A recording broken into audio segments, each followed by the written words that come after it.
Hello, I'm Eagle Gardens 1 on Instagram, and this is fucking talking shit with Eagle episode 368.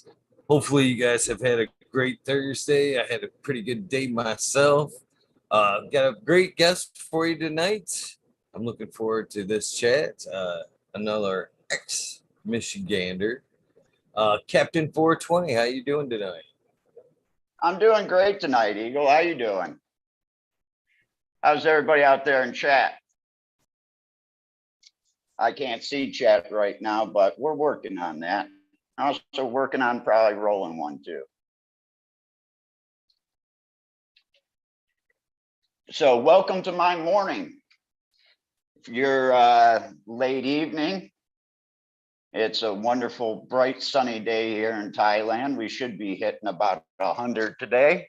I hope that makes you people that have been in that cold weather a little bit sadder. But it's coming to you. Don't worry, Michigan, you only got another 2 months.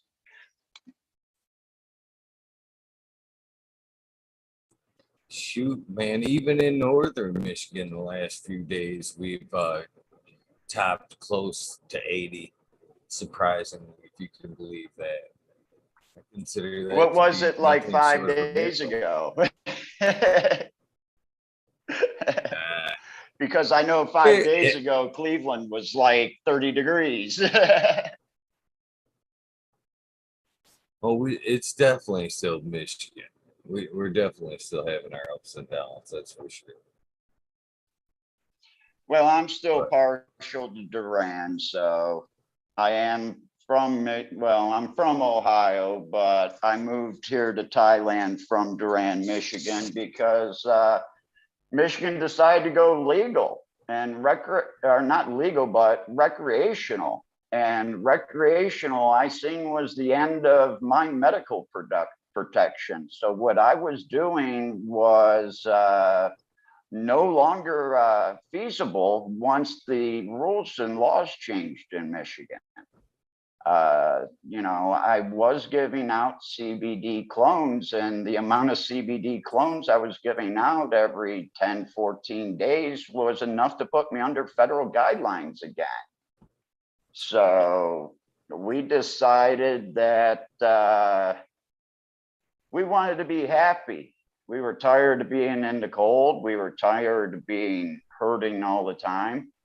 For those that don't know me, 1994, I went to work on a Friday, and after the last lunch break at work, going back up, since I work concrete and brick and block and stone mason, you have to go up in the air. So I went up in the air for the last time and ended up falling 34 feet at work off the back of a scaffolding. Needless to say, I retired really quick. That was September 16th, 1994, 16 days after my 23rd birthday. it's a tough way to start 23. It's a tough way to start 23. Yeah, but you know what? It was a completely different change in my life. It took me away from the lifestyle that I was used to living, which actually didn't include cannabis at that time, didn't include alcohol. When you're going up 30, 40, 50, 60 feet in the air on a scaffolding and you move the wrong way and you can take out other people's lives, I just thought it wasn't right if I get drunk or get high before I go to work or at work or even after work. Because if anything happened, they could always come back and say, oh, you had THC, you were high. No, I had THC from like the weekend before because I smoked for 3 days, but it'll still show up on a test. And who'd get blamed for it? And I don't want to be the person that people point the fingers at when people die. If anybody's going to do any dying and it's because of my fuck up, it's going to be me. Okay, we have internet here. Let's see if that'll work. So maybe I'll get to see chat. If there's any questions, if I can't see chat, if you want to ask Eagle, that's all right. Let me just kind of run down who I am and how I got to where I am today and what I am doing today, because today I've talked it over and I can actually come out and tell you guys what's going to be going on here in Thailand. Let's see here, we'll go to Eagles. So maybe I can pull up some chat.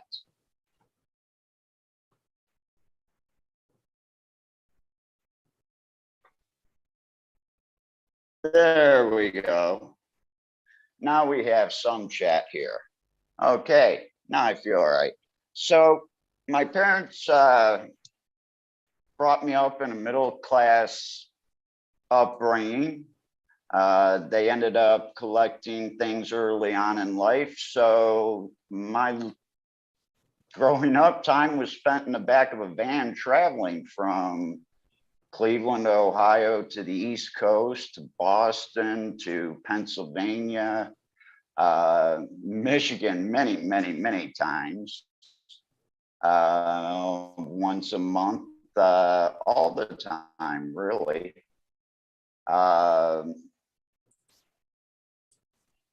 During this time and then being collectors, they took me all over the world, so all over the country. So instead of opening up a history book, I opened up a van door and I was at Gettysburg. I was in Washington in the morning when we woke up from driving all night.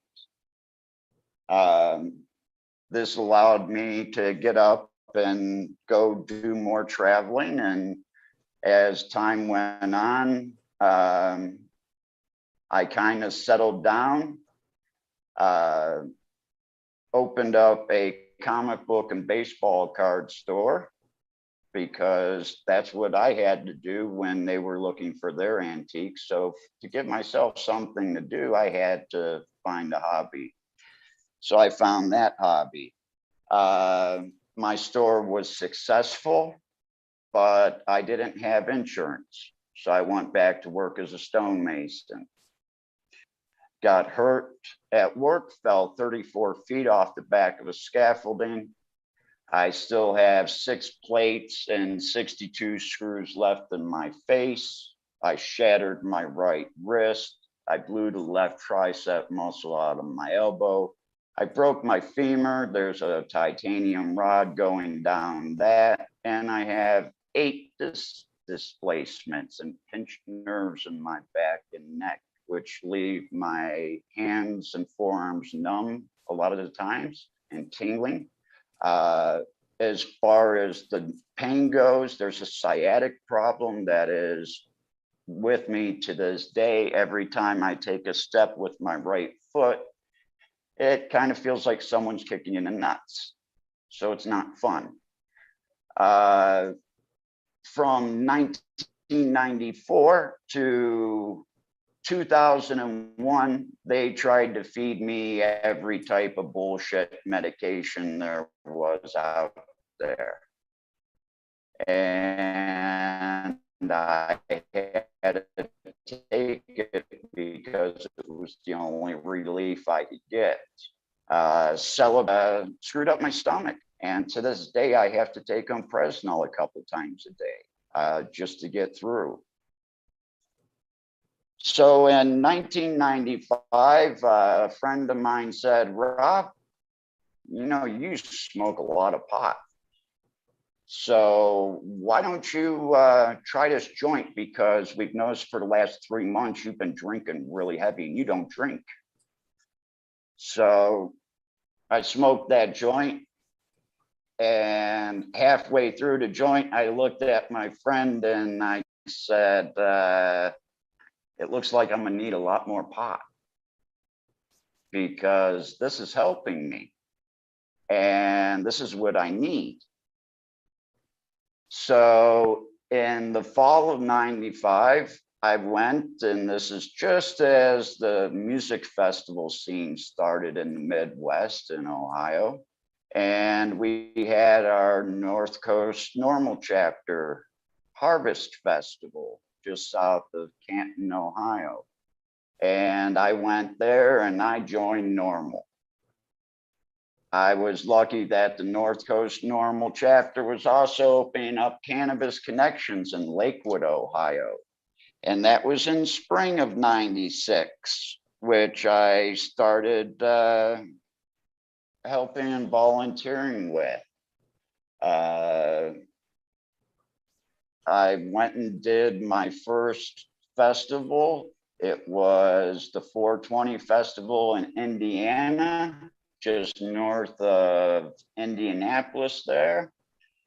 And, I was worried about, hey, when I get to this place, am I going to have any smoke? Because I'm driving our Normal Chapter van, which has Normal on the side of a green van with big yellow lettering and a big yellow bud on the side of it. So there was no way in hell I was driving with anything.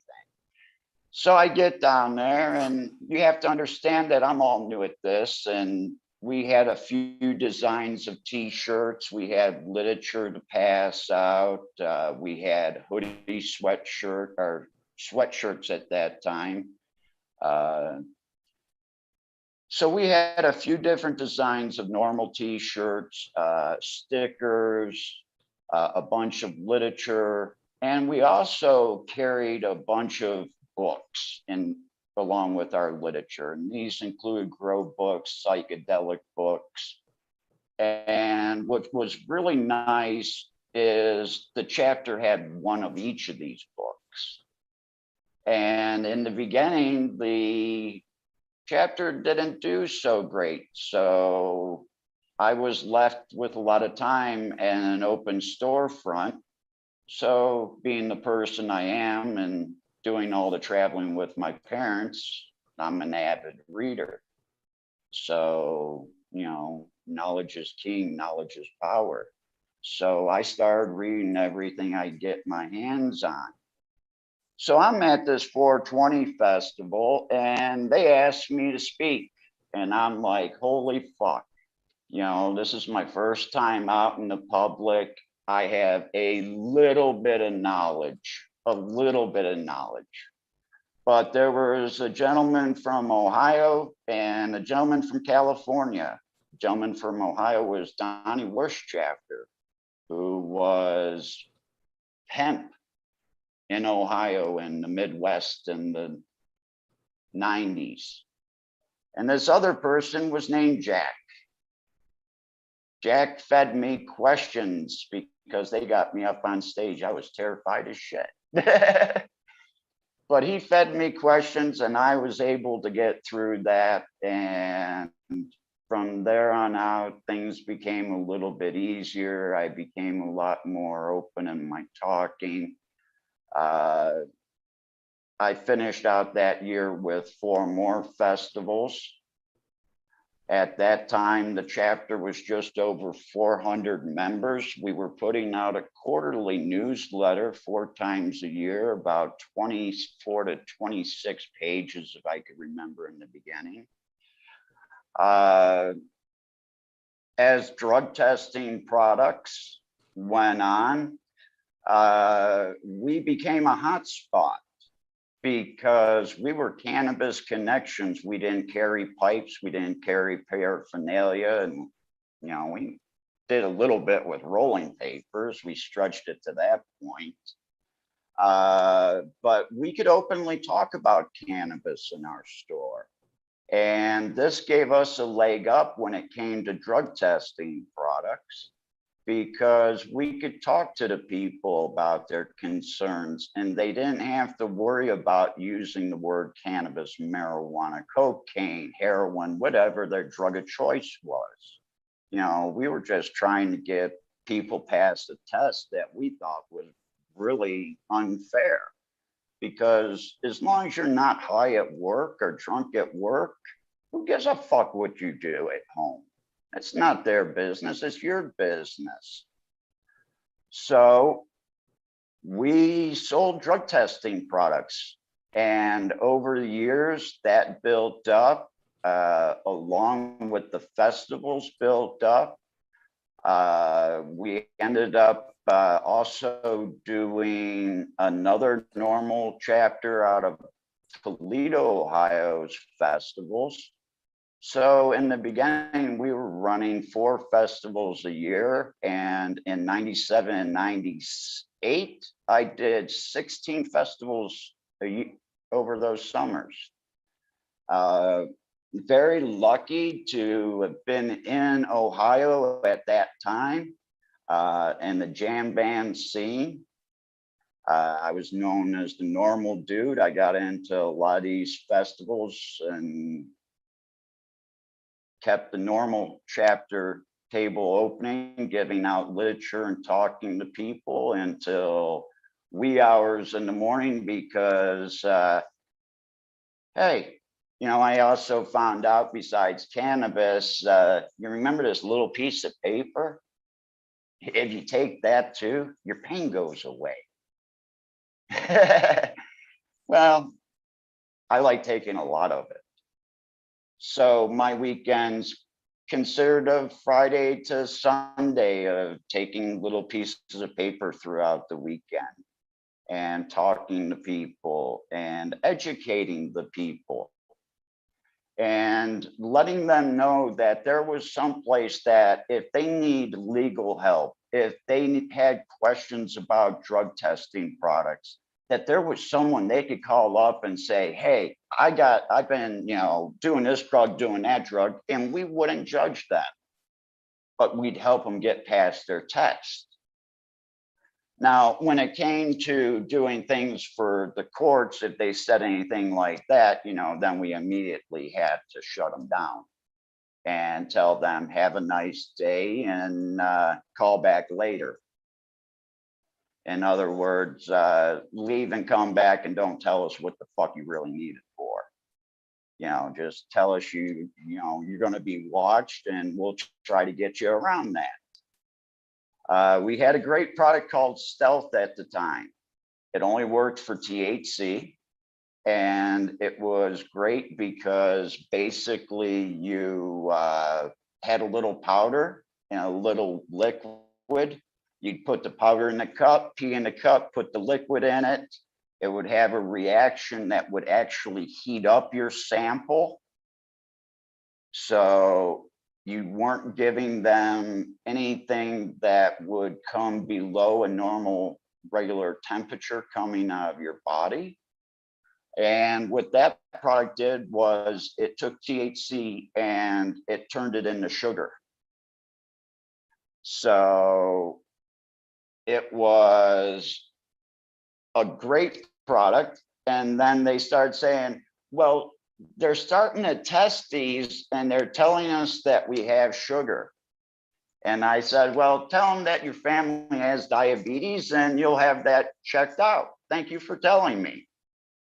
And that product, until I left the chapter in December 22nd of 99, was still 100% active and getting people past their drug tests. You know, I'm not going to tell you that I haven't heard the stories of the people that, you know, didn't tell you that, well, I'm a little bit overweight now, but they didn't tell you that over the course of 5-6 years that they've lost 150, 250 pounds. And they're testing positive for drug tests 4 or 5 years later. And we're giving them like Ready Clean and Extra Ready Clean, which was for people over 200, 250 pounds. And there was one lady in particular, we actually sat down with her. She bought one product and we sent out her enough for her 4th test. And by the time her 4th test, we had her on 2 extra large Ready Cleans. And she finally passed the test, but she hadn't smoked for 5 years. But during those 5 years, she lost 250 pounds. So all of that time she was losing weight, she was bringing up and burning off those old fat cells that had THC in them. So if you're overweight and you need to get past a drug test and you've been losing weight and you haven't smoked in 5 or 6 years, there's a good chance you're still going to test positive on a test. And that's what we really need to change. And that's one of the reasons why I went with normal. My honest opinion, and John Hartman's honest opinion, I'll tell you his belief today. Ohio's medical is fucked. We would have never stood for that. We were the reason in 1996, the laws in Ohio did change. So if you had anything 99 grams and less in one bag, it was a possession charge, not an intent to distribute.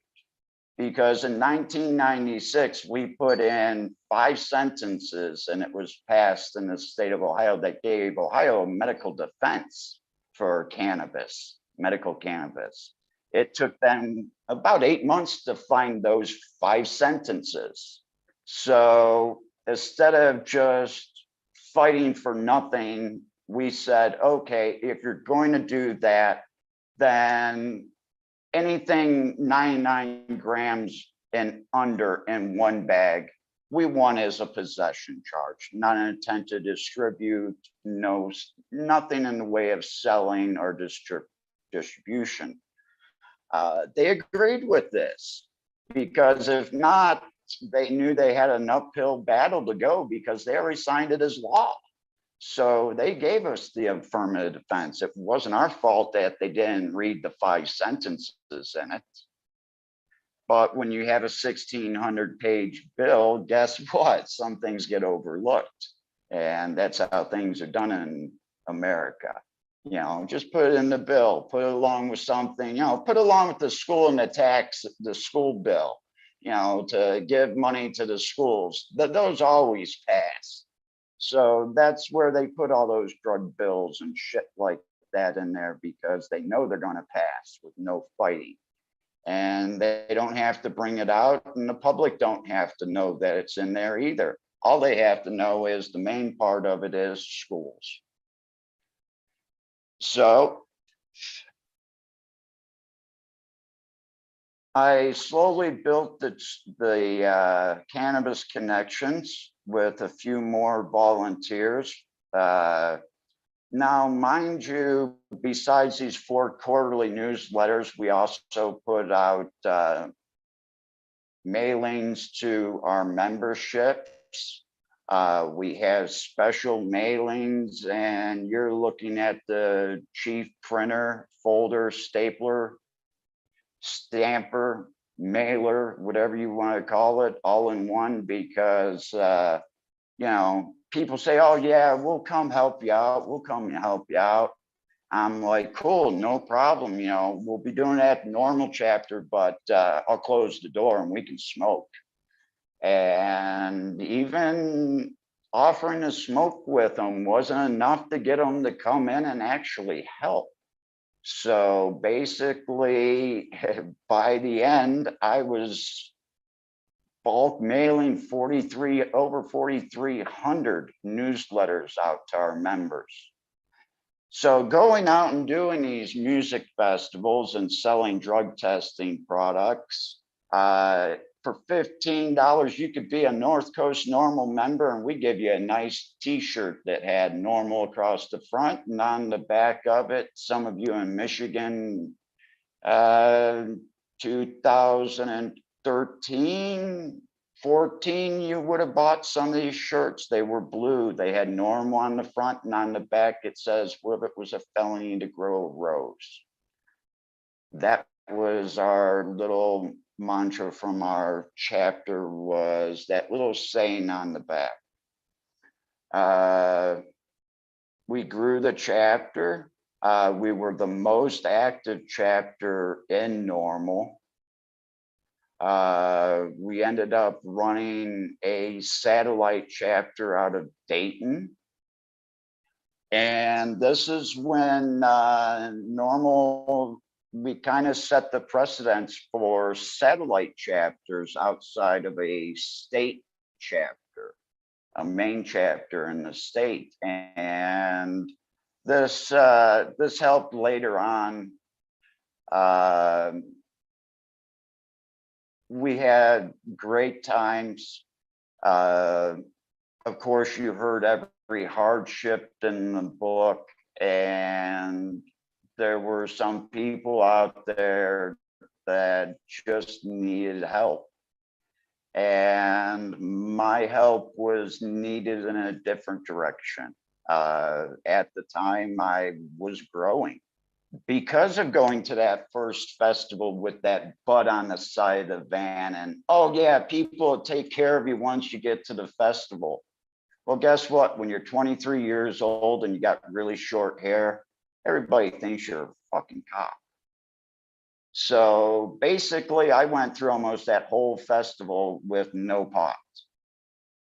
Well, I can say it now. As we were pulling up to the festival, there was a sign before you hit the overpass to the freeway that said drug checkpoint ahead. And they were doing a drug checkpoint as you went into the festival. The Indiana police had a nice little roadblock, and I pulled up and I thought for sure they were going to check me. And I go, you need to check me. He looked at the side of the van. They called a couple other cops over. They looked at the side of the van. They said, do you think we need to travel? We need to check this guy. And they looked and said, we don't think he's stupid enough to drive with a big butt on the side of his van and cannabis on the inside of it, considering he's working for this national organization called Normal. So I had no problem. What was really funny, though, was later that night, one of the vendors that I knew from Ohio, Tim, great guy, he's out of the Sandusky, Toledo area still. How you doing, Tim? He has their drug checkpoint sign because he flipped back around and put it in the back of his camper and pulled into the campgrounds with their drug checkpoint sign. So there's an Indiana drug checkpoint sign from the 420 festival sitting in Ohio someplace. All right, at least I hope it's still sitting in Ohio, because if not, Tim, I want that back. I want that sign. So over the course of the next few years, I got into the growing because I was tired of going to festivals and not finding my medicine. And I started taking my pot after I started growing in 96. And the summer of 97 was a really good year, because instead of me asking people to smoke, I would just light up one of mine and people would want to smoke with me. Why? Because I smoke for pain. I am a medical I take cannabis for medical reasons, but you know what? I really enjoy getting high. I'm a stoner. First and most off, I'd rather smoke a joint than drink a beer. So I wanted those effects that would alleviate my pain. And when I went to Amsterdam and I met this gentleman named Neville, and at the time, Arjun was around, but he was really starting to go towards the way of the greenhouse. There was another cool motherfucker, though, named Shani Baba. And, you know, I got to meet these guys in the midst of a little bit of a turmoil in the 90s as things were changing. So I grabbed NL5 and I grabbed Afghani 1 and I grabbed NL5 times Haze, which took me 120 days to finish, but damn, was that some good smoke. So needless to say, And also with the pictures of the bud that we were putting on t-shirts and things like that were an Afghani one from Sensi Seed picture that all those shirts were made up from. Most of the time when you've seen one of our advertisements that had a flower, that flower was taken from pictures from my first garden, which was hydroponically grown in clay pellets and hand watered. I didn't have a pump at the time. All I had was myself and a jug and just drenching them every couple hours when I could. And I produced some of the most crystallized, stickiest pot you could ever dream of, especially being it was that one-time wonder. If it was, great. But I had an elderly gentleman that was my mentor, and he'd come over and he'd go, "No, it's not done yet. No, it's not done yet. God damn it, grab your magnifying glass and get over here and look. You want to see 1, 2 triclones out of every 10 getting really swelling up in the head full of amber. And then you want to take those plants and you want to kill that light when you get that 10, 20% amber triclone. You kill that light and you let them sit there for the 48 hours. And thanks to Smiley at Smiley's Gardens out there, he turned me on to some information because when Overgrow died and was happening in 2004, I quit. And this is me coming back on the social media. And the only reason why I really got back on the social media is a year ago from Valentine's Day here in Thailand, coming out of a balloon festival, I got hit by a drunk driver on my big bike.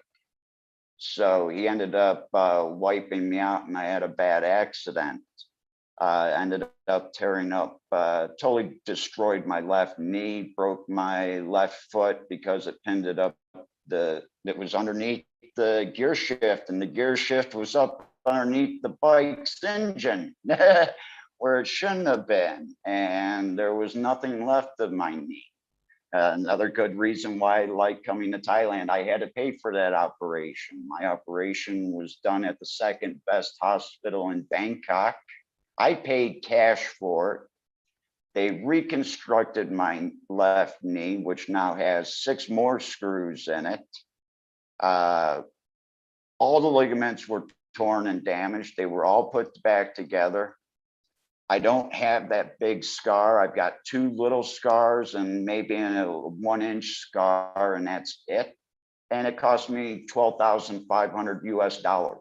In the United States, that would have been a $350,000 surgery because they did the ACL, they did the meniscus, they did all of them in there. They even took part of my hamstring and rebuilt my knee with it. But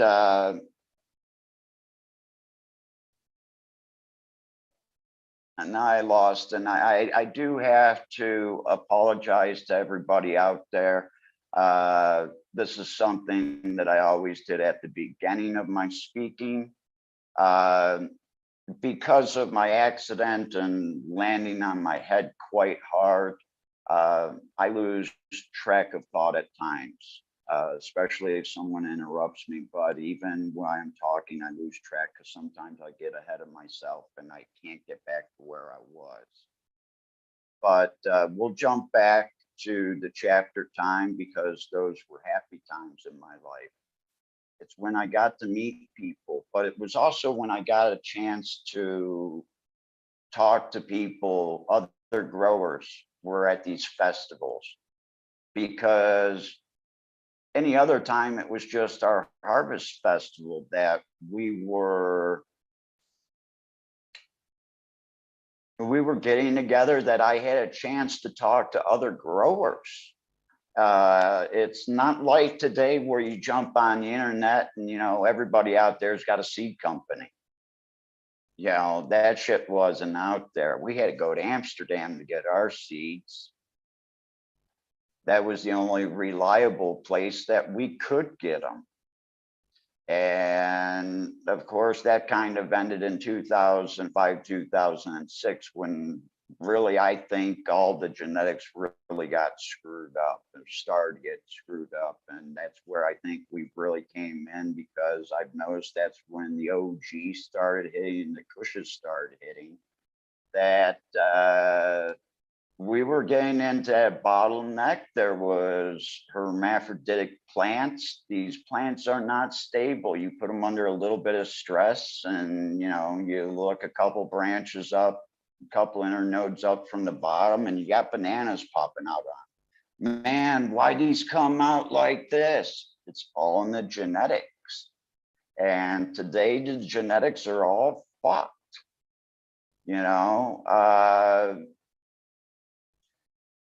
Going back, I built a seed collection while I was at the chapter, because I was getting a chance to talk to these people. I was 23, 24, 25 years old, but I was talking to people that were in their late 40s, 50s. They went to Vietnam. They have been growing since the 70s, the 80s. And I tried to reach out to some of those old time growers in Southern Ohio, because my mother's family is from Pomeroy, just south of Athens. And it's in Meigs County. And at the time, this is something I'd like to take a little bit of time here and explain.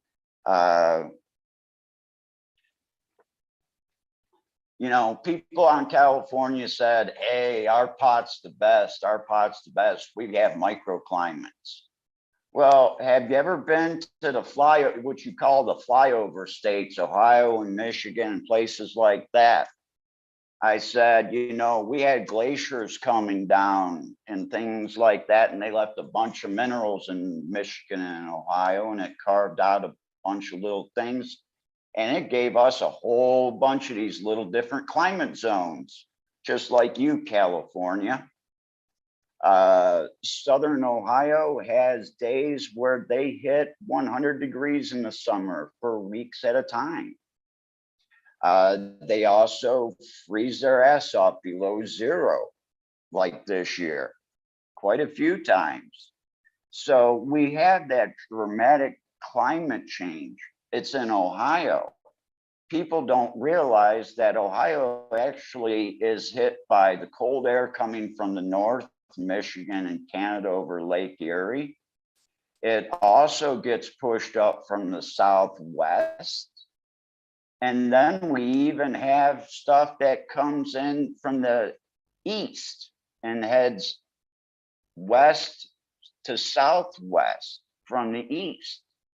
So it allowed Southern Ohio, and especially Athens, Meigs County, Jackson, it allowed these areas of Southern Ohio to grow some really good cannabis.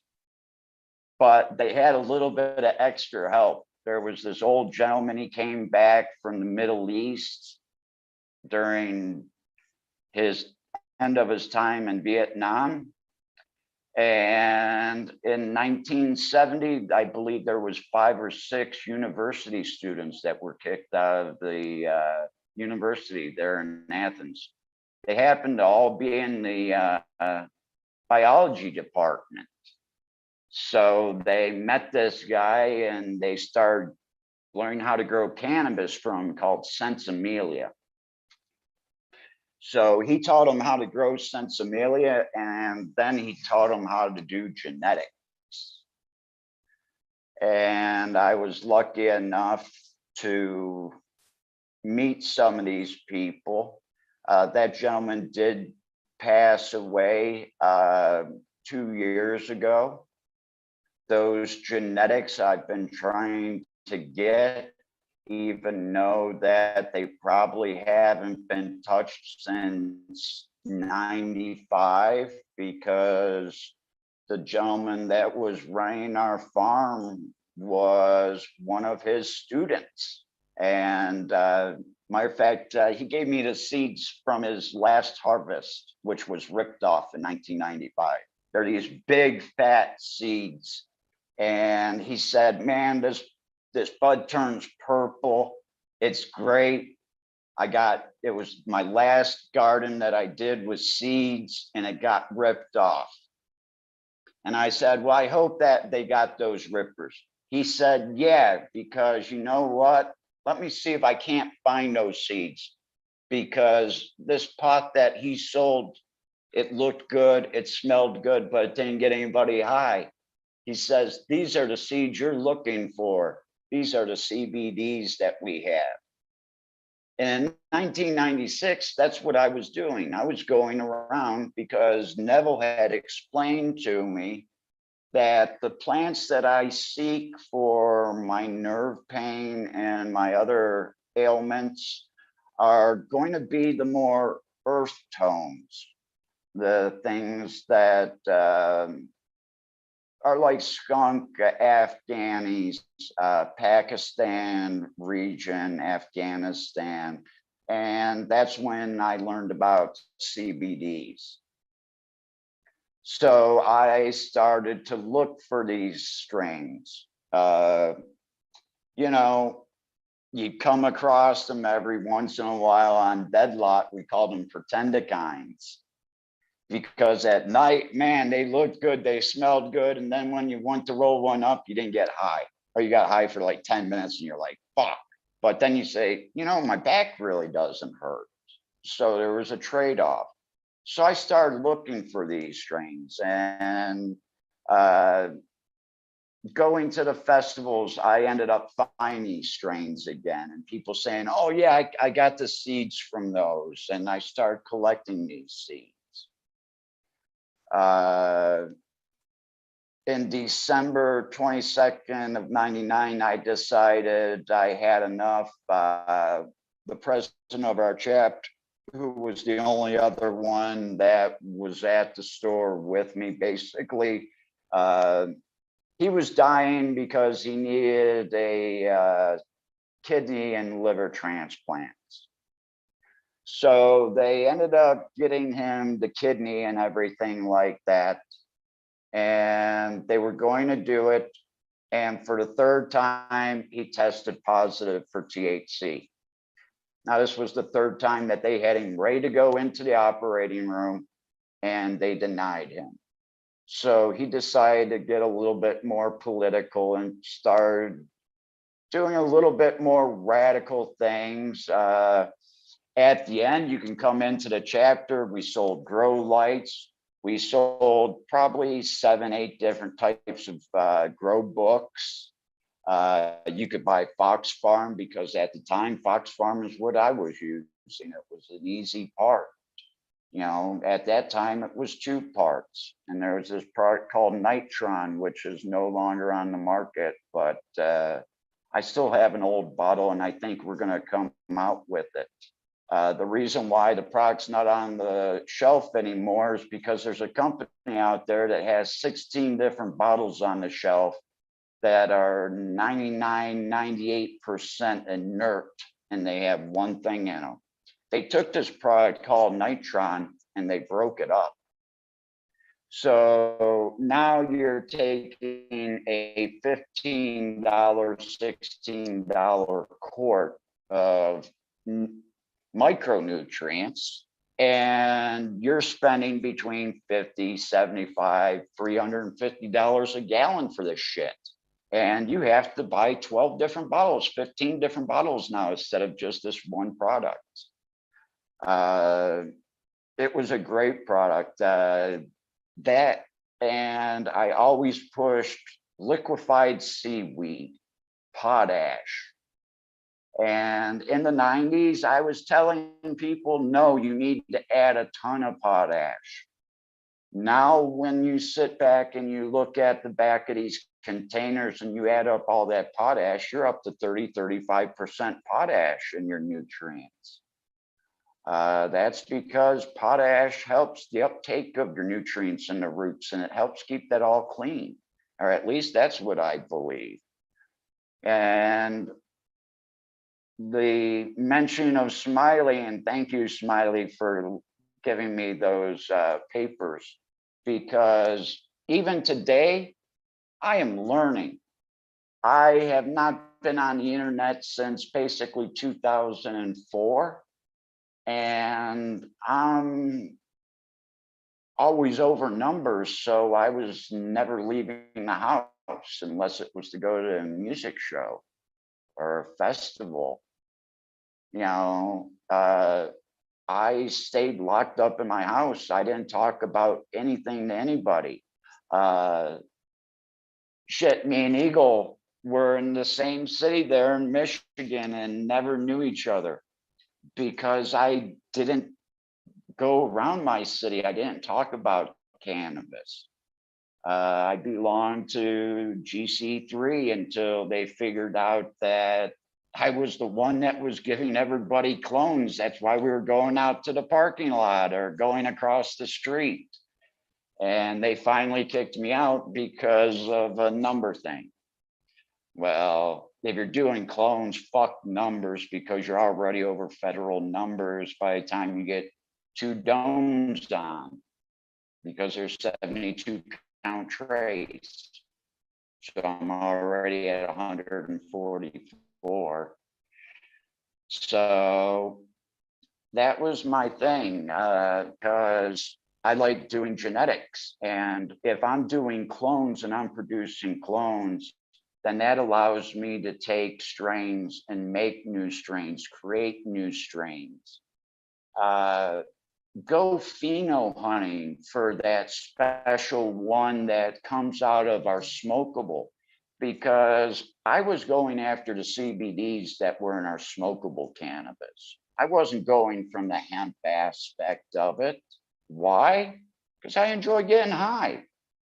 And if someone says, well, you've got a possibility of getting some CBDs in this one, I'm going to try it. And you know what? I'll put those seeds out. And since I wasn't flowering, if I hit something that had CBDs in it, I can make a shitload of clones and take that sucker and just throw it in the flower in one of my spare rooms. I was lucky to have a great big house in Durand looking right at the railroad tracks. Only Sunday nights did it shake when the military train came by. I had 4 to 6 feet thick basement walls. I didn't have a typical Michigan basement. It was the length of my house, and it was over 6 feet tall. Only in the ductwork is where I had to duck a little bit. So I didn't have a normal Michigan basement. I had a 2,400 square foot house, and the basement was just a whole open area of the whole house. So that allowed me a lot of room. And I tried selling my house to growers because I had dedicated, 220, 240 lines going down. I had the timers on the wall, the mechanical timers, they were screwed right into the wall. That basement was set up for a grow operation. And what was nice is during the summertime, you'd have to run a dehumidifier a little bit and a couple fans, and that kept it cool. Doing clones, you don't need a whole bunch of light. You can put 1,000 watt, and that could use a 10 by 10 footprint, even at 6 feet off the ground. That was enough to do clones. And my clones rooted between 5 and 10 days. I'm not gonna shit you. And during the winter time, I missed some domes and trays, and you know, they're perfectly healthy and green and not soft stemmed and everything. And you said, didn't I take these 3 months ago? Well, it was just so cold that they're sitting on the floor and they were off in a corner and they never rooted for 3 months. I couldn't believe it. I pulled them out. I put them, the temperature got warmer. I pulled them out from the corner. I put them directly underneath the light. And within 10 days, they all had roots. But in the end of me working with Normal in 99, I told a bunch of people that I had to go, that John was getting too political. And because of my growing, I had to disappear.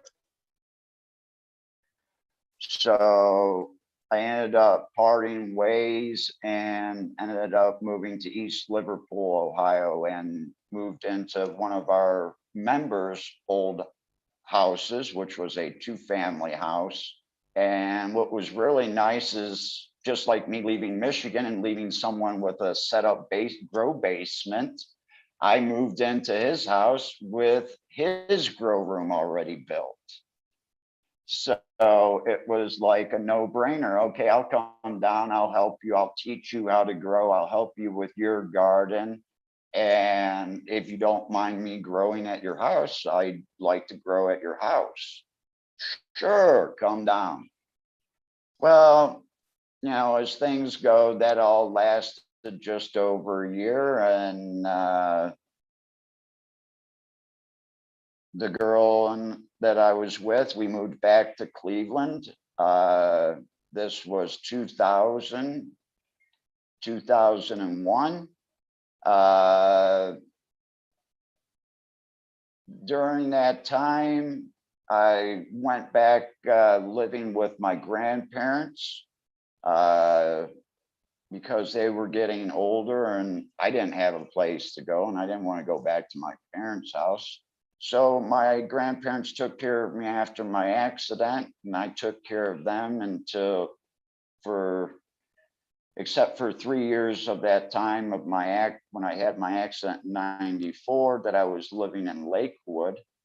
I moved back in with them, took care of them,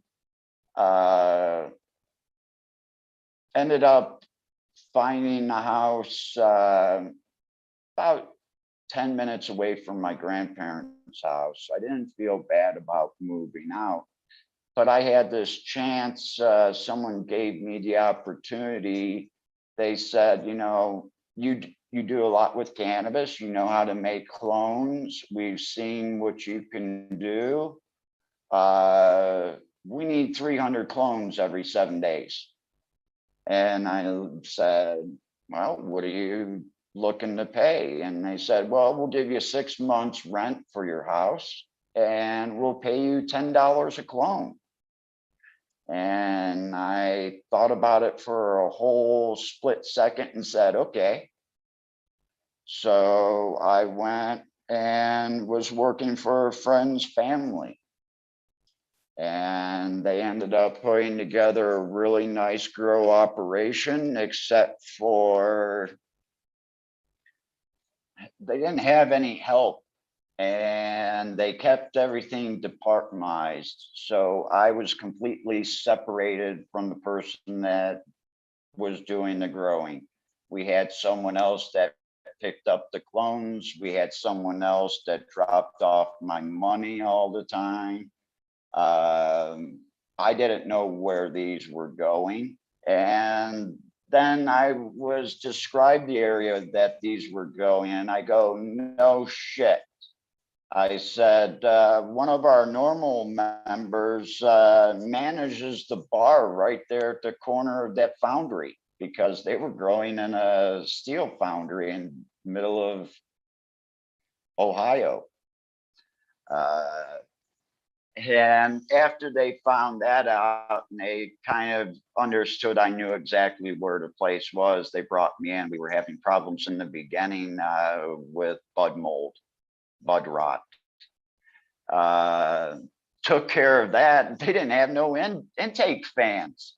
I went into the place and I took a jigsaw that they had, a sawzall actually, and they said, I took it right to the front of the room and they're saying, what are you doing? I said, you're putting in a 2-foot exhaust fan or intake fan into this room today. And they said, well, we don't have them. I said, you'll have the holes by the time I leave. And they put that in and they put out some great cannabis. Then they came across this little problem. They couldn't move it because all their dealers were commercial dealers. They couldn't sell the $4,000 a pound wholesale shit. I learned that and I said, you know what? I produced the clones from you. I might as well sell it for you too. And they said, well, how long do you think it'd be that you could sell this? And I said, well, how much are you talking about? And they said between 10 and 18 pounds every 10 days. And I said, okay, give me a day or two.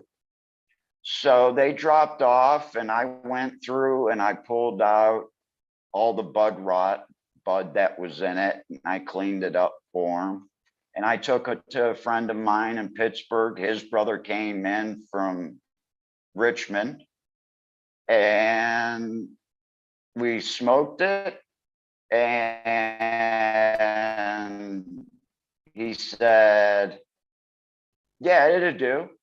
And we talked about it. So I was making a trip to Pittsburgh every 10 days. I get back to Cleveland and I call my friend up and they dropped the pot off a day before. Well, I had already set this up. So I went and met my friend in Michigan or in Pennsylvania, Pittsburgh. And we ended up agreeing that this would be a good thing to do and we could do it on a regular basis. And it was a hell of a lot better than the Beasters that were going around at the time. They were a little bit more expensive, but it was a hell of a lot better bud. So it got to the point where I wasn't Ziploc, I wasn't putting in the baggies anymore. Those, what are they, 17, 20 gallon Rubbermaid tubs hold just about 4.5, 5 pounds of bud each. Well, those started to stack up in Richmond. They made it to the ceiling a couple times with all the deliveries. But I get back to Cleveland after selling that first batch and I'm calling my friend back and he's not calling me. And I'm leaving messages, hey dude, give me a call. You need to stop by the house. So I finally call up his uncle and I said, listen, your nephew hasn't called me back. And basically I've been calling for the past 5 days. And he goes, why is there a problem? And I said, yes. I don't feel comfortable sitting here with your money. And he goes, oh, you're done? I said, I was done the day after you gave it to me. The product was already sold. It just had to take that time to get back from Pennsylvania. So it took me 2 days to make that phone call. Well, that was a week ago. Yeah, I know. I've been calling your nephew for 5 days to come pick up your money. I don't feel comfortable with $60,000, $70,000 cash in my house and all these plants. Come pick it up, please. And he said, oh, no problem. And he said, man, you got rid of that really quick. I said, do you have any more? And he says, well, I got a few pounds out to this guy and a few pounds out to that guy. I said, how about you just give me everything? at the end of the harvest. When it harvests, I'll give you clones. You give me this. I've got one person I meet in Pittsburgh. It goes from Pittsburgh. A couple pounds are dropped in Pittsburgh at my friend's brother's house, and the rest is taken back to Richmond. He says, "You're getting rid of this to Richmond?" I said, "Hell yeah. You think I'm stupid enough to drop 10, 15, 20 pounds a week in my city, in the city of Cleveland? That's stupid. I've got thousands of clones at my house. It's stupid for me. So yeah, I'm going to move it out of state." And that allowed me, after that ended, because someone, of course, just like any other place, opened up their mouth and talked a little bit too much. And it was a good thing that the guy worked at the foundry, because he ended up having an accident. And the whole operation ended up having to be shut down a little bit early. And I wish it would have went a little bit longer, but I made bank. I had 10, 12 pound head stash. I know exactly in the back of my safe, if I stack $100 bills, I know how many stacks fill up the back row. This ended, and what was I supposed to do? I gave away over 4,500 clones. And I said, okay, guess what? It's time to go vacation, because I haven't been on vacation in a few years. So we started going to Amsterdam. Well, when you got that type of money and growing up like we did, you didn't spend the money that you made in your town. You left town. That's why we would go to New York City to see New Year's Eve, or we go to here and we go there. And I won't shit you. There's times where we dropped $5,000, $10,000 partying one night, and we didn't think about it because we were out of town. We were having a good time, and we can't spend this money at home. We can't drive big fancy cars. We can't buy brand new houses and things like that, because people are going to say, you never leave your house. You listen to this Grateful Dead music, and you have a few select friends that come over all the time. How can you afford this when you don't leave your house and go to work?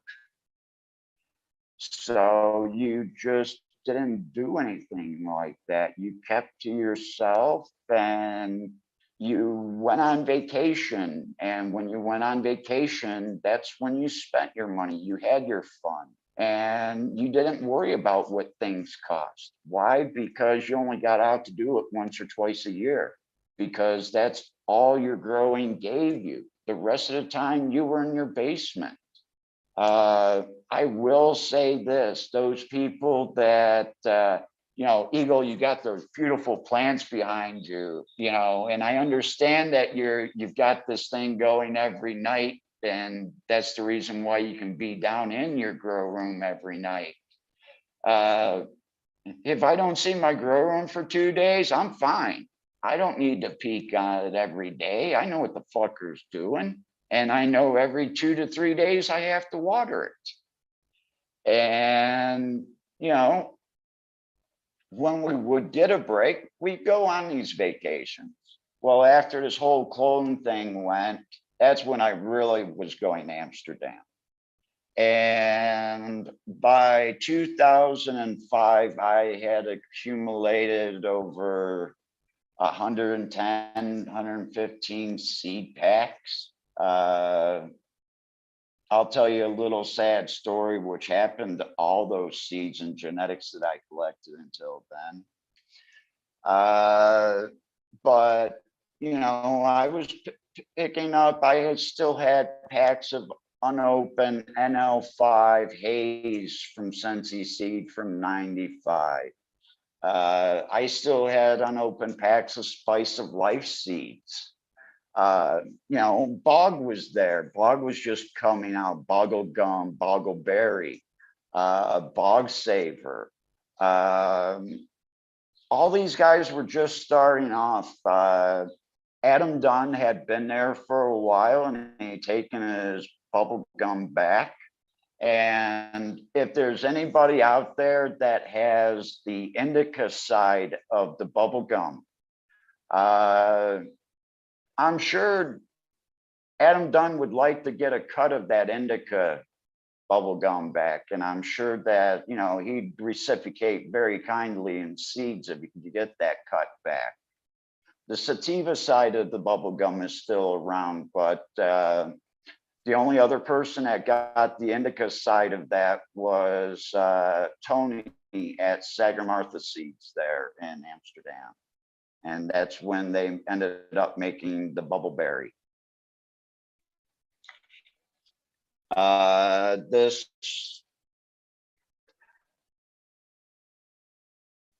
This went on until 2006 is when I started cutting back, because these people came back and said, you know, we need something for our nephew. You know, how do you feel about, you know, going and doing something out in California? And I said, sure, let me go out to California. So in 2006, 2007, I started going out in California looking for a place. I moved to California in 2007. Then I found out the connection through the family that I was going to be helping the kid out was related to D'Angelo at Harborside. So he helped us procure some clones. Then I started talking to people as we started getting these plants to grow. And they're like, well, you know, you got NL5 haze. We can pay you $2,100 a pound. And I looked at them and I said, yeah, but you'll pay me $5 a clone. So needless to say, if you're only going to pay me $2,200 for a 120-day strain, and my best indica is only going to get $1,900 a pound, I'm growing clones. And let you guys finish all that. You can be the end user on it, and I'll go back to getting paid first. So I started making clones. I was hitting 5 different counties in California. I picked out one co-op or collective in each county, and I was rotating about 42 different strains at that time. So every 7 to 10 days that I would show up, I'd show up with a whole new set of clones for each of them.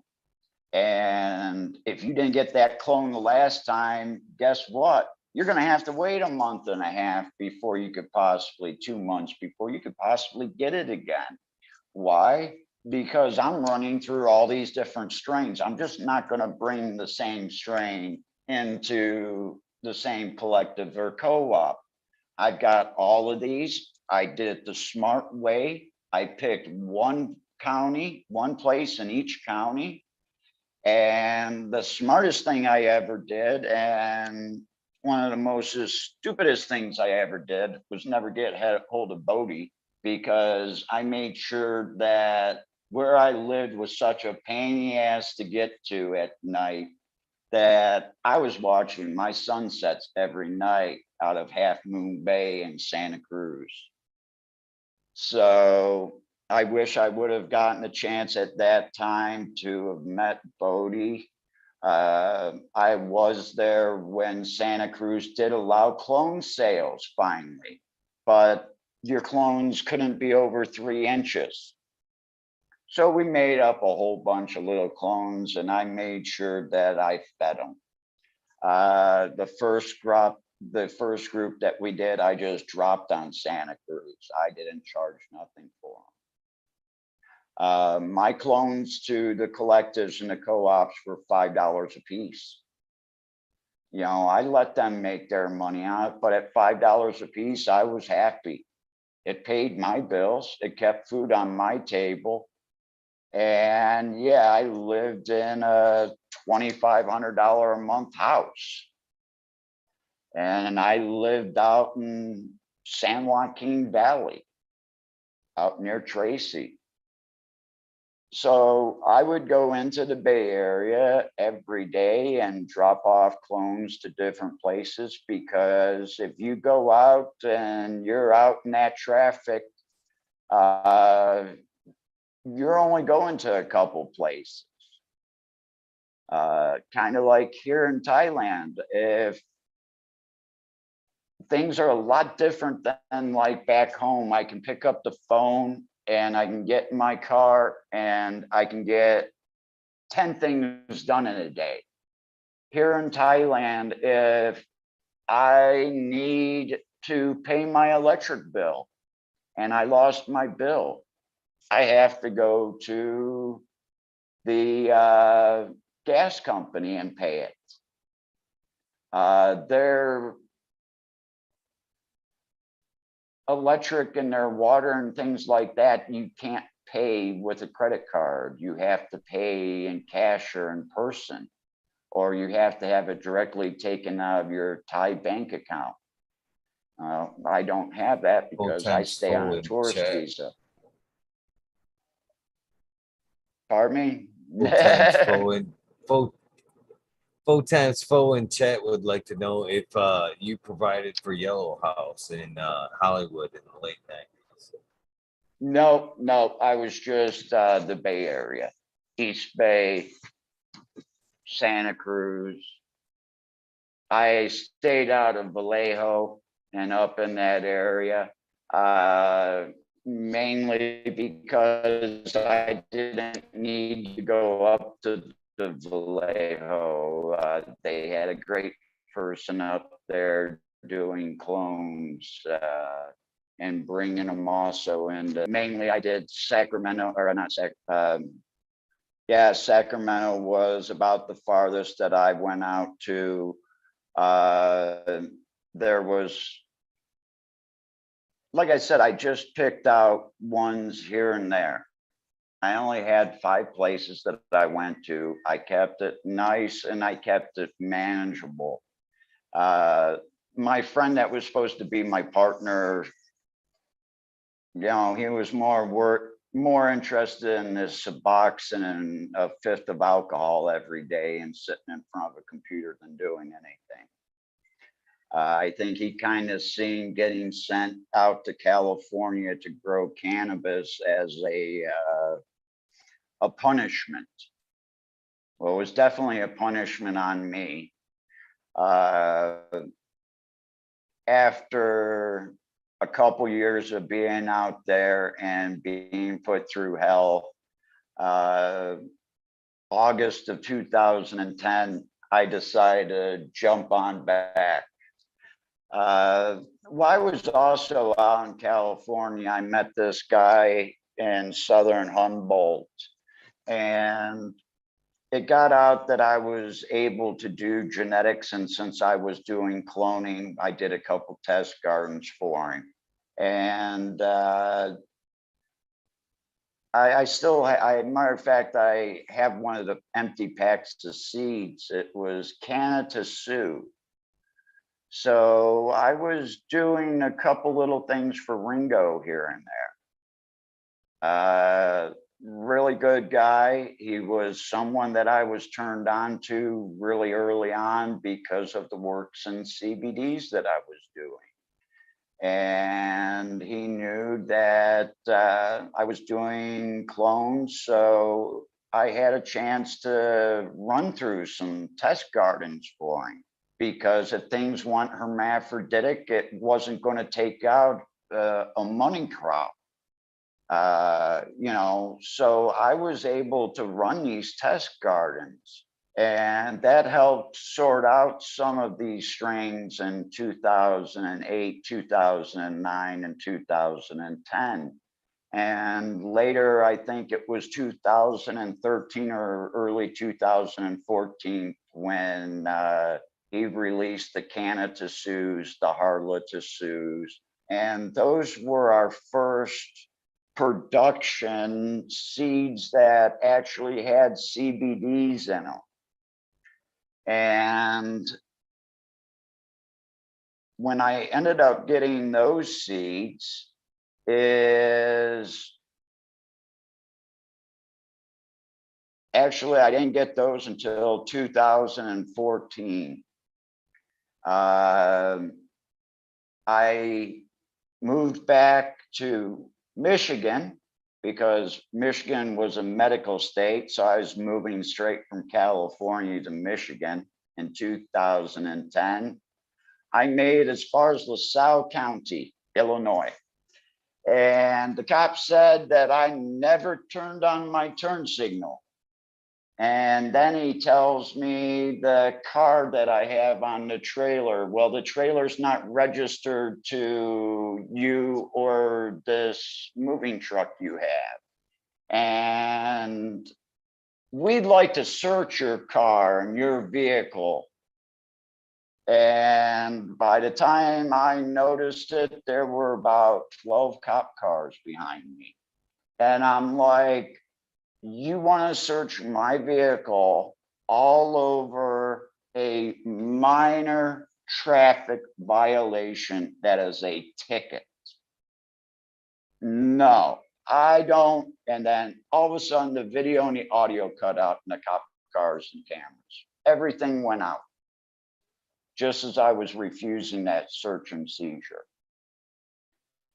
Well, my partners back in California weren't happy with me because basically I took everything in the house.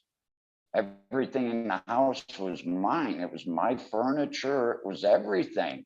My lights, everything. I left the lights. I left a bunch of stuff, but I took a lot of stuff. And they gave me 2 little bags as special departing gifts. And those 2 bags consisted of 1,987 grams of stem, leaf, and debris. Well, that, and they found, you know, I'm not thinking of it going through Illinois and not thinking that, hey, listen, you get caught with an 1/8 in Illinois and that's a felony. Holy fuck. You know, I got 2 ounces, 2.5 ounces of flour with me. I've got maybe 14, 15 grams of hash. And I'm thinking, okay, you know, nah, I had that California safe feeling, thinking nothing was going to happen to me. But guess what? I'm back in the Midwest. Bend over. We're going to fuck you. So needless to say, they found that and they ended up finding some other things, going to festivals. And, you know, I wasn't really that big into MDMA, but, you know, when my buddy says, holy shit, this is the purest MDMA I ever had, and you have a chance, you buy a 1/8 of it. You know, I really don't do it, but that's why when they weighed it up, it should have weighed 3.4 grams. Instead, it weighed 0.4 grams. Then they found some paper. And this was back in the time when the paper that I had was really thick. And we had all bitched about how weak everything was and how we had to take a 5-strip just to get to that takeoff point.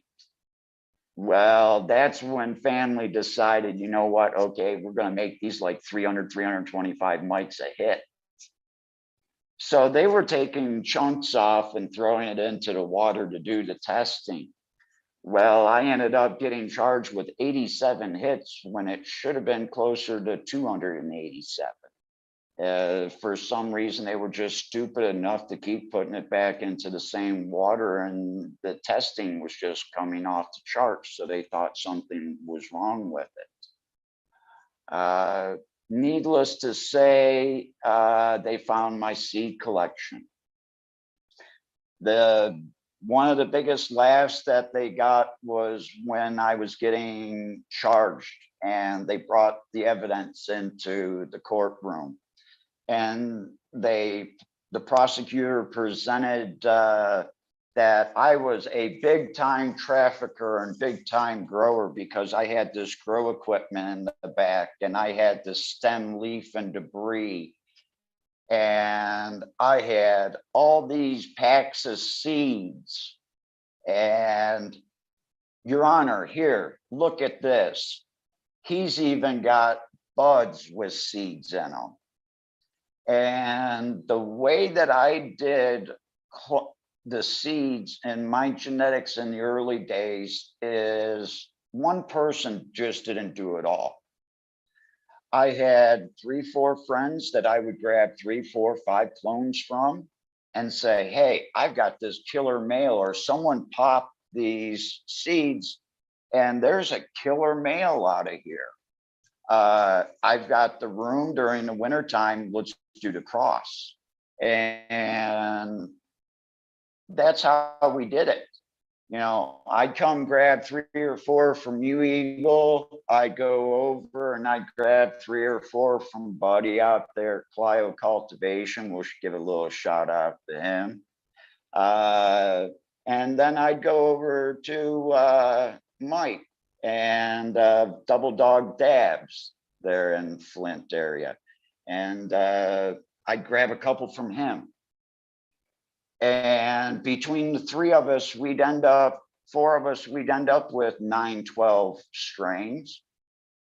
I would take, and if there was 4 of us, there'd be 4 plants of each strain, and I would seed those. And instead of just giving you back the seed, I gave you that whole plant back, that whole bud. That way you knew exactly what the parent stock that it was coming out of, and you knew what it was crossed with. And if that bud was really good that that seed was in, there's a good chance those seeds were really going to be good. And I talk so adamantly about this because there's a strain out there that I'm looking for today, Cherry Bomb 2, put out by Reefer Man. I have been able to find Cherry Bomb 1s, but I have, and I'll give you a little hint out there to everybody because this is the way that I see everything going, is the sesquiterpenes. And these are the terpenes that have the flavor all the way through your smoke from the first time you light it up to that last hit. And I was tasting cherries, and I did that cross in 2003. And I took diesel and I made it sweet diesel. I took Jack Herrera and I turned it to Sweet Jack, we called it.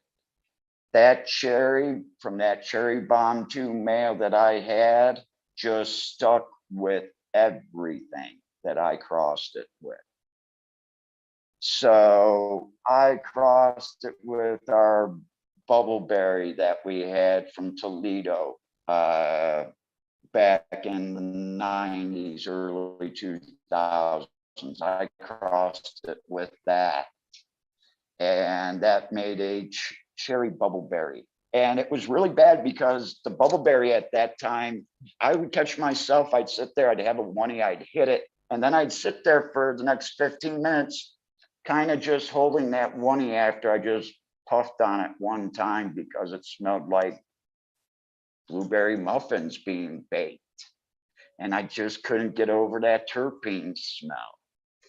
Well, I crossed it with the cherry. I never did get a chance to try it. As I was being sentenced, I asked the judge to give me back my seeds. They kind of laughed at me. And this was 2011. And when I was getting sentenced, and it was like, hey, if you're not going to give me back the seeds, and within 3 months, you're going to be medical here, because it's taken me a year to get through this whole ordeal. You know, you kept me locked up for a while. And, you know, that was another bitch too, because I ended up hiring a really good lawyer, and it wasn't a normal lawyer. All those normal lawyers there in Illinois and Chicago, go fuck yourself. None of them gave me a call back. None of them. And I ended up getting a hold of the ex county prosecutor for my lawyer. And I ended up taking the intent to distribute charge. And during my sentence, I said, listen, since you're not going to give me back my seeds, keep my seeds, because you're going medical next year. And when you go medical, there's CBD strains in my seeds that you're definitely going to want. And if you want to do it with my seed collection, you can open up a state seed bank where you, the state, have these seeds. And if you want, you could make people just grow those, but there's everything there. Needless to say, that, and along with a lot of my other personal items, like anything that was related to my silver souvenir spoon collection, that was all pre-1900. Yes, I had a silver collection. I had a soft glass collection. I had a rump mug collection. And for you that don't know, Rump was an artist back in the 70s, and he made these funky looking mugs. And every mug, if you look down on the inside of it, there's something. He also made pipes too, and they're clay pipes. And they'll be of these weird faces and weird designs. I've only owned 2 or 3 of the rump pipes, but I owned over 80 different rump mugs. The pipes are really expensive out there, even made bongs too, and they're ceramic. And you'll want to flip over those ceramic bongs and stuff. And if they say rump, and it'd be 1971, 72, 73, 74. I guess I can best say he's known for the Star Wars mugs, because he was the one that put out the Star Wars mugs in 1977, 78. You know, they took all that stuff. They made sure they robbed me. Anything that had value, they pulled out and they kept. They were joking with me that they were going to keep my car. And then the one cop said, but you probably spent more on the trailing it out than the damn car's worth. So it wasn't worth them taking. So they gave me my car back. It wasn't that nice of them. So I ended up losing all my seeds in 2010 in that bust. And that included a lot of the CBD stuff that I was working on. And that really hurt me. But what hurt me even more was the recent robbery. And the recent robbery was done at my mother's house exactly 2 months after I had moved here to Thailand. And it just goes to prove to the reason why I don't talk to people is My mother had just bought a house. My aunt had passed away and everything had cleared on her end. So my parents being factory workers and middle-class family, my mom had a little bit of money and she bought this new house, and she started talking to the guys that she hired and to do a lot of the remodeling to build the house the way she wanted it, because she finally had the money to get the house that she always wanted. And, you know, my mother is at this time just turning 70. So, you know, she worked until she was 66 in a factory, mainly third shift, but she worked her whole life for this. And she started explaining, oh, my son's coming in to these people that are fixing up this house. And I get there and all of a sudden they know everything about me. She opened up her mouth. Oh, he's up in Michigan. He was out in California. You know, he does genetics with cannabis. He's been a medical cannabis patient for this long. You know, he started with normal here in 1996 here in Cleveland when we had that chapter. Oh yeah, man, I remember that chapter and everything like that. They had some good music festivals.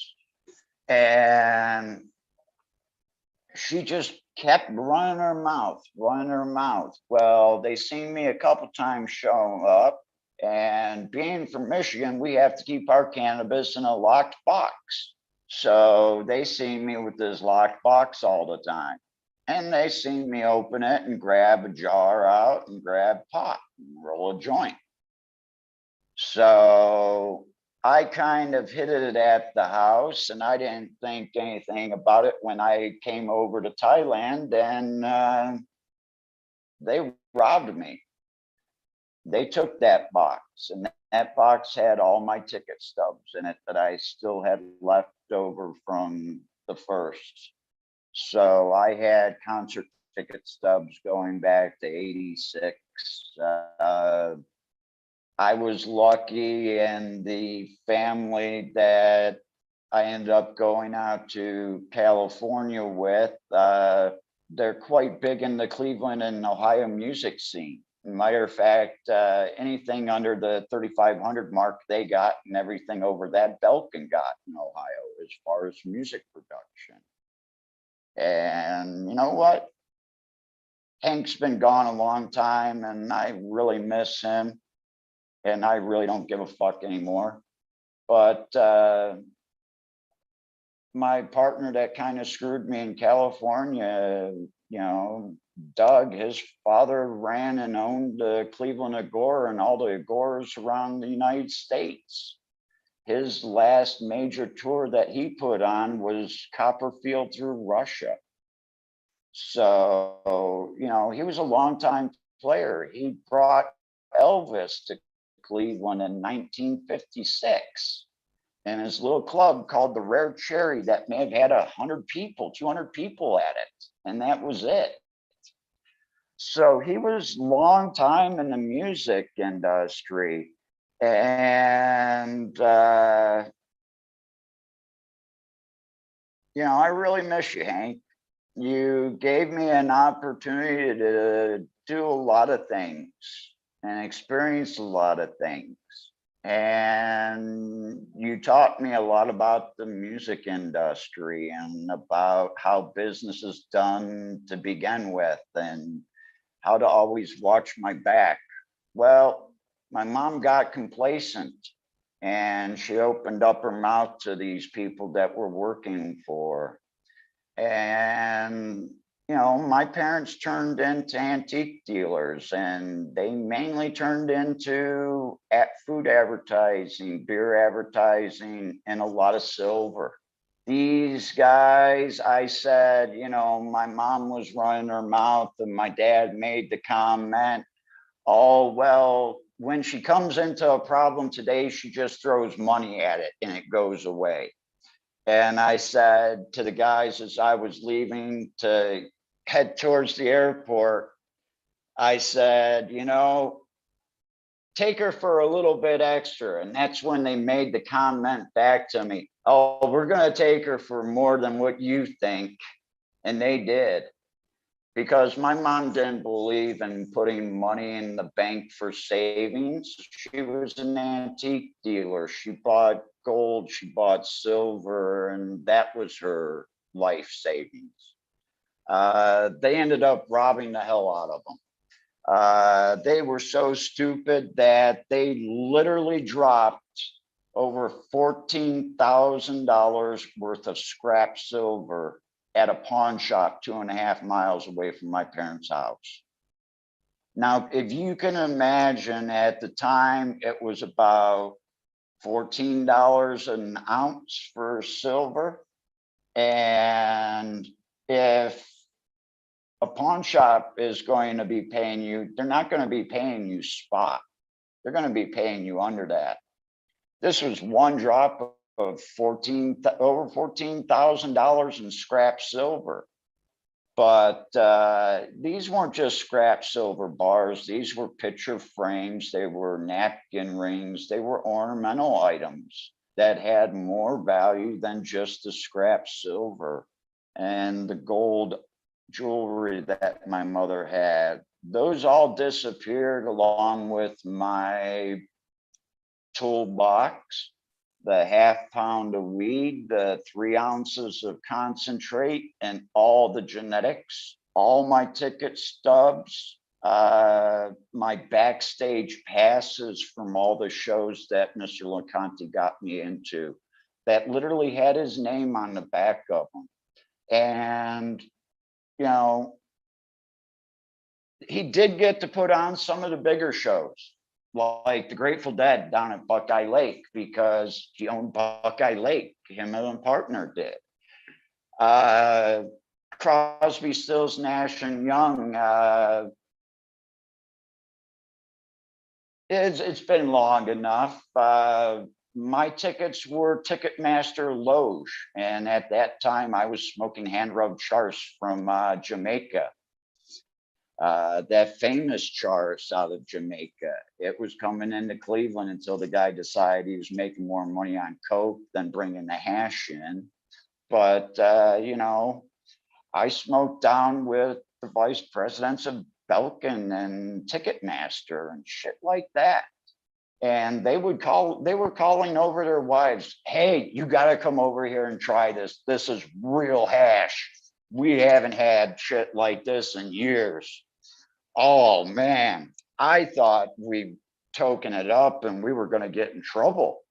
But no, I get a call from my friend's dad the following day telling me, hey, you made an impression on those guys there at Ticketmaster.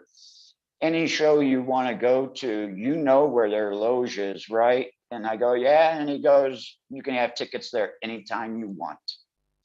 And that was sharing a little bit of cannabis. Cannabis has allowed me a lot of things in life, and it's hampered me in life. A lot of my socializing has been cut out, or just when I moved to Michigan, it was nice that we had these clubs that we could go to, like GC3. I just heard that there's a new one in Genesee County that opened up. Then you had the one out near Clio that was ran by the bikers.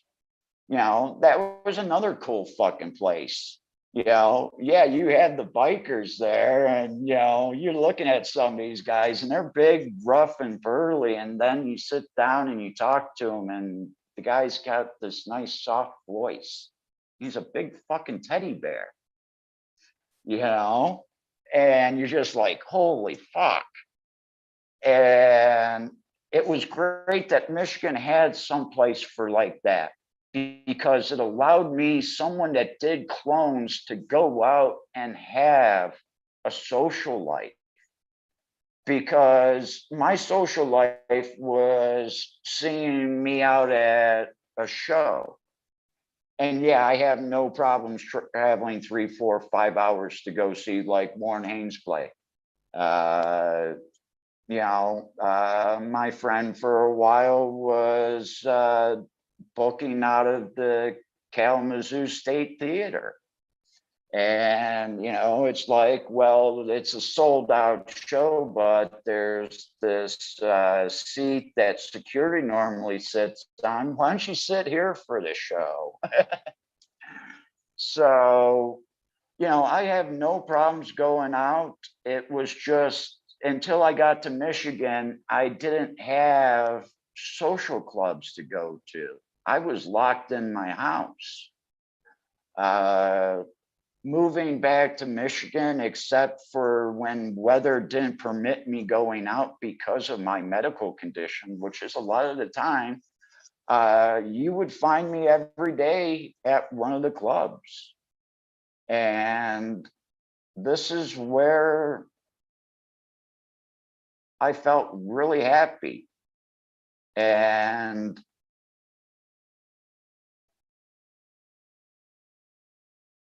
Michigan went recreational, and our chief of police of where we live came up to me and said, "Rob, you have to quit."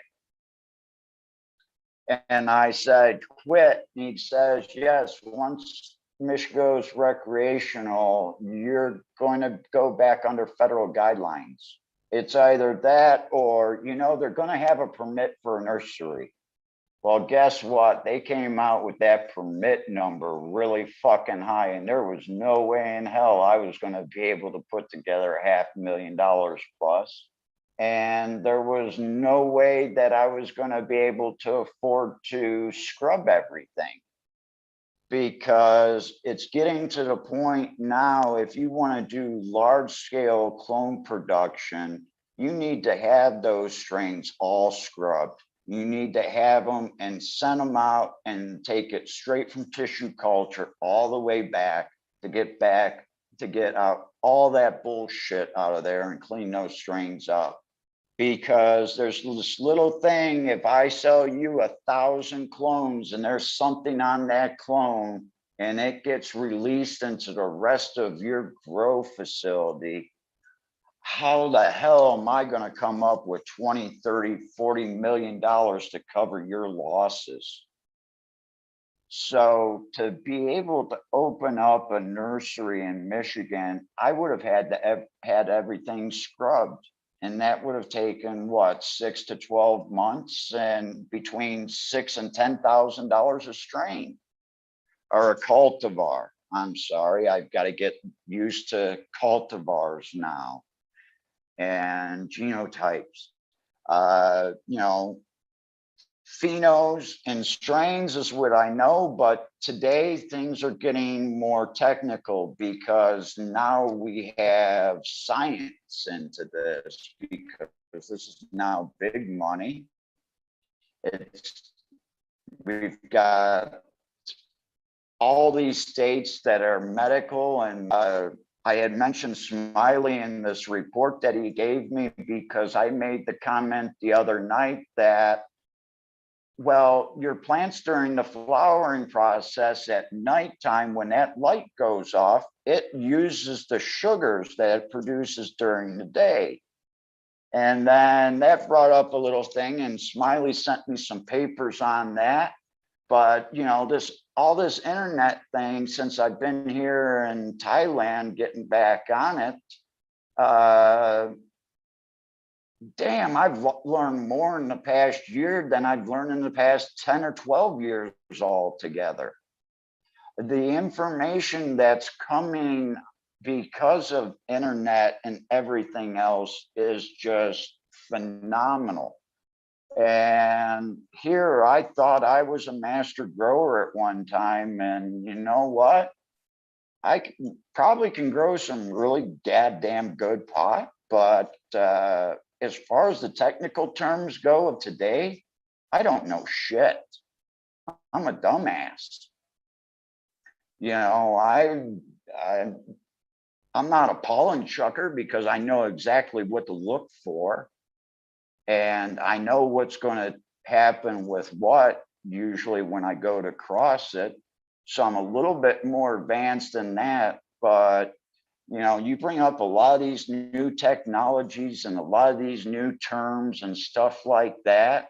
I don't know what the hell you're talking about. You lose me. Let's get back to talking plant, nutrients, nitrogen, potassium, shit like that. Now I'm hearing all this shit about sulfur and how sulfur can now improve the terpenes coming out of the plant. Well, how much sulfur is too much and how much is too little? You know, we had colloidal silver in Ohio. That's how we changed our plants. But I didn't learn until recently that, hey, why don't you put 100 or 200 parts per million of GA3 in it, gibberellic acid, along with that colloidal silver. And then it brings up to the point of the fact of this. Okay, if silver induces male into the flowering, and I always put copper in as a micronutrient. I always make sure copper's in my plant. And we're finding out that today copper is what makes the plant lean towards the female side. And okay, well, how much, you know, copper do I need to put in the soil? Because, you know, until that plant pops out at seed, it doesn't know if it's a male or female. So can I add more copper to my immediate mix in the beginning to get those seeds to turn more female? Hey, you know, I'm an intuitive person. I'll run that test. You better believe that, because I enjoy doing things like that. That's why I like breeding. And like I was explaining earlier, you know, the way I do the breeding is if you put something in, and there were 2, 3 of us that put stuff in, we got everything that was put into that harvest back. We didn't just get back your strains, you got back everybody else that put into it, because that was the deal. If I'm going to make these seeds, I'm going to give you back a plant that's going to be seeded. And everybody that put into this little thing, because you'd have to get 2 or 3 people together back in early 2000s, mid 2000s to do seed runs. It just wasn't one person that could do it all the time. No. So I would do these seed gardens, and we'd end up with 9, 10, 12 different strains. And everybody that put into it got one plant fully seeded back of everything that was in the garden. And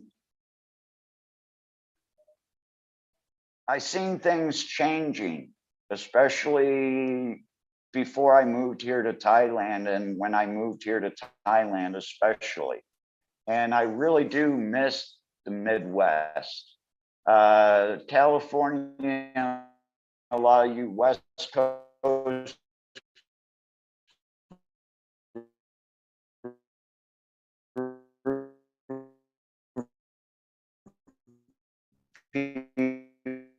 people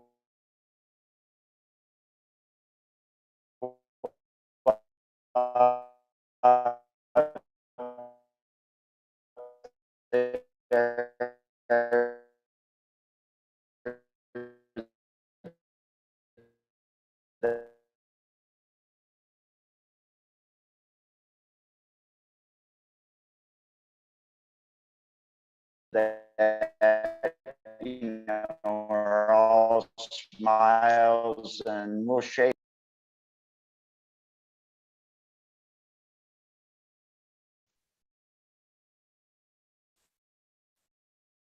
Are you there?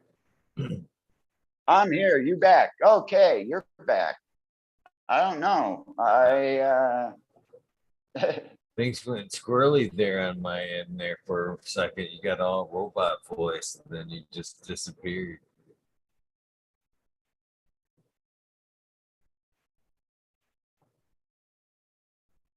Glad to have Yeah, you I'm back, even though. watching my internet here, and I'm not even moving on that. Okay, so I don't know where that went out, but anyways, getting back to it, it's something that I ran across here that we don't come across in Michigan that much, because back in the Midwest, we're all about medical, about all the money and everything. Uh, I live a very simple life here. Uh, you go to my bathroom, I don't have windows over my bathroom. I've got a screen that covers part of the cement block. My kitchen is the same way. Uh, but in Michigan, we weren't after the money. We were about helping people. And that's why I threw a shout out to Buddy out there in Clio, if I can, at Clio Cultivations, because I went out and I helped Buddy with his grow classes. Yeah, how many stores do you know that would set apart a good section of their store to run a grow class that would run between 4, 5, and 6 hours a class? And Buddy would go out and he, drinks, refreshments for free. He'd go out and he'd buy pizzas or the big subs, and he'd buy lunch for us. And we'd be sitting there at the store puffing down hard, teaching these classes for 6, 7 weeks at 4 to 6 hours a week, and they're free. And by the time we get down to the end of it, there'd only be 3 or 4 people in the class, but we started off with 15, 16. And it's not like we were, if I was to do this here in Thailand, or I'd do it any other place, if I was to do it in Ohio, because I'm sorry, fuck you, Ohio, you screwed the medical patients in Ohio so bad. And God, I hope Michigan caregivers can hold on to your license. Don't give up those licenses. Everybody's going recreational. Oh, it's legalized. No, it ain't fucking legalized. Why? Because I can't put 3 plants, 10 plants out in my backyard and not be a medical patient. The weed is not free. It's not legal yet, people. It's still being controlled, and Ohio's really gotten screwed on that, and they're trying to screw you, Michigan. Don't give up your caregivers. That's one thing that's keeping Michigan on a level, and it's all the growers, all the caregivers, all the people that are willing to help other people. I come to Thailand, I speak at their first 420 conference that they had here, a very professional one.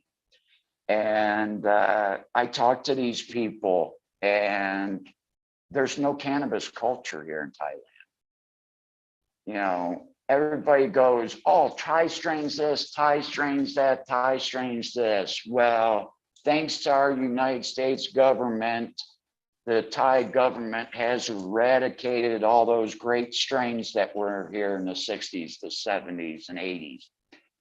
People say, send me seeds. I'll send you seeds from Thailand. If you want to grow a 120 to 160 day flowering plant, I can send that to you. If you want quality though, come over to Thailand and collect them yourself, because it's a big pheno hunt. The chocolate Thai, I've spent the past 5, 6 years looking for it and still can't find it. But I got a chocolate fondue back home in Athens that is fucking killer on the chocolate terpenes and profiles. It had to come from someplace. I can't find it.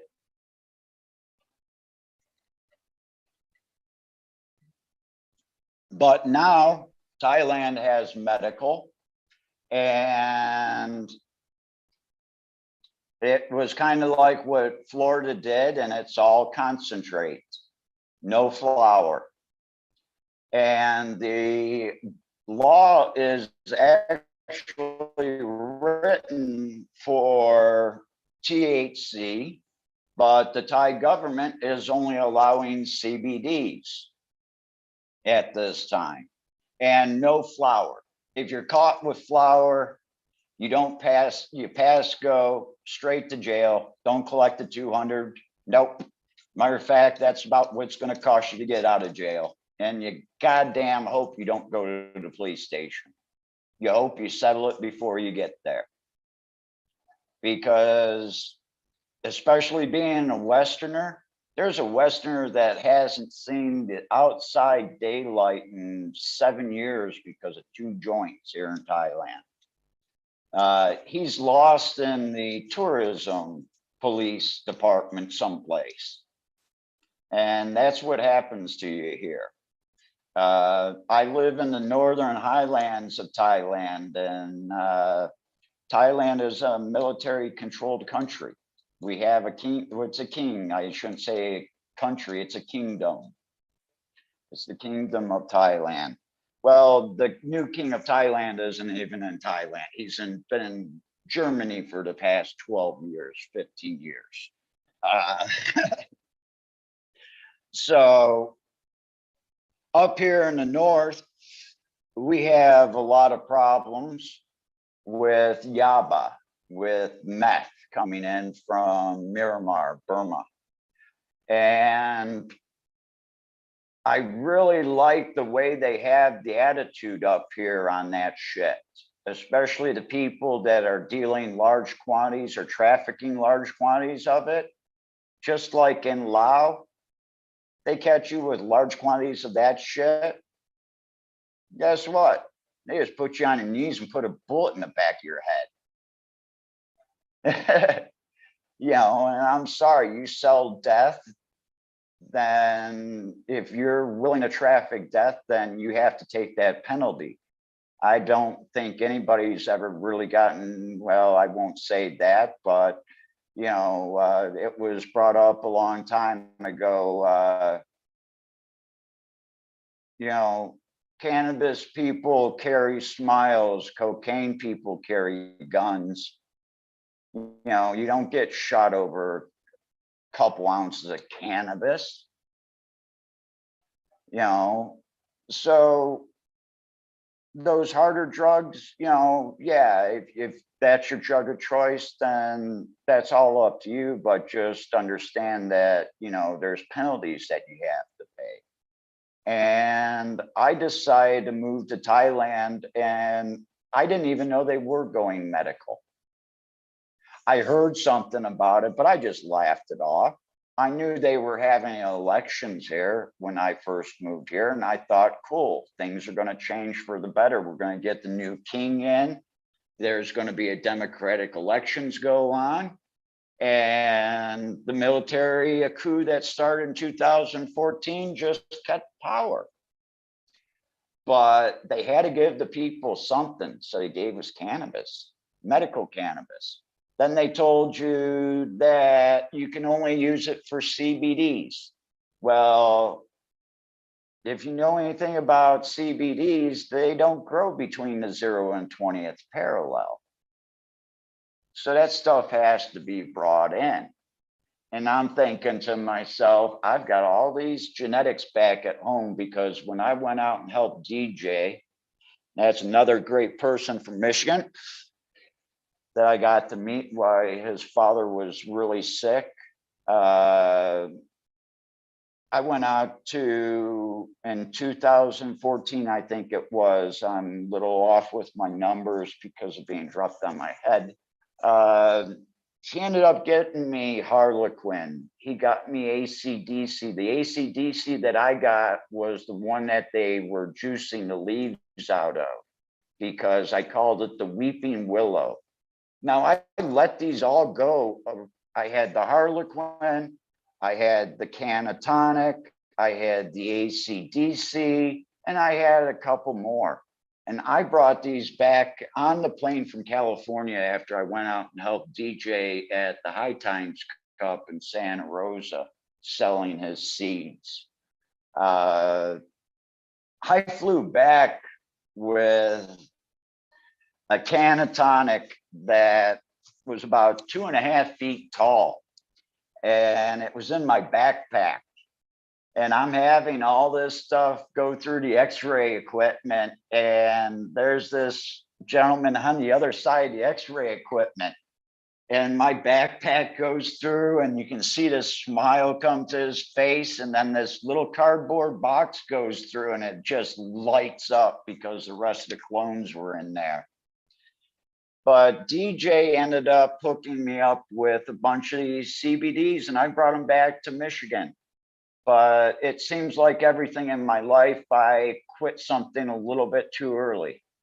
I get everything started, and as everything's starting to really take off, I change direction and go in a different way. I don't know, maybe it's just my curse or my path to get everything started. And once I get started, I go move on to something new. My new thing here in Thailand is to get flower legalized and get THC, which is written in the Thai medical law. It's just the Thai government is telling you it's only CBD and it's only concentrate. Well, the Thai law doesn't say anything about only being concentrate either. I am one of a few Phalang Westerner that does have a Thai medical paper. And mine actually, I got my doctor to write it because he believes, just like us, that, you know, the flower, no flower thing is bullshit. So I had him write down, the first thing on there was THC and CBD.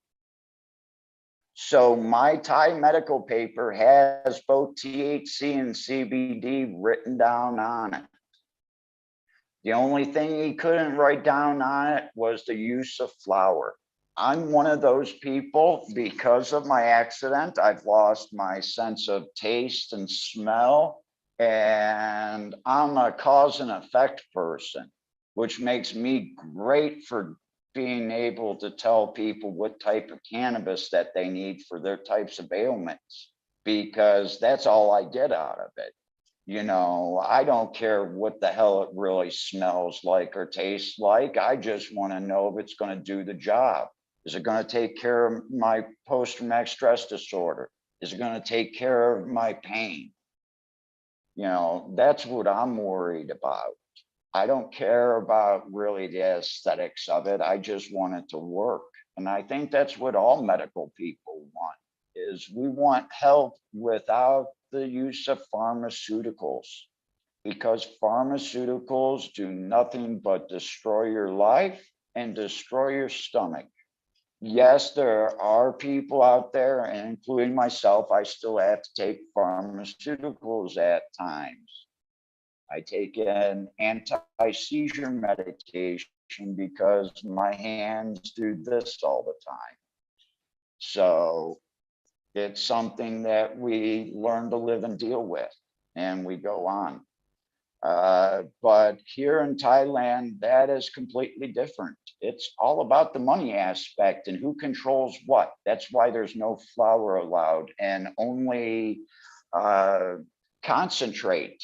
Why? Because the poor Thai farmer that doesn't have, poor Thai farmer that works for $200 a month and lives on $200 a month can pick a cannabis flower off the plant and smoke it. But that's illegal. But the legal thing is the thing that he has to pay 1,500 baht for this little vial. He's got to pay $50 US for this little vial of concentrate, and it's just CBDs. my fight today is to get them to understand that without THC, CBDs are really not effective. And I know there's going to be a lot of people out there that kind of disagree with me, but the tests are out there. The THC opens up more receptors, and it's like going from a little electrical wire to a huge electrical cable in your body. And it allows those CBDs to recirculate for a longer period of time, and you get more benefit out of it. But my job now is to get the Thai government to allow us to smoke flower, because with me, concentrates take between 20 minutes and an hour to take effect. When I want something, I want it right now, because I've reached my point where my pain has gotten to the point where I need a relief. And my relief is not found here in Thailand, because CBDs do not grow between the 0th and 20th parallel. And the heavy narcotic indicas that I need do not grow here. But where I do live in Thailand, I have basically 6 months where I can grow indica. I can grow the big, fat, dense buds, because until a couple days ago, I only seen rain 4 times since October. You know, it got cold as shit in December. We were down in the 30s and 40s every night almost. But, you know, when it warms up to 80s during the day, the plants survive, especially when you're using an Afghani or something. So I moved up here because I have the UV light. I've got the temperature. It rains for 4 to 5 months out of the year, and then the rest of the year it's a dry season. And that allows me to grow my indicas, because I'm up here in the cooler elevation, which will allow me to get a lot of these cool ass different colors in plants that we just don't get to see.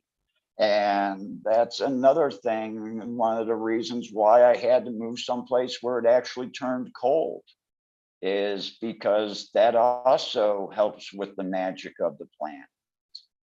And, you know, we don't realize that, you know, well, we'll really start to realize when all these people are using LEDs and they're not getting the same results. And I'll come out and I'll say, I've seen some LEDs that have packed the triclones on, but it's still missing something.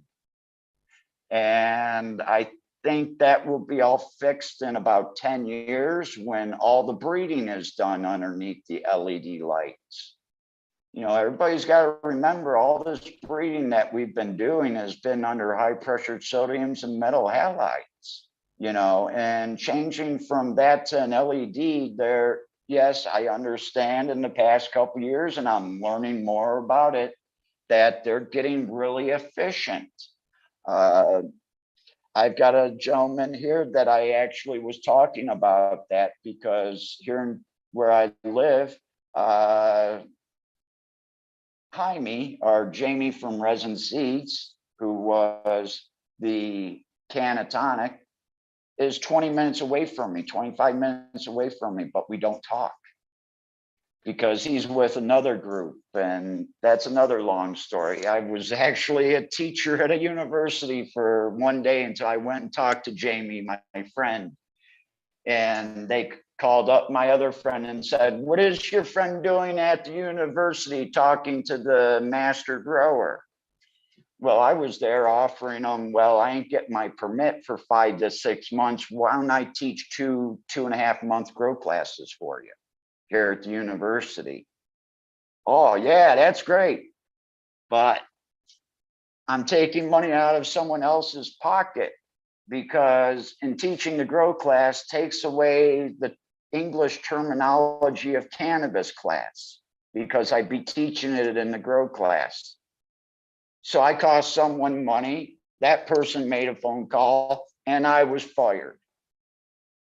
I went in speaking. By the time I was done speaking, I was offered a job 3 days a week. And by the time I got done talking to Jamie, just going up and bullshitting and saying hi with him, I was fired. So, you know, it's here in Thailand, it's completely different. I've actually, until now, really not came out and said anything about it. It wasn't just until recently that, as a matter of fact, last night I had a kind of confirm that, hey, I can kind of come out and say, yeah, I'm part of the cannabis project here in Thailand now. It's actually the first one and only one that's going to be ran by Westerners. We've tried to be consultants, but when you have people that have never grown cannabis trying to micromanage your grow and telling you what you can buy, what you can't buy, what you can do and what you can't do, no, that's just not going to work for me and the person that I partnered up for.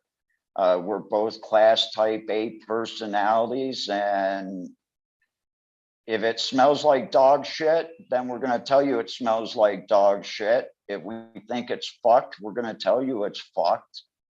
And we have a little problem with that here in the Thai culture, because we're foreigners, we're Westerners. And, you know, I'm using a VPN right now. If not, I'd be screwed.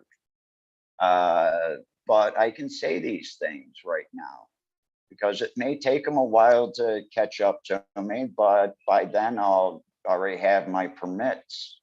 So I don't care. This is what I am. I'm here to educate the people of Thailand about cannabis.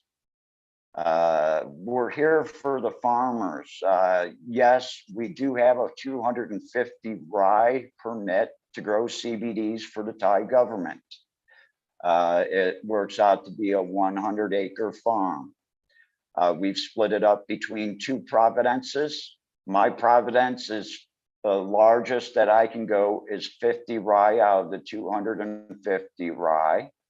And 15 rye of that is going to be propagation area. That is what I'm calling my world, because that's basically where I'm going to be spending all my time, because it's going to allow me to do R&D. I'm going to be able to do research and development. And since the Thai law is written for THC and there's no CBD strains here in Thailand, I have the use of universities, so I can go test for those outliers, and we can bring CBD plants that the farmers can take right and plant right into the ground from seed here in Thailand. But that's going to take me 2.5 years to get it to that point. That's a lot of work. But you know what? I'm kind of playing that devil's advocate because I know the THC is right around the corner. So I'm bringing all those strains from back in the Midwest and back in California that are from our smokable cannabis. You know, because those are the ones that had a lot of the good terpene profiles. And one of the things that I'll tell you in the States, if you really want to make money in this, go clones and go pre-rolls, and don't go monoterpenes, go sequiterpenes. That terpene needs to be there from the first hit to the last hit for your general public. And it's the ladies that are going to be buying those pre-rolls that taste like strawberry, like cherry. You know, they're going to be the ones that are going to drive that market. And why not get paid first and do clones?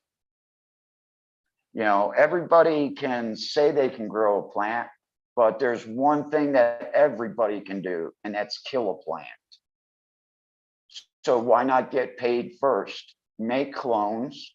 Don't charge a lot for them because they don't take up a lot of room. They don't eat a lot, you know, and get them out to people that are actually going to grow them for medicine or grow it because they can't afford to go out and get their smoke, because they'd rather smoke a joint than drink a beer or hit the bottle of alcohol. And that's the biggest thing. You know, I really like, I heard you the other day, Eagle, and man, I give you much props for giving up drinking alcohol when your kid was born. You know, there ain't nothing ever happened with people smoking pot. It's always that alcohol. And when you said that, that made me happy as shit, man. Because I've watched alcohol destroy so many lives. I've myself, until I moved to Thailand, I had 3-4 drinks a year. Not that I would go out drinking 3-4 times a year. I had 3 or 4 drinks a year. But coming to Thailand, I couldn't find the cannabis that I needed. So I was always in pain. And there's no Western medicine here. There's only 5-6 medications that help anything with nerve pain: methadone, Suboxone, Subutex, fentanyl, Dilaudid, and Oxycontin. Well, guess what? Dilaudid was the only one that I could get a doctor to prescribe me any of besides morphine. And I've been a state of Ohio licensed narcotics user since 2001. But what's the sense of taking morphine when 60 milligrams at one time crushed up just takes the edge off of things? It doesn't help with the pain.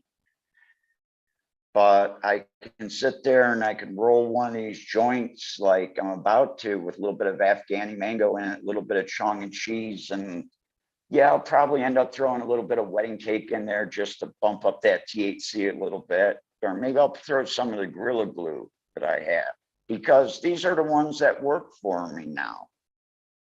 And this is my medicine. I'd rather spark up that joint and within 2 to 3 minutes get that instant relief of pain, or at least allow my mind to separate from my body's pain.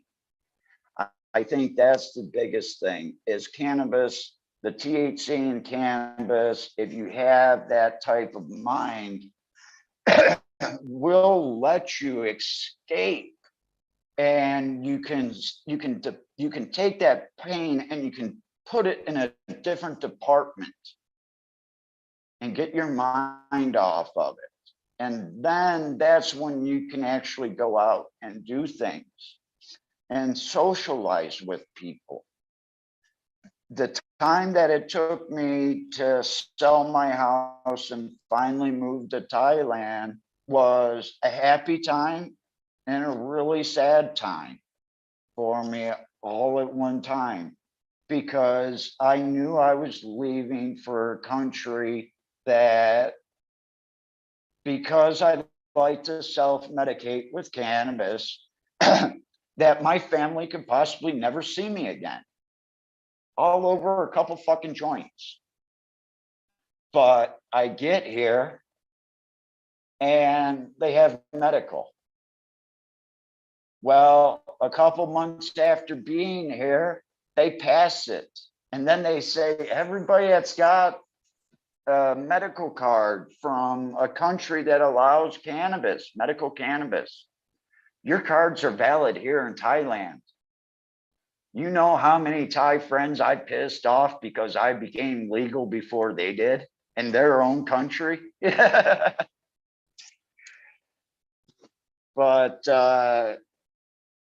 here in Thailand, it's just, it's a money thing. And that's all it is. The reason why they don't allow flowers is because it has to go through 3 different people's hands so they can control it and they can make the money off of it. They don't allow the flowers being legal. Why? Because the poor farmer doesn't have to do anything except dry out the flower.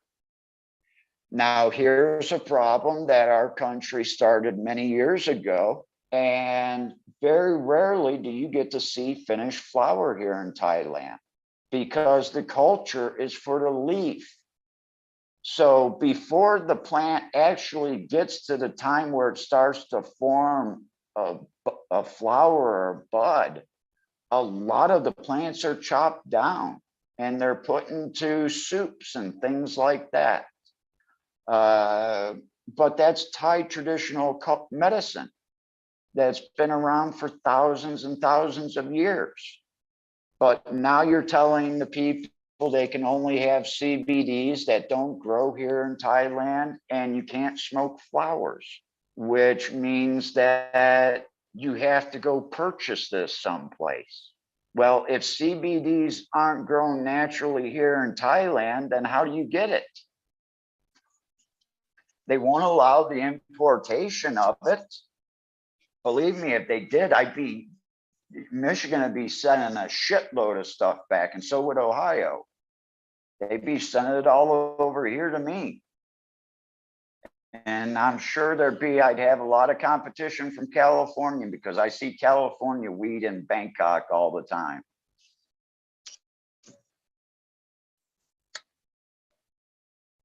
California weed is still $500 an ounce here in Bangkok.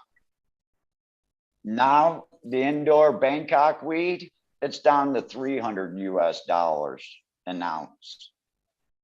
So yeah, when I heard those numbers, I went, yippee! I can live in Thailand for the rest of my life on only a couple plants harvested here and there. Why? Because my 3-bedroom house cost me $117 a month.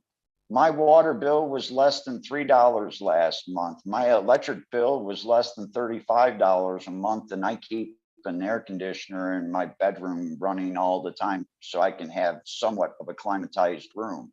Because if not, everything wants to mold here. My leather jacket that I have for my bike when it gets cold, I have to keep wiping that off every so often because mold grows on it. You know, indoor growing here is not suitable. Outdoor, yes. There's no cannabis culture here in Thailand, really. So we'll never be like the United States. You'll have your craft growers and you'll have your big production. That's going to be basically it. This cannabis that everybody talks about from Thailand, how powerful it was. Well, we're finding out now it wasn't because of THC, but because of the terpene profiles in it. And it's where the terpenes are actually giving us the effects a lot more than what we think the THC was giving us in the past. And this is all new information that's coming out. And like I said, you know, back in the 90s, early 2000s, like when I thought the plant, when it was in dark, it was using up all the sugars in the plant during that time. Well, now I've kind of learned that ain't quite true.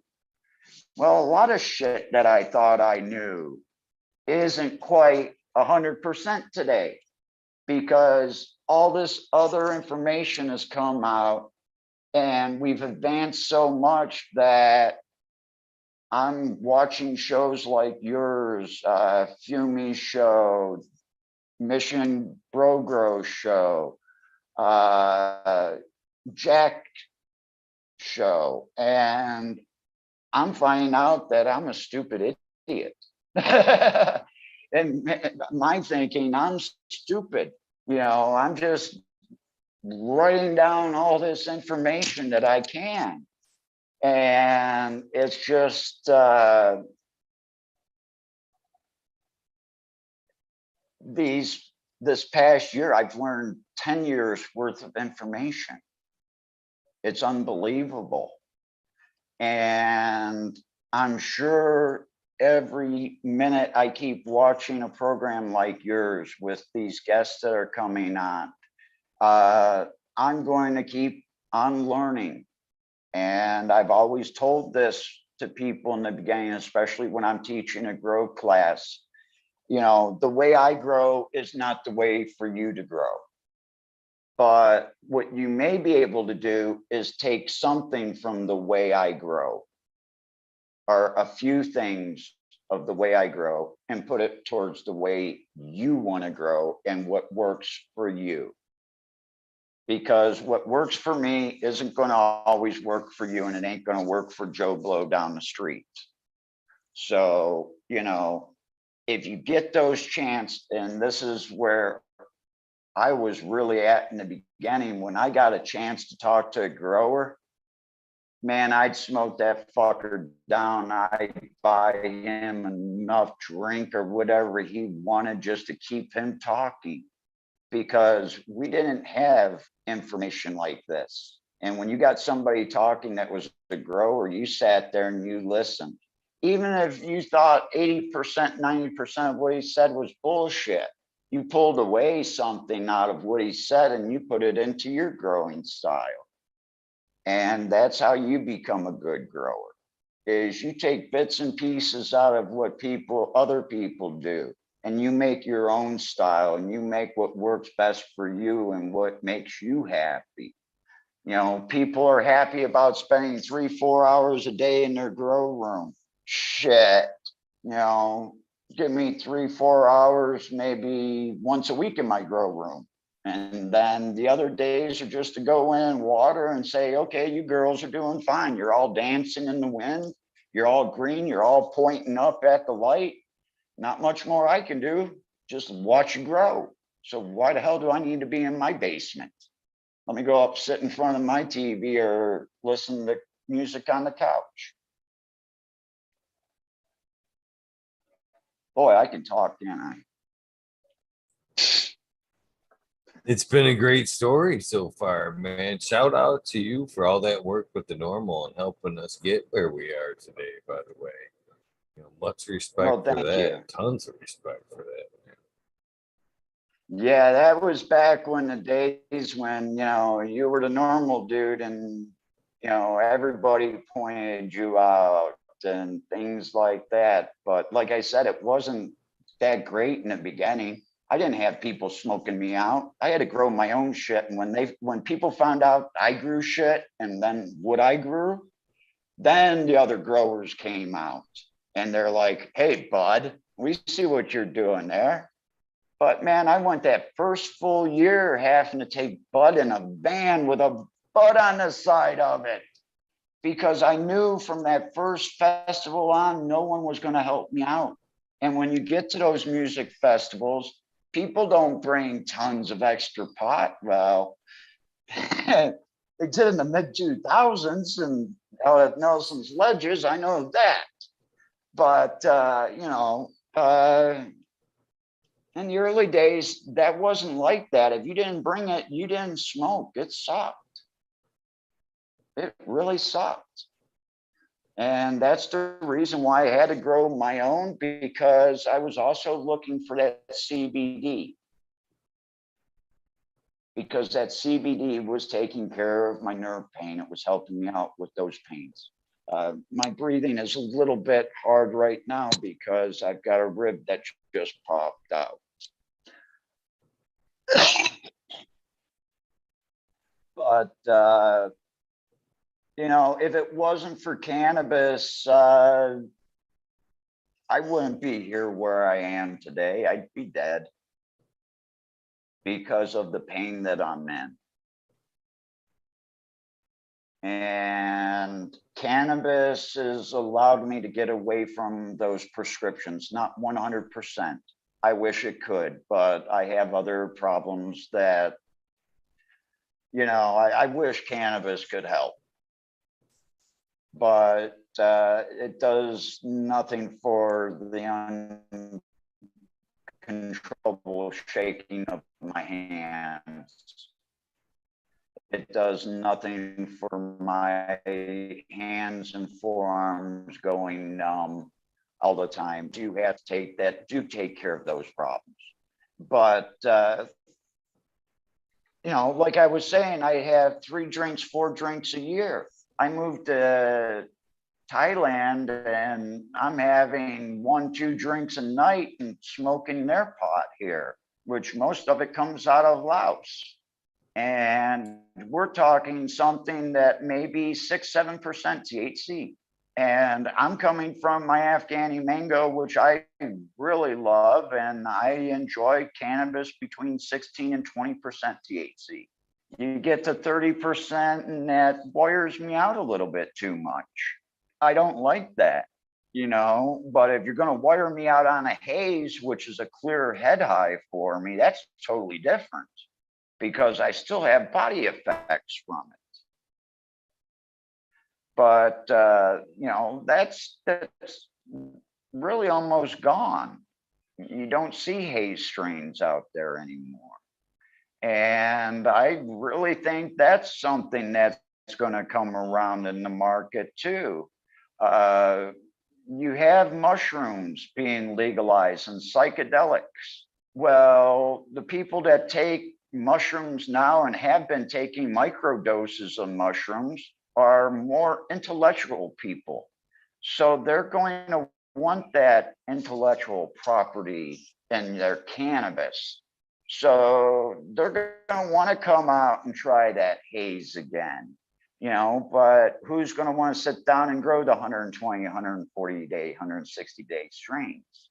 You know, the last NL5 haze I grew out went around 3 rooms in my grow room. And I used bedrooms to grow in. So it went around 3 of the walls in my bedroom, and it was 3 feet off the ground.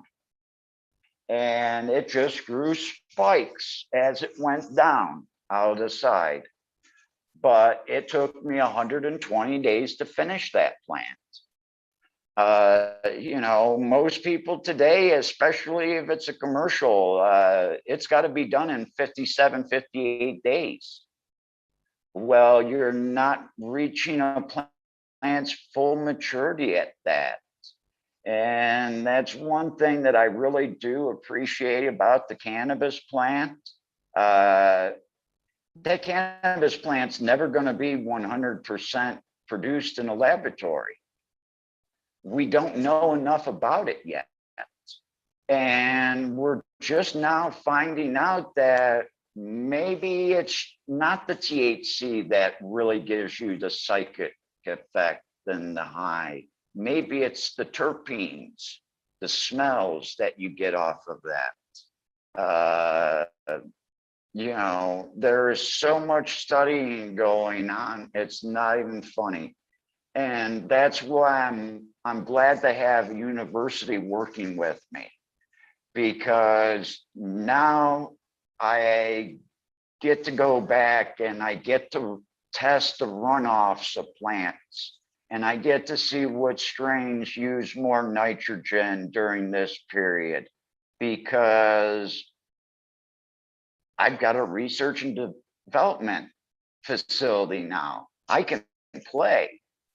You know, this is my candy land. This is what I've been waiting for is, you know, when I moved out to California and they gave me the legal right to do clones and grow, it was great. Now I'm here in Thailand and they're giving me 100 acres to grow cannabis on in the promised land. You know, that's all I want to do is I want to grow my medicine. I want to grow my cannabis. I want to listen to Grateful Dead. And I want to sit on my porch and get high and play with my cat. Why? Because those are the things that make me happy. And that's all that matters in life is happiness. That's why I moved to Thailand, not because they were going medical. I didn't find out Thailand was going medical until 6 months before I actually was flying here. So it was like kind of screwing around for the last 6 months, trying to get things together to find out who I needed to talk to because all my genetics were gone again. My mother got robbed, and when they robbed her, they robbed me. And I used to collect comic books, baseball cards, sports memorabilia. I collected a lot of stuff, the rump mugs, art, soft art glass from the 50s and 60s. I used to collect things. They stole a 1563 botanical cannabis print that I had. And they stole a poster that I had from the joint venture of the Bay Area poster creators. That was done in 1967, and it had a picture of a packet of joints on it, like cigarettes, and it had the Zigzag Man on it. Well, they stole that too. And when they stole that, they stole my heart. They stole my passion. They actually, they've done a lot more to me than that, because the city of Willoughby Hills, even though it's now medical in the state of Ohio, they wouldn't press charges against them. And they bought off and got off with, oh, we're drug addicts, and they got a slap on the wrist. The worst that the one guy got was, I think the worst guy was 160 days in jail. They didn't even get 6 months. They didn't get him out of county. If they would have got him out of Lake County and put him in Mansfield, I would have been able to touch him. But they recently tried using my checkbook because my checkbook was in there, and I don't write checks. But they wrote a whole bunch of bad checks and ended up bouncing my checking account and went through about another $20,000 there. So Fifth Third Bank won't prosecute them, and I'm going to see if I can't. Hopefully the city of Willoughby Hills will be able to pick that up. If not, everybody in Ohio that goes through Willoughby Hills, tell them what you really think of them and, protecting us cannabis people. Because I think it's bullshit that they won't prosecute them. Why not set a precedent right off the bat for thefts of medicine, cannabis? Why not set the precedent right away in your state? You steal someone's medicine, you go to jail. That's it. Treat it like a regular crime, not like, oh, well, you're not a resident of the state of Ohio anymore. You're a Michigan resident, and you only have a Michigan medical card. Yes, sir. I also have a California medical card too. And I've carried those since 2006. Ohio's a reciprocating state. They're not being charged until after you've turned medical already. I want you to charge them. What about my intellectual properties? That's why I didn't press charges in the beginning, because I knew the intellectual properties of all the seeds and genetics I made. It's too early in this game to get anything from it. 10 years down the road, it's going to be totally different, but not now. It's just tough luck. Sorry about your loss. It was pot. Don't worry about it, right?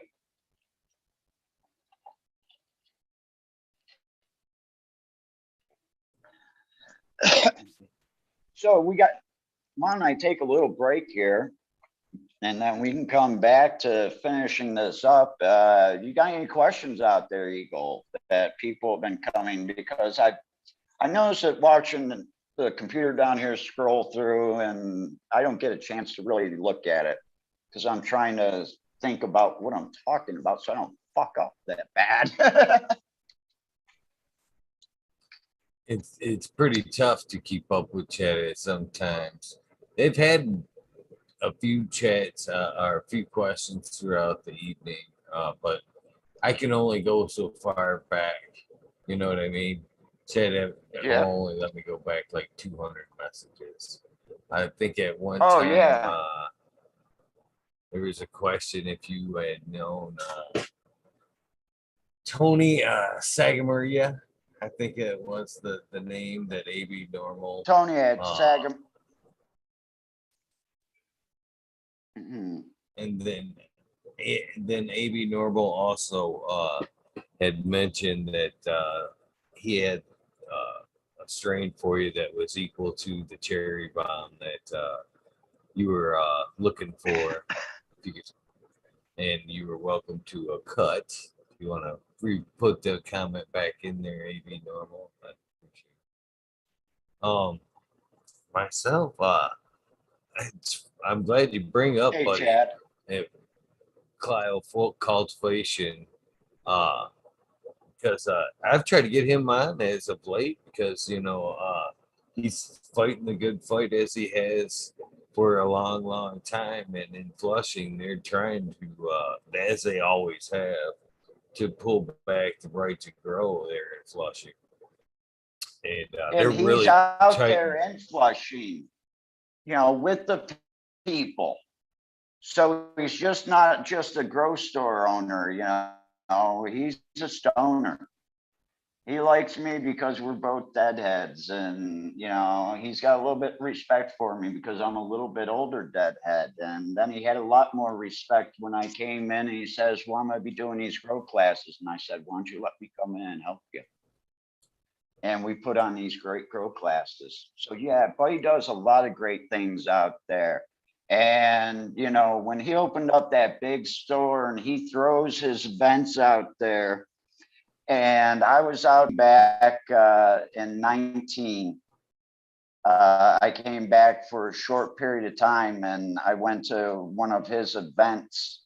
And the events that he puts out, that was coming out of his pocket in the beginning. No one was paying to set up there inside the tents. It was all free. And I understand that you have to eventually charge for it when you build it up. But I mean, shit, look at all the stuff he gives away for free. He provides you with music the whole weekend and shit like that. How many people actually still do that, man? You got to give him a lot of props. That's why I had him mentioning. I don't like to give a lot of advertisement out there, but there's some people in this community that, just could use it. Mike at Double Dog Dabs, you'll see him at the little clubs. He's a little small producer. He puts out a decent product. It's clean and it's cheap.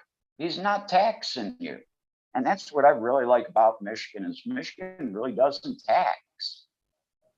Everybody else tries to tax out the ass. Michigan prices are great. I tell people from Ohio, go to Michigan to get your medical cannabis. Why? Well, you're going to pay me $300 an ounce here in Ohio. You're going to pay the dispensary in Ohio almost $500 an ounce, or you can go to Michigan and get it for $250. And if you know somebody and you're hooked up, you're at $1.50, $1.25 an ounce. Especially if you hook up with a good medical person. Go up there to get your cannabis. Don't get it in Ohio. What's up with those Ohio aids? The 2.83 grams is what they have to sell it in, 1/10 of an ounce, not even an eighth, $45 to $65. I went to when I went back home, I was looking at their lists and they were telling me about this. And I said, you're supposed to be medical. Why do you have 2 shitty CBD plants on your list? And that's it. Everything else is shit. And they're trying to tell me their genetics are good. And I said, good for maybe 8, 9, 10 years ago. but you've got shit. And you've got 2 strains out of 20 on here, 30 on here that have any CBDs in it. And they're just mainly CBD plants. Where's your 1-to-1s, your 2-to-1s? You know, the CBD, I strongly believe I've got a can of tonic that I smoke. It's 3.5%. And it's there in Michigan because that's the can of tonic that I brought back with me. It's 3.5% THC and about 16% CBD. And I smoke that personally. Matter of fact, I got some right here in my tray. And yeah, this is my keef box that I made because I got pissed off in the early 2000s when they were coming out with these keef boxes that were like 4 inches on the inside. I'm sorry, my keef boxes are 10 and 12 inches on the inside because my buds are a little bit bigger. And I break my buds over top of it and roll with it. And I collect all my keef right back here. This is a piece of glass right underneath there. That comes out. The screen's on top of that. I had my uncle make these up for me. These are great. And I ended up giving out more than I sold. It was supposed to be for sale, but I ended up giving out more of them to my friends than anything else. It's like anything I do that I have this idea of making money on, I seem to give out more than I sell. But that's just the type of person I am. I'd rather make somebody happy. And if I can put a smile on somebody's face by doing something nice or doing something funny and weird, especially if it's a kid, if I can make a kid laugh and smile, I just about do anything. Act like a stupid ass clown, which I am most of the time. Life can't be so serious. You gotta be fun. Completely agree. Completely. 1000% agree.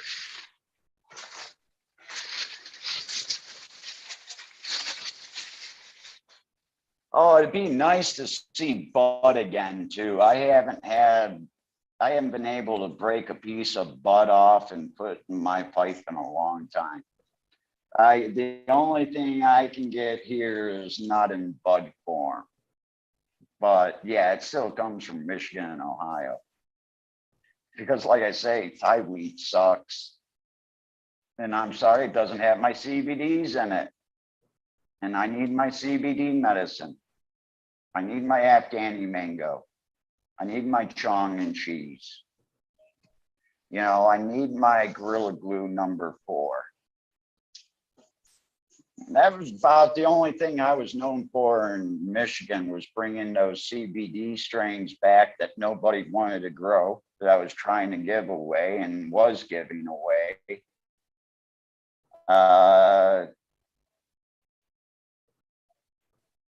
Yeah, I just kind of lost it there. Sorry. Oh, no worries. You were talking about the CBD strains you were bringing into Michigan. You know, I'm right there Yeah, with you, but though. I think the CBD needs that little bit of THC, especially in the isolates and, you know, the extracts.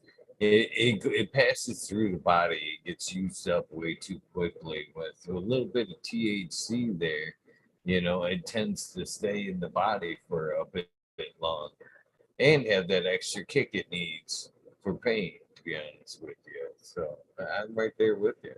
Right there with you. and see, that's my whole idea of and you don't need a lot. I figure between 3 and 4 and 5% THC is about a good amount. And what that does is, for people that aren't like myself and yourself that smoke a lot of heavy cannabis, that 3 to 4% THC is going to give them that 15-20 minutes of psycho effect that's going to allow the CBDs to start working in their body. And then they're going to get it into their mindset that, wow, this really is working. because they got a little bit of pain relief from the THC first, and then the CBDs kicked in and took the inflammation out of their joints. And they can move their hands, they can move their knees and get up and walk.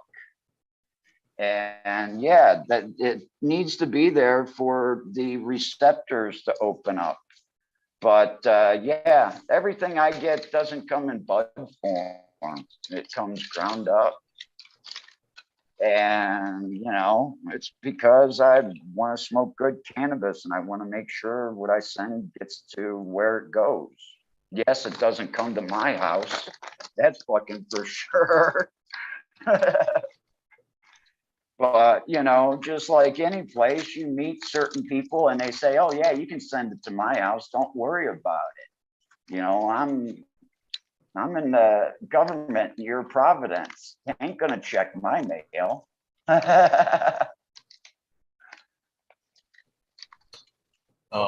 Before I get back too far here, let's see if I can find that comment there from AB 428 abnormal said it was seeds from Bodie that he was talking about.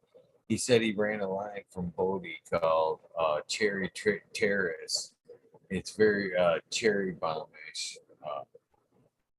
Yeah. There. Yeah. And actually, my partner, when I talked to him the other night and said, you know, asked him exactly, you know, because he knows I've been coming on to these podcasts and things like that. And, you know, I had to ask him, I go, how far can I go? And he says, you can mention what we're doing, finally.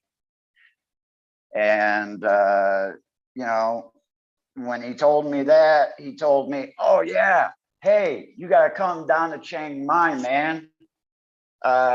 You know, there's this cat just moved here. He's a deadhead. I think you'd really like him. And then he tells me that he isn't just friends with Bodie. He's really tight with Bodie. And he's got Bodie's genetics here. So we're going to go down and see, but thanks for that, AB. Yeah, that's one I definitely want to try, because when I popped those cherry bomb 2s and I threw them on everything. I mean, I threw it on the New York diesel, man. I turned it to sweet diesel. And if you can do that with that terpene, you can do it to anything. You'd have a cherry skunk. You can have anything if you could find the skunk again. That's another thing too. Any of you people out there watching from the UK, any of that real UK cheese from before Barney fucked his partner over. And that's why I don't buy from Barney's Farms anymore, because the guy doing his genetics was pulling out his mother plants. So Barney decided he wanted to keep his mother plants. And when the guy came over from England back to Amsterdam to harvest, Barney called the cops on him and turned him in. That's how Barney got to keep all of his genetics. So that UK cheese that originally came out of Barney's farm in like 2000, 2002, you know, that's a really good one for my pain and my conditions. It has that little bit more THC. The one that I have that I like smoking for my pain is 18.66% THC and 3.63% CBD. It's my Afghani mango. But I'm getting a problem. That's why I started going with the UK cheese, is I've been finding that my Afghanis are giving me anxiety attacks and panic attacks. And that's no good, because that's kind of what I'm smoking the pot to get rid of, instead of taking diazepam, Valium, or some other mood altering medication. But yeah, thanks for that, AB. Definitely look into that. And if I can't grab that, And by the way, people, I still have a couple gardens going in Ohio, and there's people in Michigan that will hold strains for me because, you know, we do make good friends. And if you do things for friends like us cannabis people do, especially from the Midwest, you know, I tried getting Twisted Roots to talk to me, but he really doesn't want to talk to me on something that is more secure. And I don't feel comfortable talking without a VPN and not a secured line about genetics and things like that, and sending me stuff here in Thailand and stuff like that. But you know, I wish the brother would talk to me because basically he grew up 10 minutes from where I lived in Cleveland and grew up. That was the funny thing. And back when I was working for Normal at the time too, and growing. So he was talking about coming to my town. He was buying my pot and he was buying paper that I was getting. So basically he was kind of buying from me most of the time. But, you know, I wasn't that big of a drug dealer, but, you know, I had a lot of pot. I had a lot of friends because you needed to back in the 90s and early 2000s because pot wasn't available like it is today. Damn. And yeah, me and Spartan, right here you go, Spartan buddy. We have to use a roller too. Now we can get Red to start using a roller. Maybe he can roll his joints a little bit quicker and not take him a half a show to roll one. I'm sorry about that, Eagle, that I support all Michigan podcasts that I can. And those guys are great too, just like you. You have a little bit different of a podcast, and that makes you all that much different.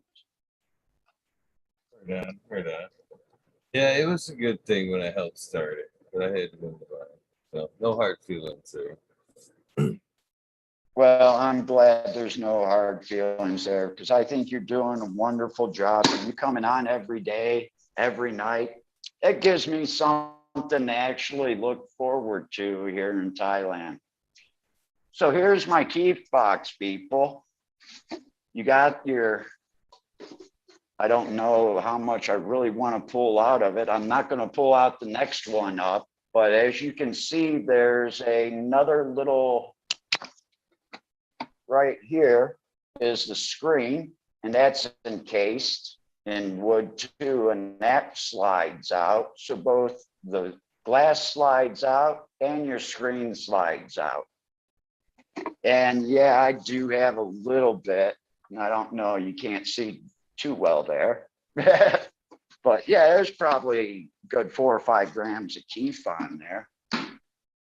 But the problem is none of it comes from Thai weed because they don't let it go long enough to actually get triclones or make your fingers sticky.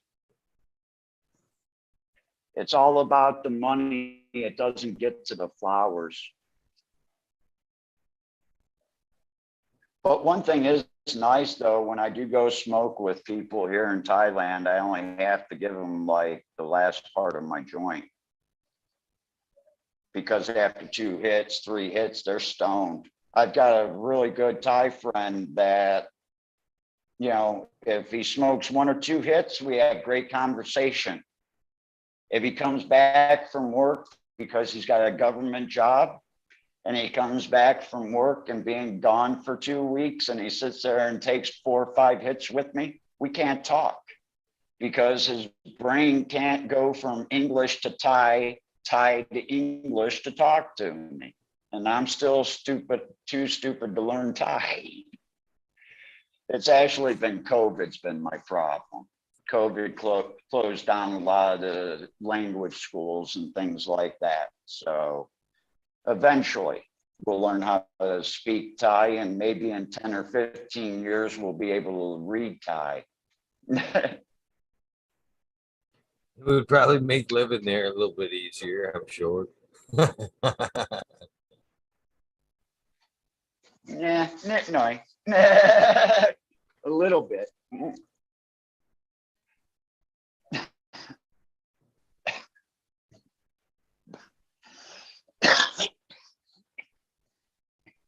I don't even know where my mic is on this. I don't even know if it's. What's that? I can I'm hear sorry, people. Okay, well, I don't want to be coughing over this because that's one of the reasons why I also moved here. Living in the great state of Ohio and Michigan and going to all those flea markets and antique shows in the early mornings out in Massachusetts and New York and Pennsylvania, I have ended up with fluid in my lungs. And it's an Appalachian disease condition, they're calling it now. And, you know, back home, it felt like an elephant was sitting on my chest most of the year. It's one of the reasons why I moved to Thailand. You say, well, there's really a lot of humidity in Thailand. It's really hot, but it's a completely different humidity than what we get in Ohio and Michigan. And for my COPD and things like that, it helps out. The only bad thing is I smoke cigarettes, and maybe someday I'll be able to grow enough pot again to be able just to smoke cannabis and get rid of cigarettes. Since you're such a big advocate of the CBD, have you ever thought about just switching over to like a hemp cigarette? If you were able to get it there. I was just about to mention that, and you know, I kind of mentioned something. If people wanted to go into the cannabis business and you want to make money, there's two ways to do it. Get your sesquiterpenes and do pre-rolls, or make fucking clones. People are always going to want clones. You hear people talking about clones all the time. Oh, I want clones. I want clones. And I'm like, well, why don't you contact me in Michigan? Because I knew you then. You knew I was making clones. You know, I was making hundreds of them a week. I was feeding people clones. I was giving out quite a few clones, especially CBDs. If you didn't have money and you wanted to try CBDs, you got them. We talked a little bit about that Compassion Club ran by that bunch of guys riding bikes. You know, I gave them a bunch of CBD plants to help their children to stop their seizures. Didn't ask for a dime. Why? Because when I got them from DJ, that's what I told him. I said the most I'd ever charge anybody is $5 a clone. And that $5 a clone was to cover my time, my cost of making them, and the rock wool plug that I put them in.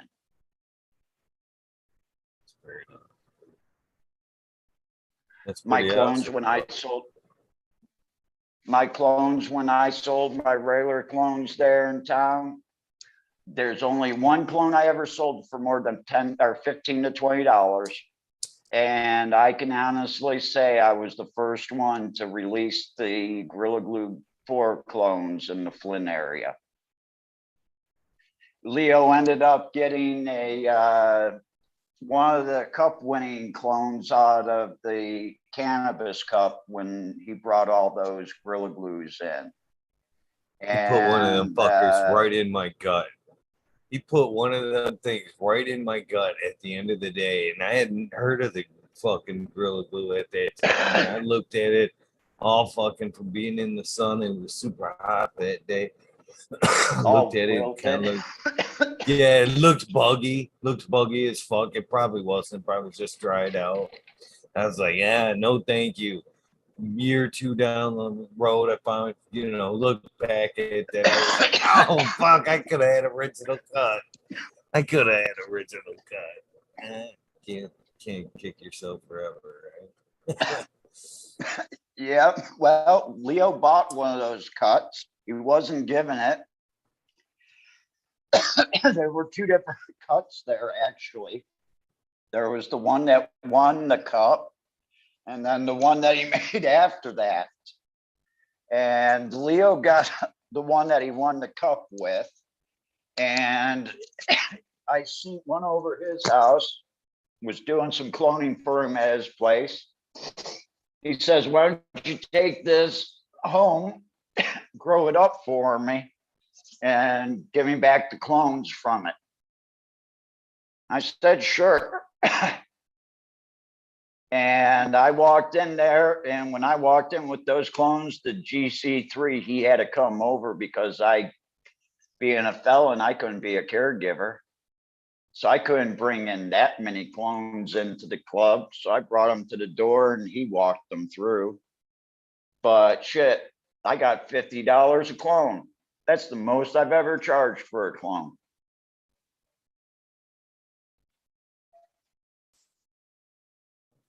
But I tell you what, there's strains out there today, though, that, yeah, I can easily see $5,000, $10,000. Because I lost down about to six. GC3 so often. Yeah, well, I stopped going there when they kind of kicked me out in 2015. I know some other people that have been kicked out for the very same reasons, and for their heart being in the right place. It wasn't for greed or money. It was helping people out. Same thing, just meeting them in the parking lot, had them on camera, fucking out of here. And yeah, sucks. No money changing hands. It's just the number of clones that I was going through. That was the problem. And I wasn't a caregiver. Well, yeah, because to tell you the truth, most of your good pot growers aren't in the business because we do have felonies. And we should actually be the first ones that actually get offered any type of permits because we actually know how to grow. But we get locked out of the industry. Looks like that Sherlock's hitting you pretty good. Is that a little bit of piece of hash on top of there? I seen you sparking. Yes, sir. That's exactly what's in here. And the strain is a little bit of the twisted TK from each other that I'm running. Pretty good. Pretty good. Yeah. So, do you remember? I helped. I had a good hand in starting the CRI out there in Clio, 2008. You remember that club? 2008. Yes, sir. It was right behind 2008. I was in California. That's when I didn't make it to Michigan until 2011 when I moved to Durand. The dirty Durand. Hey, I love Durand. Durand was a nice, quiet little town.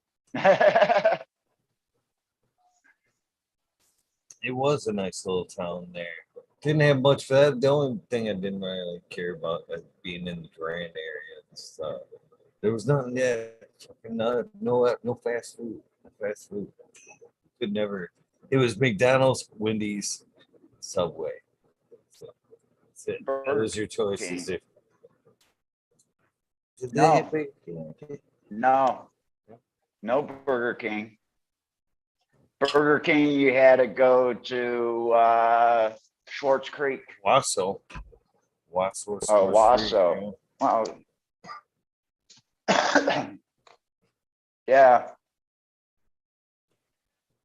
That's why we all went over and seen Mom at 3-4 o'clock in the morning over at the bar that was open all night. What was that, the Railroader?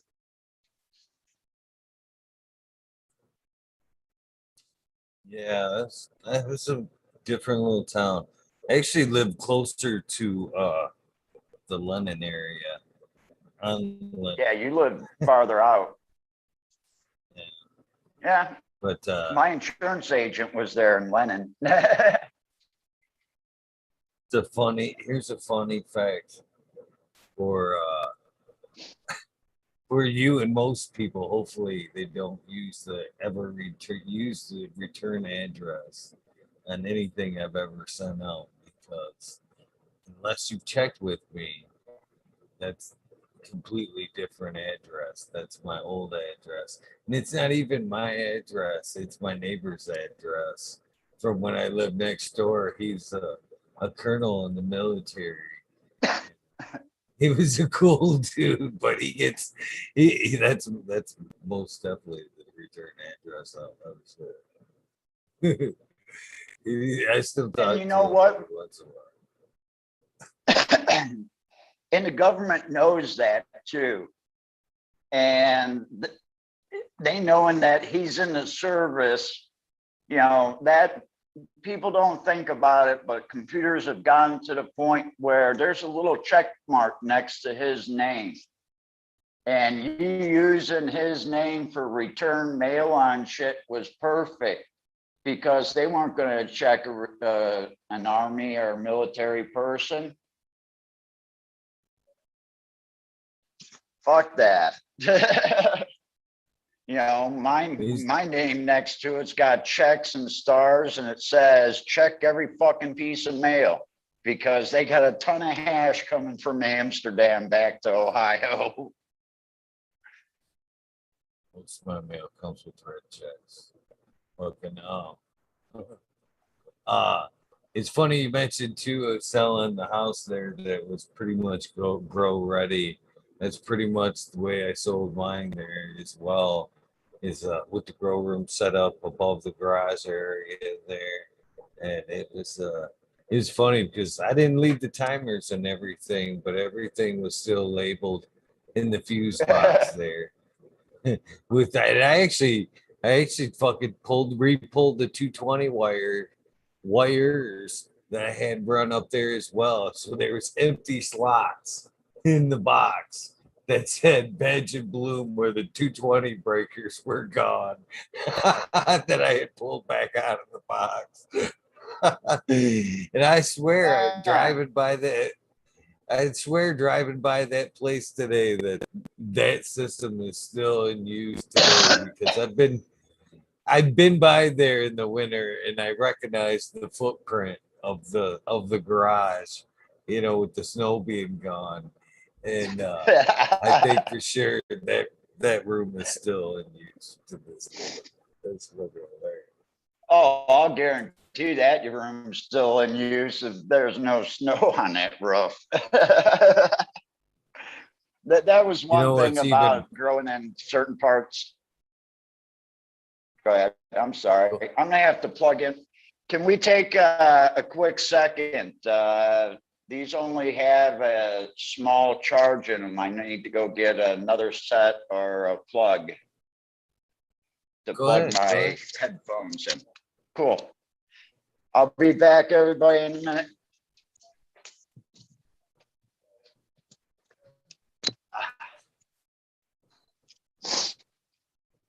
Cheers, chat. How's everybody doing? Sue Moon, thank you for the compliment on the show.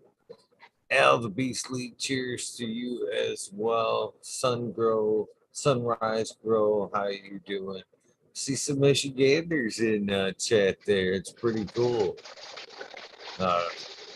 Some of you close to the old stomping grounds there. That's even cooler there. Justin Station, of course, Smiley's Gardens. What's up, G? GMO, what's up? Dirt Road Dude, grinding up some GG4. How you doing? Looking forward to my episode with you as well. 420 Abnormal. That's going to be a good one. Can't wait. Just kind of scanning through comments here.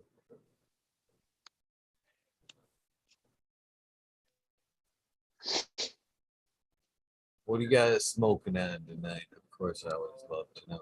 Cheers to you, Bingus. Appreciate you, brother. Plug in the Chris. That was a good episode the other night without midnight. Like 1978. How you doing? Smile. Can't wait to hang out. Hopefully 417.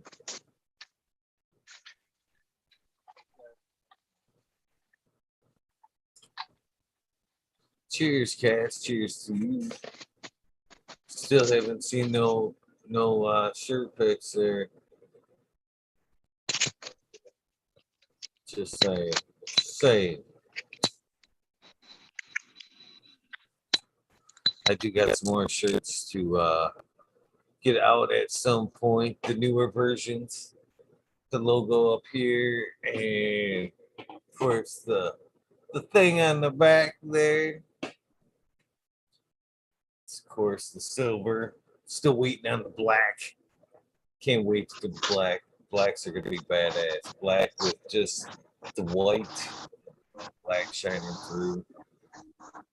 It's gonna be pretty cool. Very much looking forward to those. Oh, I've almost at this point got a show shirt for each day of the week. Digging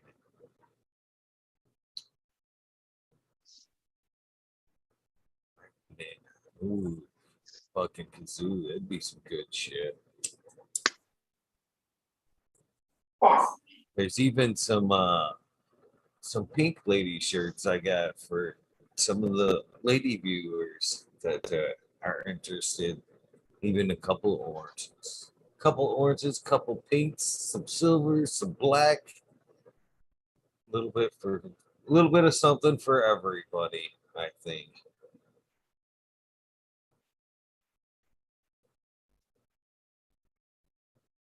No, I didn't make them. I'm actually got a guy. I know a guy that owns a print shop, and well, I've just met him, and he is been working with me about printing up some shirts and some other stuff to give away on the show. Al's Beastly.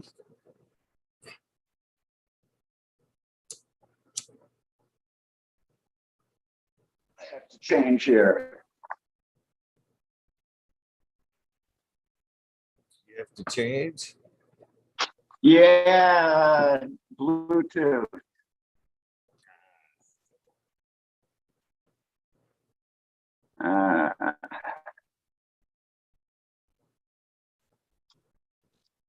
These ones are actually pretty cool.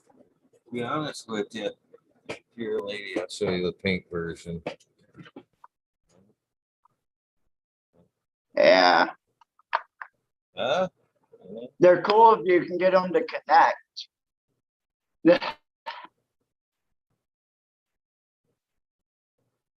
Of course, there's this version of the shirt as well. There's only one of these. Oh, let me print out some chassis. Of course, it's this version of the shirts as well. Funny. With this on the front. Well, of course, the current version, which I have on, with the emblem on the side and then on the back, huh?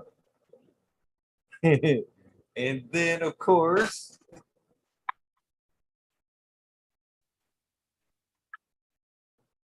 good old yellows. The yellow. Look, this is I actually like the yellows, the original design. So I want to get this. The black ones are going to be like this. Boom. This design on the back and on the front right here, but like everything you see in black or everything will be the shirt, and then everything you see in white will be like the white on top.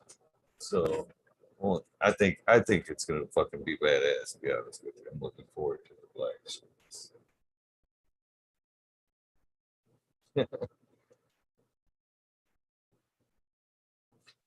Only nothing for sale. I should say that, by the way. No shirts are for sale. They're only for winning and giveaway purposes.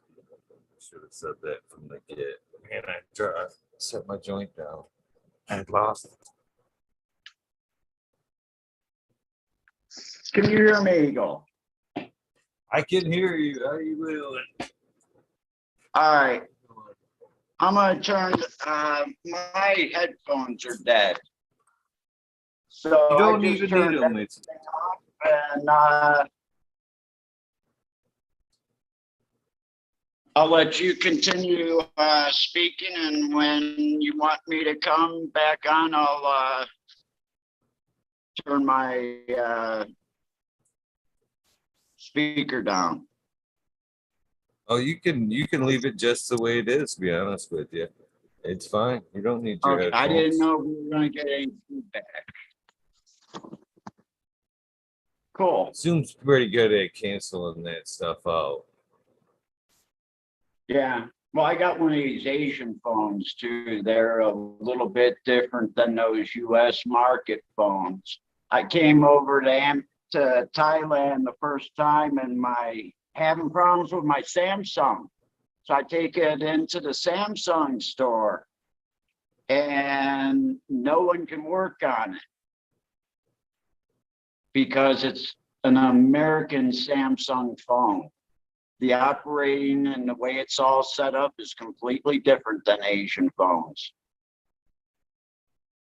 Really? And that sucked. Couldn't use my phone for 2 weeks.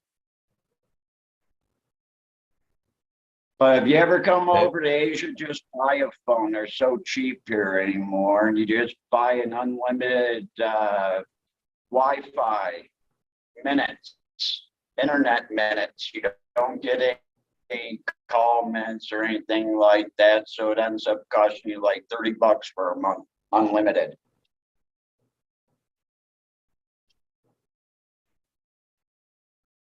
Them over there, they have like the pod phones. Isn't that what they kind of are selling over there these days? Where like if you want a new camera, you just pop out the camera, install a new camera. It's more of a phone that adapts these days over there, isn't it? Yeah. Yeah, and you're going to be seeing that a lot more. I tell you what, I wish I really had that. Take some of the bug pictures in some grow rooms, though.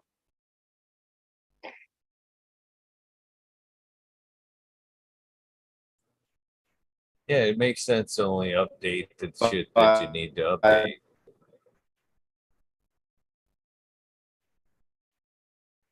well, I don't know how it is back in the States, but Google just did an update here about a week ago. And I actually missed out on some freeborn genetics because Jackson did a drop on Dagalove. And I went to order the seeds. And here's fucking watching the podcast on my computer through the Wi-Fi through the house, and I'm trying to order the seeds on my phone because that's where all my credit cards are at. And it's like my phone won't work. I go to press and open up Daga and I go to order the seeds. It lets me do that. I go to press one button and it takes me back to the main menu, and it kept on doing that for like 3 days.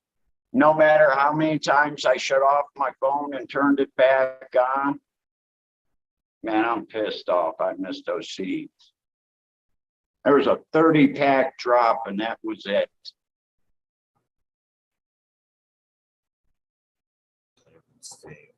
See. So what's that beautiful lady behind you, by the way? I've been looking at her all night. She looks like she's ready to go up against that heavy bag. That is a 6-shooter back there. Tall girl, she still needs to be pulled down, a little bit overgrown, and then I've got that big old girl behind me there. That is a citrus shooter as well. That girl's 4 foot from a little over 4 foot from tip to tip. And there's a few others. Got some biggest blue mile back there. Some Xmas. Pine Tower. There's a Pine Tower back there. Some Tiger King. Some Tiger King back there. Some Fort Jefferson. See, that's how everybody's garden should look, though. The spice of life, a little bit of everything. That's why people enjoyed me so much, is because, you know, fuck, you know, if I have 30, 40 strains, I'm going to be running all of them. I just run them in phases, kind of like you were talking about how you produce your clones there. You know, you don't have all your ladies out at once. You're only pulling out, you know, 4 to 6 at a time, and, you know, staggers. You know, just like you said, the flower that my patients get from me this month, they're not going to get for another 2 months, basically. You know what I mean? Next month, something completely different. And if you liked what you got this month, well, you better pick up an extra couple, because next month's gonna be different, but it'll be back. It'll be back. Don't cry. It'll be back. You know, that's what It's I just always going to tell take them. time. I told somebody that today about sangria and shit. Man, I really like that sangria, man. It was really good, really smooth, man. It hit hard. I love that shit. I was like, it's gone. What? You should have said something. I don't cry. It'll be back. There's more good stuff. Try this smash cake. You'll find it to be just as good. Here you go. But yeah, that's the way it works, man. It's all in rotation, man. I can't smoke the same shit for too long. Okay, there's The thing 6 or I 7 liked about growing a different strain was the fact that, you know, you got to learn all the different growing characteristics of all these different plants. And that's one thing I'm really excited about, is I'm going to be able to take, you know, these really nice hemp strains with CBDs in them, and see what plants, you know, take up, you know, more nitrogen, everything like that. I'll be able to run all the runoff water through the university. So I'll be able to further my studies that way with these CBD strains. But like I say, I'm pulling the CBD strains out of our smokable cannabis, so I've got to go pheno hunt, because I am looking for those like the cannatonic that show up with a couple percent THC in them. And Rajabad University here, their grow, they pulled the cannatonic. You can tell that they're really after all the CBDs. They let the students pick the plants, and they all picked all the highest of the THC cannatonics, none of the high CBD ones.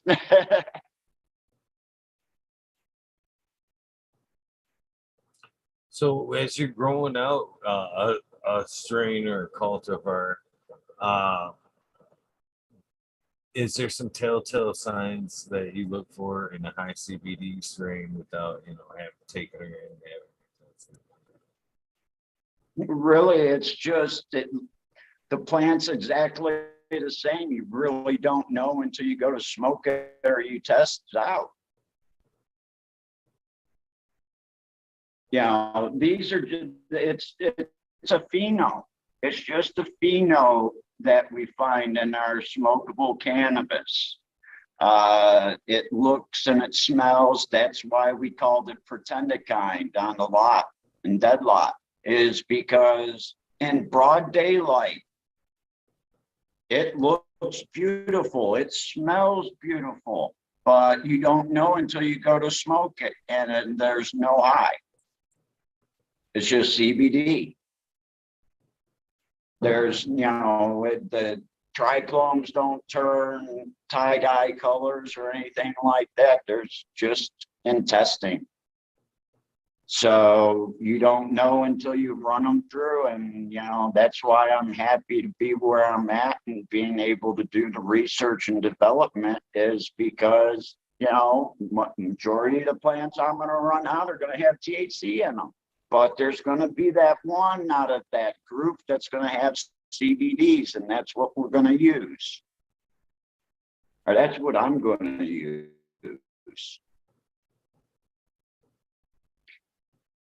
But the whole plan really is to get a collective, and you hear Bodie talking about it, Green Bodie, who you had on yesterday. That was an awesome show, and thank you so much for coming on.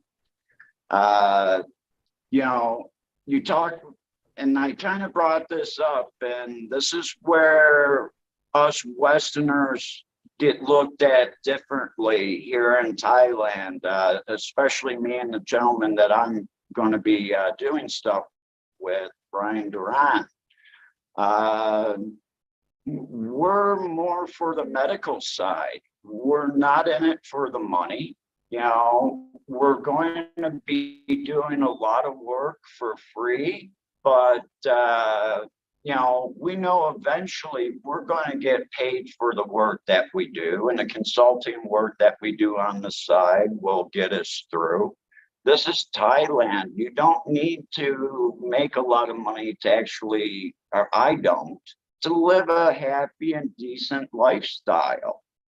$1,000 a month is perfect, and that pays for my house, that pays for my electric, that pays for my car insurance, my bike insurance.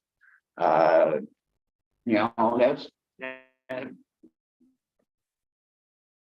the car and bike. That's actually the most dangerous thing in Thailand. There's between 47 and 62, 63 road deaths per day. That's not the people going to the hospital or people that die at the hospital. That's people that die on the roads here in Thailand. And that's only 70 million people. Driving here is stupid. I thought people back in Southern Ohio were starting to be born without common sense. Well, I guess it's a worldwide thing too. So that's a nice little picture of Bud.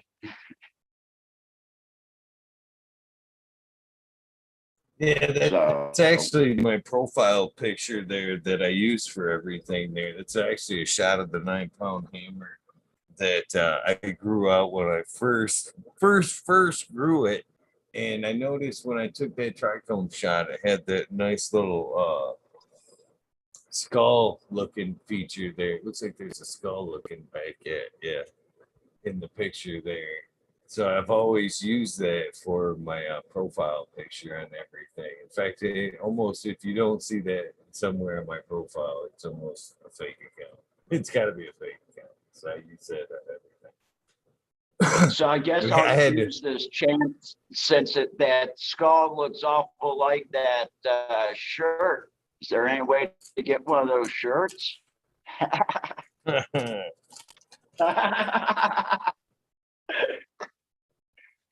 Now you're trying to add some merit to the gift basket fucking legend that seems to be growing there.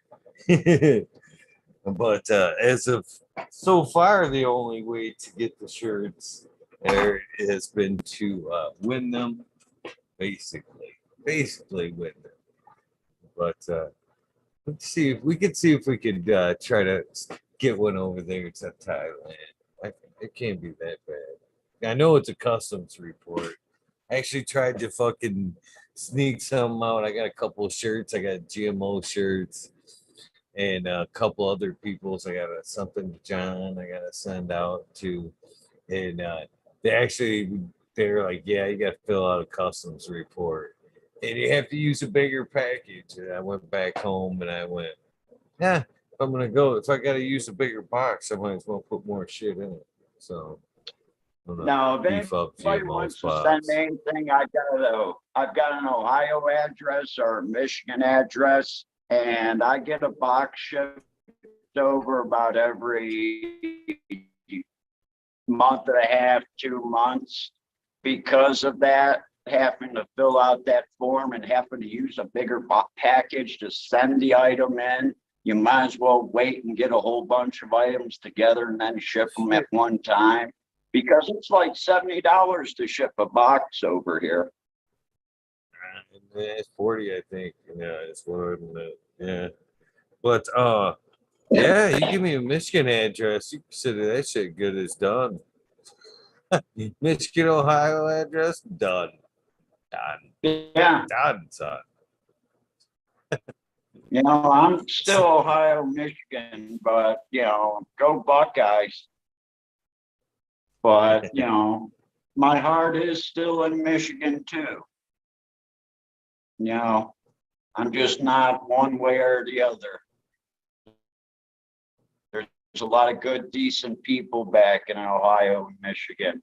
And, coming over here to Thailand, that just shows me because, like I was saying, they look at me and Ryan like we're crazy because we're willing to set up a collective for the farmers here because we know that this was all done to try to get the people to calm down and give them a different way to make money than a rice field. And the way it's being done, the only way the farmers are actually going to be able to do it is if we can get them together in a co-op or a collective, and we've decided to go the collective route. That way, the small farmer can actually grow CBD hemp and get paid by the government for it. Because all the CBDs that are grown here in Thailand are all sold back to the Thai government. And that's what goes to feed the Thai medical program. Except the only problem that I've found here is I'm one of those overqualified, undereducated people. So I don't get taken very seriously here. Even though I have grown 30 plus gardens in a row, harvests in a row, on a monthly basis. I don't know shit about growing cannabis in Thailand, it seems, if you talk to any of the university professors and people like that. It's only the businessmen that realize that, hey, wait a second, maybe what you're saying is what I need to follow because I've had 2 harvests and I haven't gotten shit off of them in return so far. But you're telling me you would do this totally different. The other day it was brought up that someone wanted to do a CBD garden indoor, and they asked us, well, we've got the equivalent of 200,000 square feet indoors. And they said, how many seeds do you need? And it was like, what do you mean, how many seeds do we need? Well, yeah, do we need to get 10,000, 100,000 seeds? And it was like, who told you you needed the seeds and start that way? Well, my advisors. Well, your advisors are totally wrong because you want a uniform crop. And the only way to do that is to use plants that are basically the same height and just make clones from those. You can't use seed. You're going to have plants all different heights in there. But it's only the businessmen that will listen to us. The universities don't want to really listen to us. because I tried when I came here. I tried for free. I even tried to give them my CBD strains that I have with me. Because, yeah, I counted them up last night. I've got 32 strains with me. Not all CBDs. You know, I actually have one here that after talking with Twisted the other day, because there is some CBDs in one of the 8 different phenos of the lemon G that I have. So I'm actually, in 2014, we backed up a garden in Athens. They probably get pissed off from me saying that. But it was backed up and they took a Quirkle and crossed everything with it. Because right now I can't get that lemon G, that clone back, that or the star pheno of Death Star that was kept, that no one else kept. And then this is a Death Star that I can't smoke after 8 p.m. because it's like doing a line of coke for me. But they wanted to see if the Quirkle would give their plants any of that purple, because you have to remember this was like 2014 when purple was still big, and it's now come back into favor again, I see. But they were only crossed one time, so they were only F1s made. So I'm going to take it a step farther here in Thailand and make the F2s up, and we're going to let those out in Michigan. I think maybe we'll just start passing them out for free in the beginning before anybody does any type of work with them. Because I've heard about the different phenotypes that have come out of it, and there's 8 of them. And the ones you people want, it's going to be a little mutant.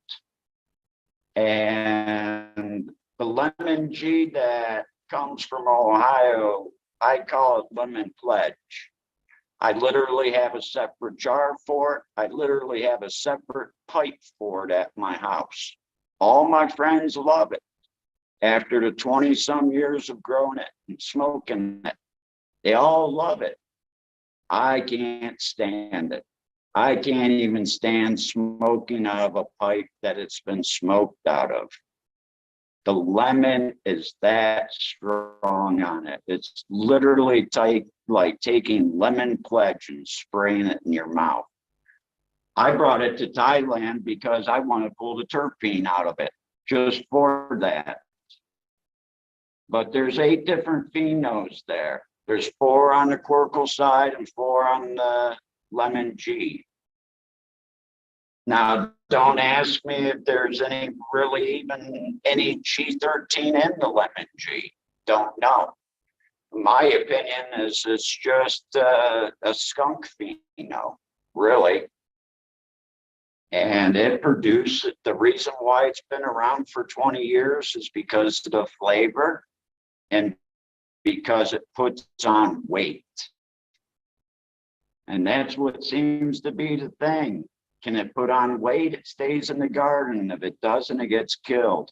My friends came across some tangerine cookies and they grew it out. Doesn't put enough weight on, but it's got the sesquiterpenes in it. And I'm telling my other friend, well, keep it for your garden, or give it to my other friend that's 20 minutes away from you and let them keep it, because those are the ones you're going to want. Because when everything goes recreational and everybody that isn't a connoisseur of cannabis is going to want that cannabis that tastes like that berry or that fruit all the way through, just not that first hit. They want to enjoy it all the way through that joint.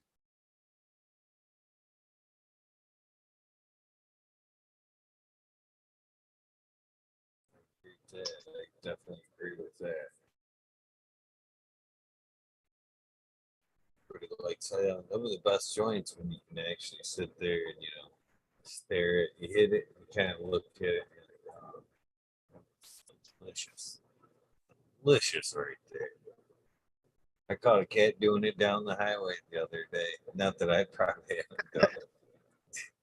I look over and he's just like, I was like, man, I was almost jealous, to be honest with you. I was like, damn, that must be a good one. And you're looking over at him like, hey, man, if you're looking at it that way, can I hit it? I actually met my first grower in Cleveland after joining Normal. Driving down the freeway, I busted him smoking a bowl because I'm driving up in my truck and he's down in his car. And I held up my bowl too because I was puffing and we were both going downtown. It was early on a Saturday morning in Cleveland. And I busted him smoking a bowl, man. So I held up my glass and he held up his and kind of pulled over the side of the freeway. This was like 1995, right after I joined Normal. Everything just clicked.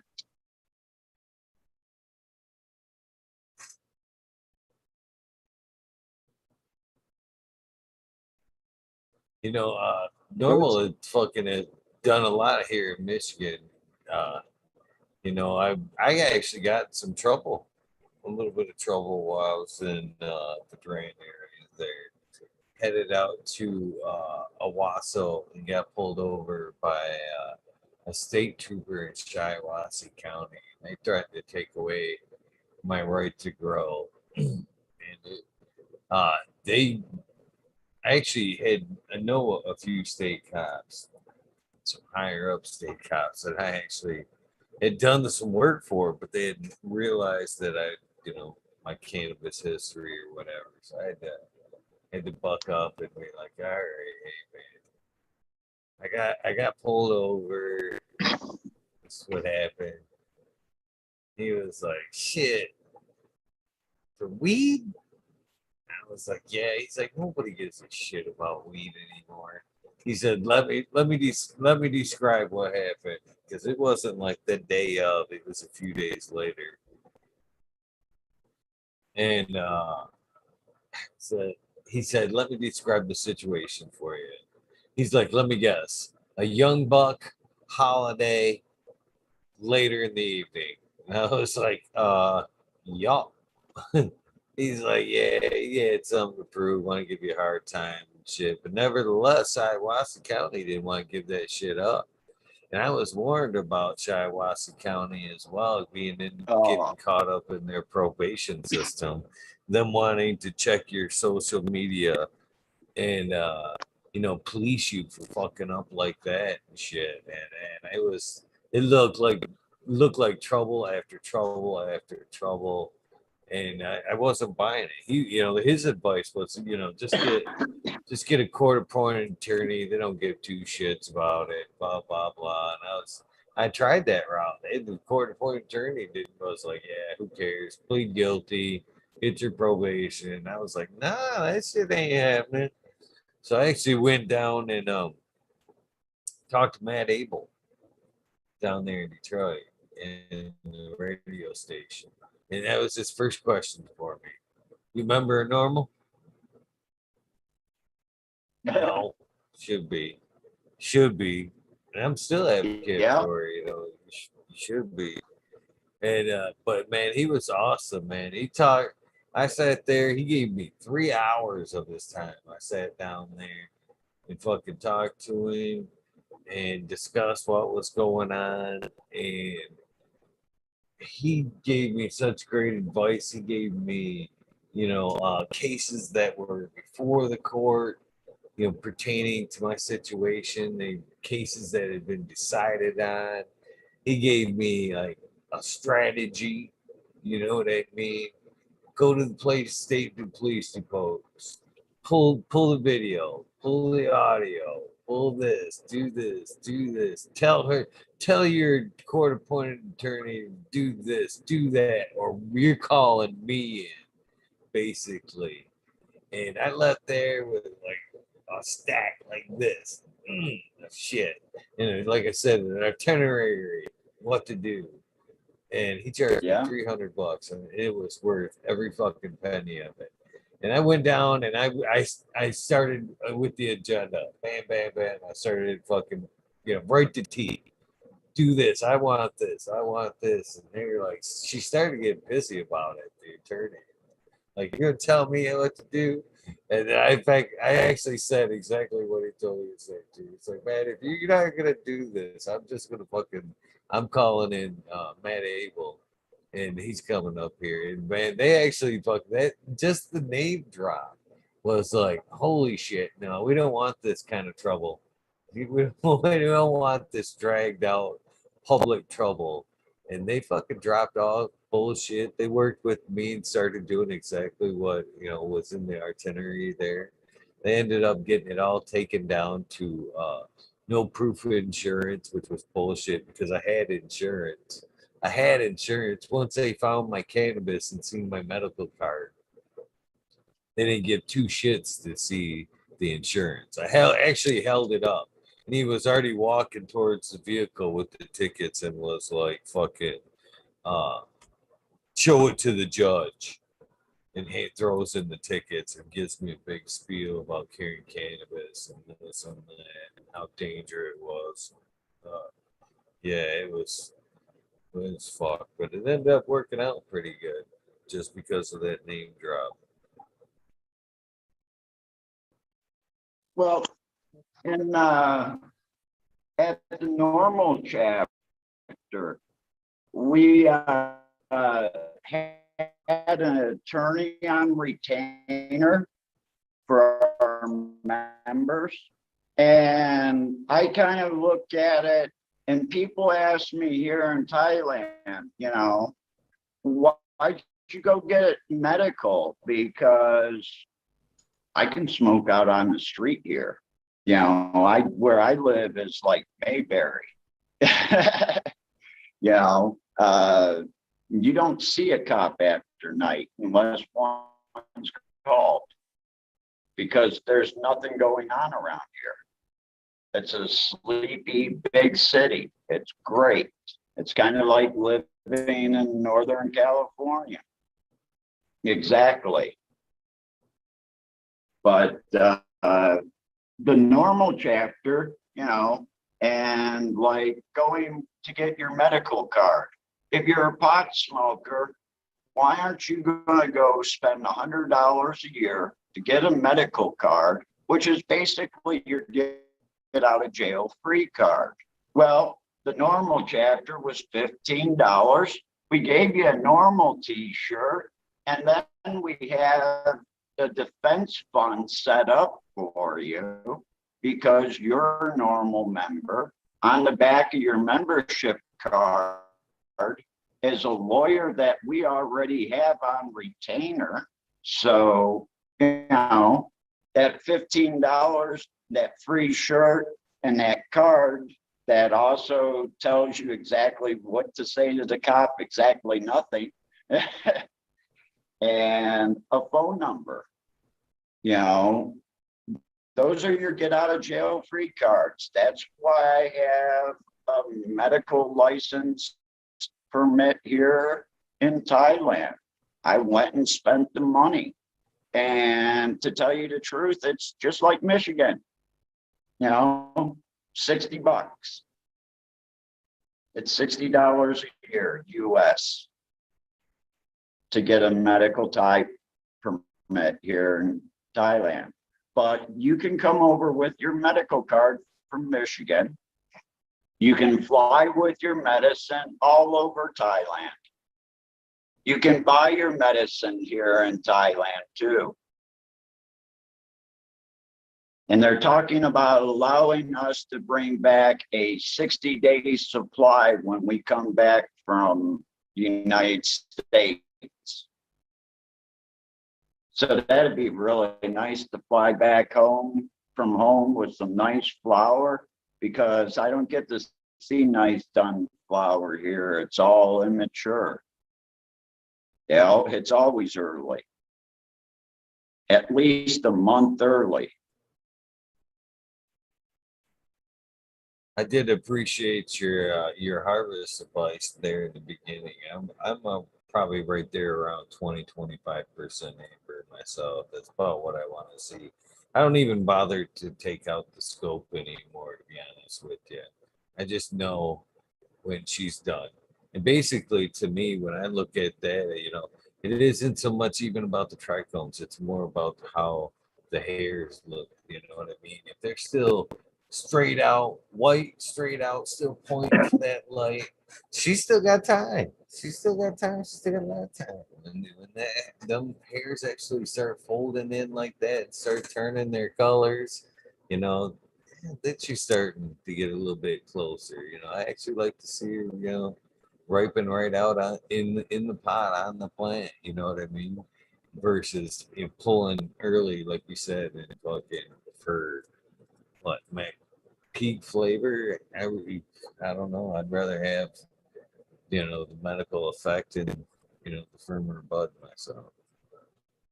See, that's another thing that I get to do here is, know, uh, certain strains, when I was doing test gardens for people, I would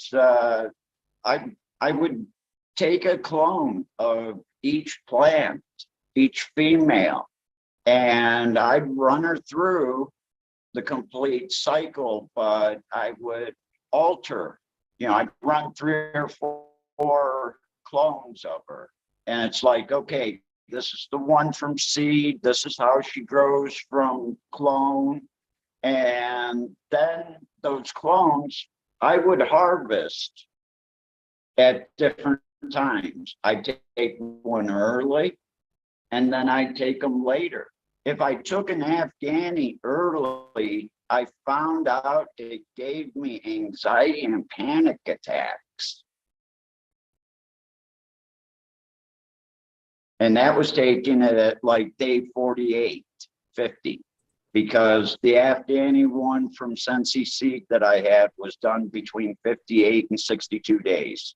I normally took it around day 60.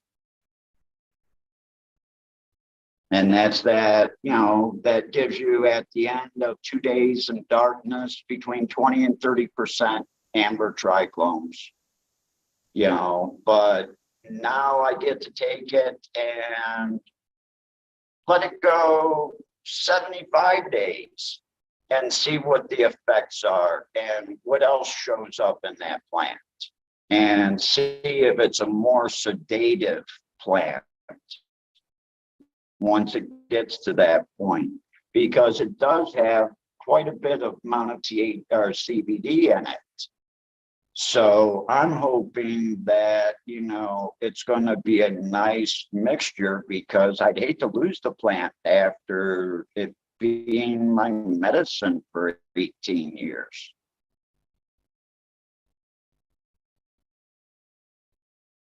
But yeah, I like the idea of taking plants at different times to see what type of different effects the plant's going to give you. What type of terpene profile is going to be stronger.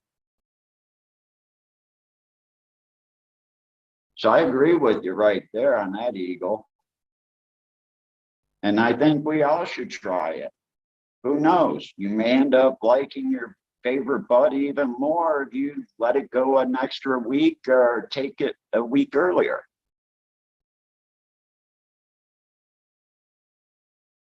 And it's only through shows like yours that we'll be able to find out, because now instead of going to a music festival or a show and talking to a small group of growers, we have this thing called the internet, and between 4 or 5 shows, you get all these experts that are out there today that know a shit ton more than I do.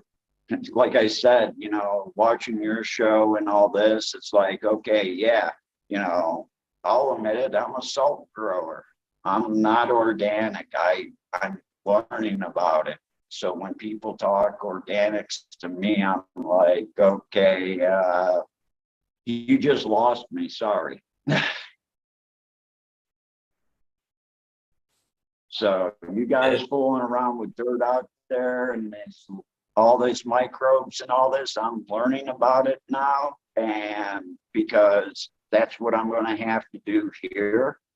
It's the only way we can do it here, where we can pass this knowledge on to the farmers and they can do it for a low cost and actually make money off of a crop instead of losing money. So, you know, my hat's off to you, because all this is like, I think I need a week off. Maybe I've just been cramming too much, because that's a lot of information. Smiley drops a lot of information down too. Oh, Smiley's a smart dude for sure. And I've definitely went through my phases in the growth phases for sure. But you know, as far as organics, I'm right there with you. You know, I kind of relate to what you've said tonight about yeah, as far as like terminology and all that. You know, I'm right there with you. I've always done what I felt was right. You know, to get in and know all the correct terms on what's going on in the soil and everything. Just I said this, you know, Smiley the other day, and it was like, it has, you know, for me to properly want to learn it, I have to have a complete interest in it. And up until lately, I haven't had a complete interest in it. To me, up until lately, fucking organics has been a lot like fucking trying to watch golf. You know what I mean? It's just so monotone, and fuck this. I got shit to do. You know what I mean? I'm gonna stick to what I'm doing. But it hasn't been until, you know, last while that I've had the interest come back with the organics and the deeper dive of it all. You know, it's not so much like fucking watching golf. You know what I mean? I have a genuine interest in it. But then with that being said too, you know what I mean? It has to be presented in a passionate way, which a lot of people, good people like Smiley and a lot of other folks presented it as. There's still a lot of the same information out there that is just like it was. You know what I mean? Very like seminar related. You know what I mean? Take your pencils out. Today we'll be discussing potassium and the many levels of the uptake. You know what I mean? When it comes to like that, just kind of like classroom monotone, it's like, if I'm gonna watch like an hour of that, I'm I'm done. I'm done for the day, or you know, it gets to me really quick. But if it's in a good conversation that's being well presented, you've got me for it. But you know, it's a growing interest, to be honest with you. It's a growing interest. Yeah, and you know, like I said, I'm a salts person, basically because all I had to deal with was producing clones. You produce clones, you give clones to people, and you don't have to worry about flowering out anything except the stuff that you want to seed. And that allowed me to do all that. And until what happened in Illinois, there's no telling what could have happened in Michigan if I would have made to Michigan with all those seeds. I think I'd probably still be in Michigan.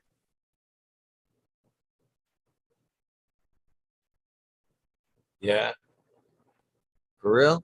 Yeah, No, actually, that's I do. definitely good community building here in Michigan. That's for sure. Well, I just think it would have been the right thing with all those genetics that I did have, that I worked F1 and F2, and I spent basically the first 13, 14 years building these F1s and F2s to that final hunt at the end of my life. And that's where I'm at, because me and you are the same age, Eagle. You Yeah. know, Nice. and I kind of, with my accident, I feel this is the me moving to Thailand was the move of the last final phase of my life. So it's time to paint the masterpiece is what I was putting it all into. And this is when I was going to have my big pheno hunts. I hope your dream comes true, my friend. Well, we're going to see, you know, if these contracts that the government give out are 1 year by 1 year. But, you know, like I said, I'm a very simple person. I live on very simple money here because Ohio workers' comp didn't pay me shit for my injuries. You know, so like I said, I live on very little here. And if all the other things can go, you know, we don't get another permit, but I still am involved with the Farmers Collective, and I'm out there in the fields with the farmers and helping them get their crops in and I can do classes, things like that. You know, there are so many things here in Thailand that a person with a more knowledgeable experience in cannabis, you know, you can be very helpful. But, you know, you also have to understand you're not going to make a lot of money. Thailand is not a place to get rich. Being paid Western money is hard. You have to know your shit. You know, I'm just lucky enough that I have done larger scale clones. And that's basically what I'm going to be in charge of, is a big nursery. Except if I get too many bride, then I've got to actually finish them out. And that was actually brought up at GC3.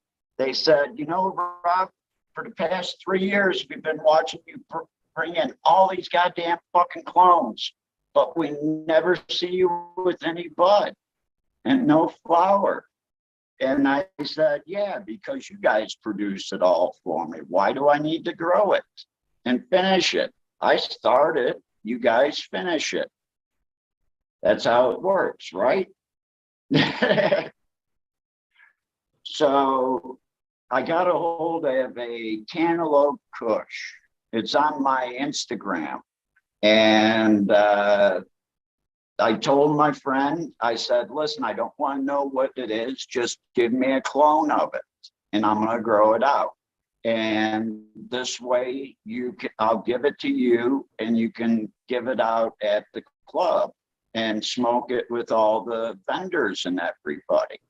So I ended up growing it out, gave it to him. He smoked it with a few of the vendors, and then I came in, and then he said, oh, by the way, that was Rob's bud here, you know.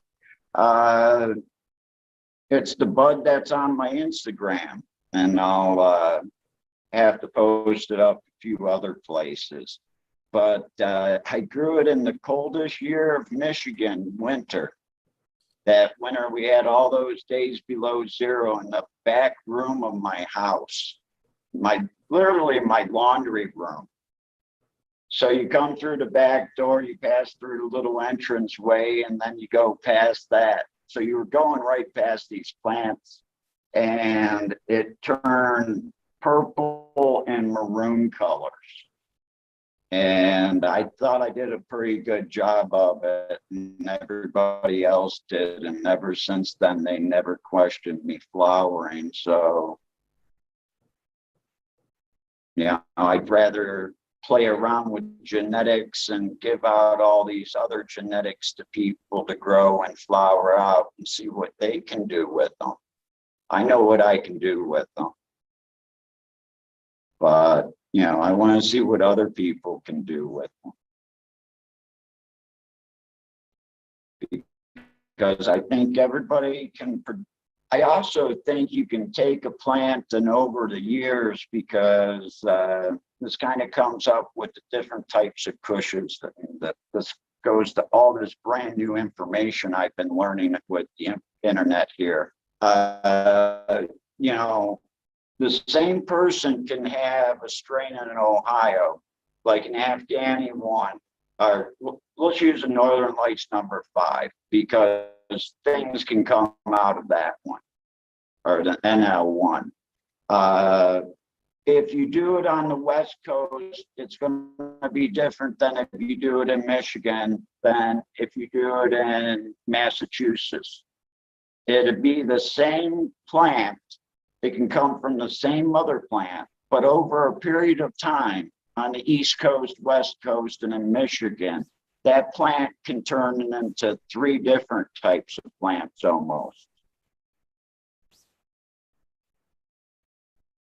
Yeah, I'm a little bit stoned, people.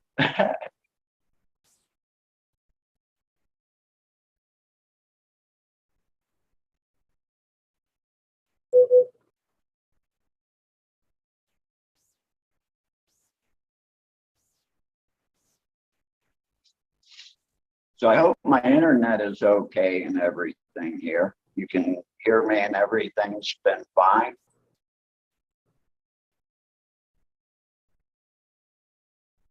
Are you there? Can you hear me? I can't hear you. Damn. I can hear you. I can hear you just fine.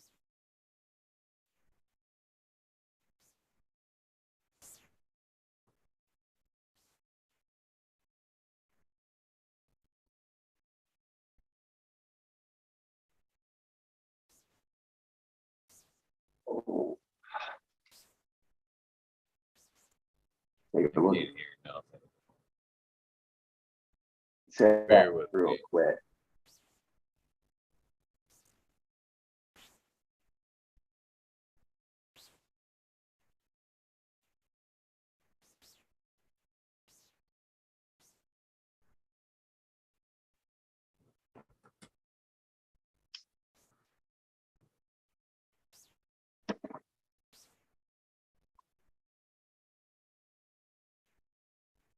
So I hope if we're still alive, everybody out there in chat, I hope you're enjoying this. I am.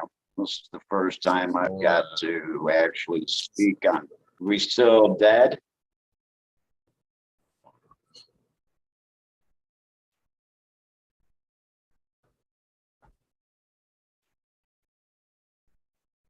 This is stupid.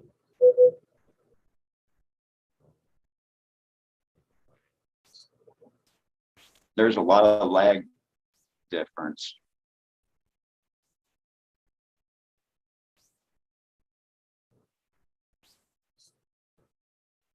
I can't hear nothing right now.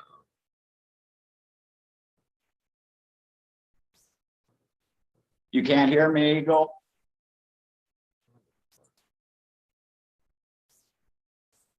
I'm sorry, Captain 420, if you can hear me. That's all right.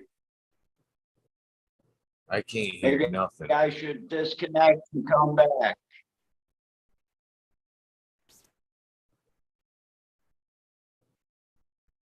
I see full bars on this end. My headphones went dead and I can't hear shit now. I'm gonna try to see if these ones are connected.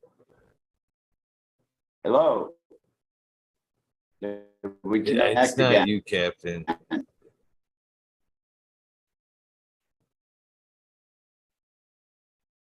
All right.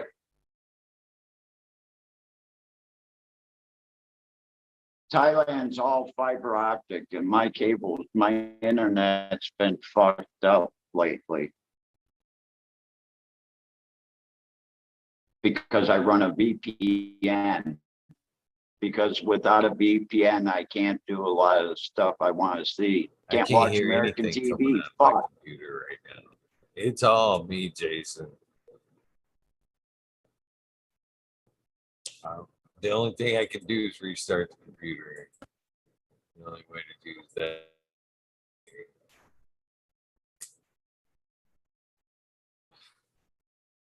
All right, Eagle.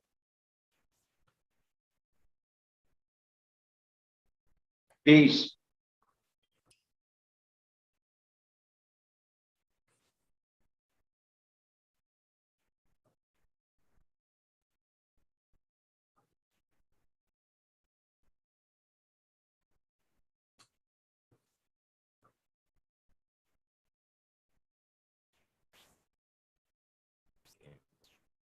Sorry, everybody, if you can hear me.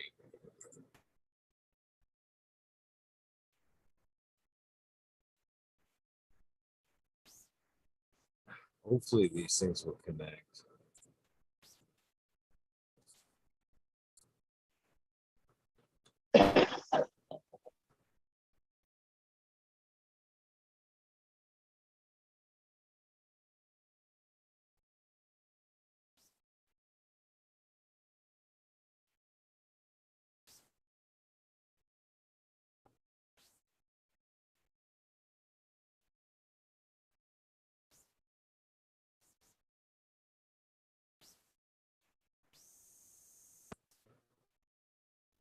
I got sound now.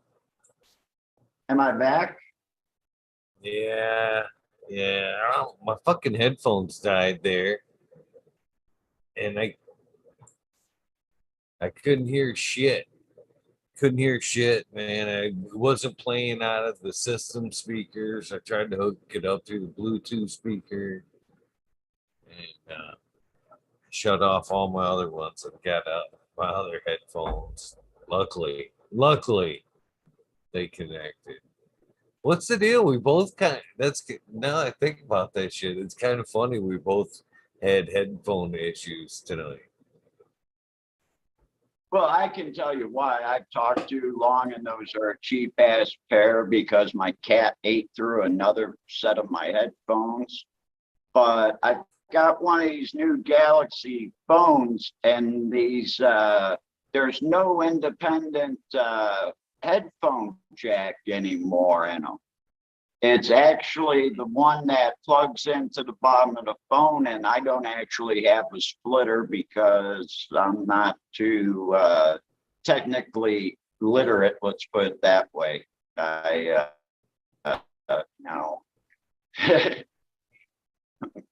When I went to high school, we only needed one computer class to graduate high school. So I haven't stayed up on it that much, and I stopped basically a lot of the going on forums and stuff like that in 2004 with Overgrow.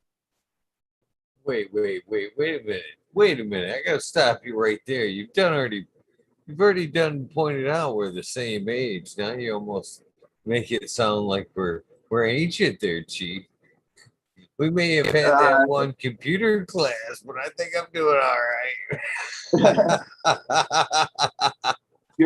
Hey, it took my friend 30 minutes to help me set up this Zoom account when I had to do my first Zoom meeting with Bangkok. It took him 30 minutes to help me set this up, and we were able to connect and everything within a blink of an eye almost. The only problem is I didn't know how to turn my camera around. So we got it working, and hey, it didn't take 30 minutes. You know, some people are much more advanced. You have what, 360, how many shows? Oh, all together, there's like 1,000. We all in all with all of them. It's close to 1,000 with the stuff I've uploaded, and this. You got to figure for almost every spotlight, there's a corresponding worm or rabbit hole that goes with it. Because not everybody goes the full distance. We're going the full distance, it looks like tonight, but not everybody goes the full distance. So there's almost always a corresponding rabbit or wormhole. So you times that by 2, minimum. Now you're already pushing 700 some episodes. It's a lot. It's a lot.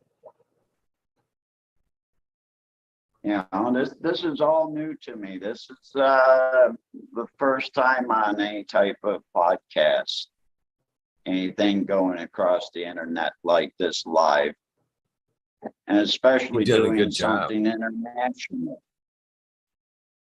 You did a But you great know, job. I'm glad to have I, you, I man. I'm glad that I'm glad that I was the first. yeah, To be you honest were with my you. first. I bought my cherry with Eagle. That's full. But I tell you what, I've spoken to a couple 100,000 people at least. Very easy. Very easy. I hope I've stoned that many too. I've tried. I hope so. Yeah, I love my cannabis journey, and it sounds like yours has been pretty damn amazing right there.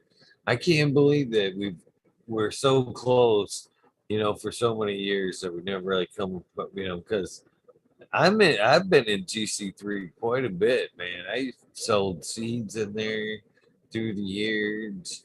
I've had spent my time at Vehicle City in there.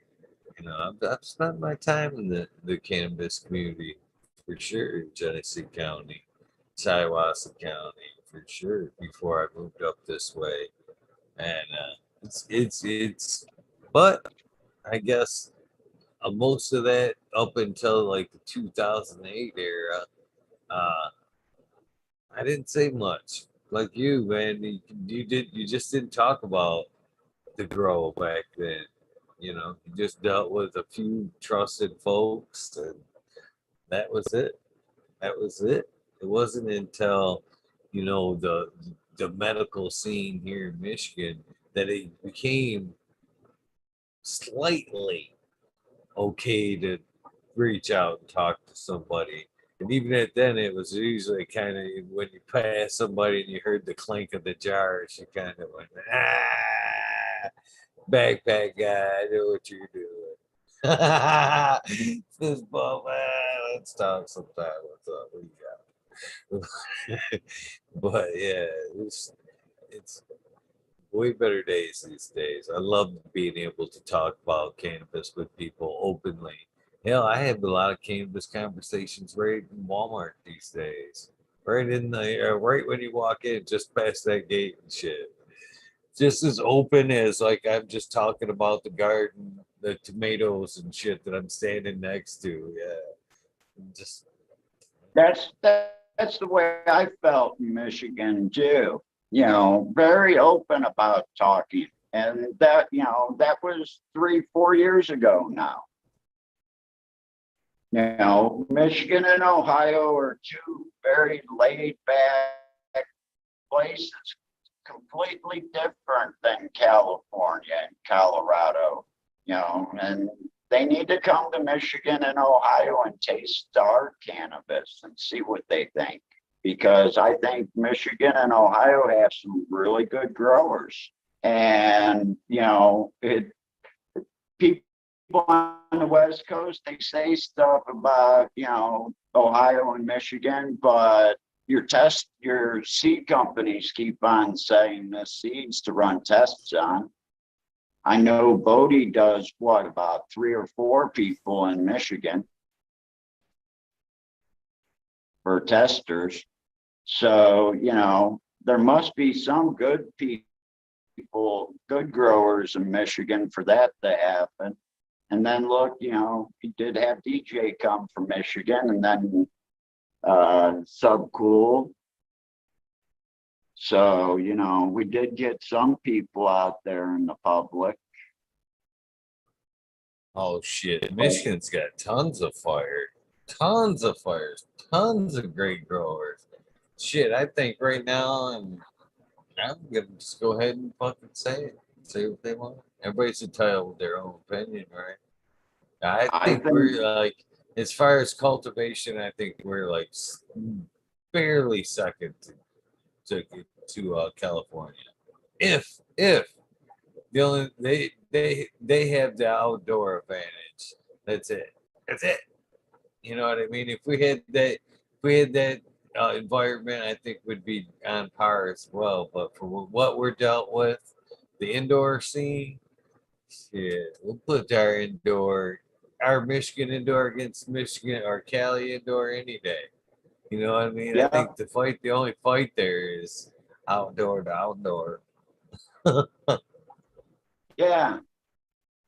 We're quite equal back in the Midwest. And, like you said, when you get up into Michigan, you get that colder weather, yeah, the outdoor kind of hurts. But then, you look at Southern Ohio and how many more days above 100 they have during the summer, how much longer during October does it stay warm, but that happens in California when you drive that distance too.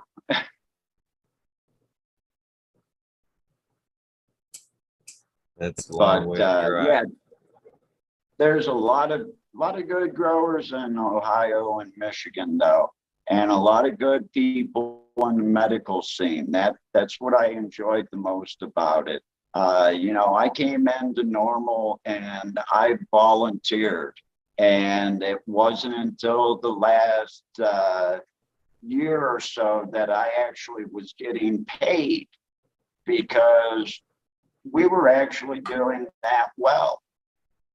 Uh, every other, basically the time that I worked there until the time I had to move to California, we set up another Cleveland satellite chapter. But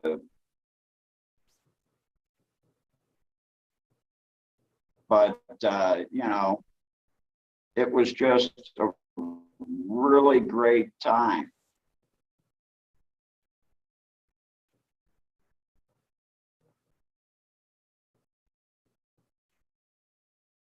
Yeah.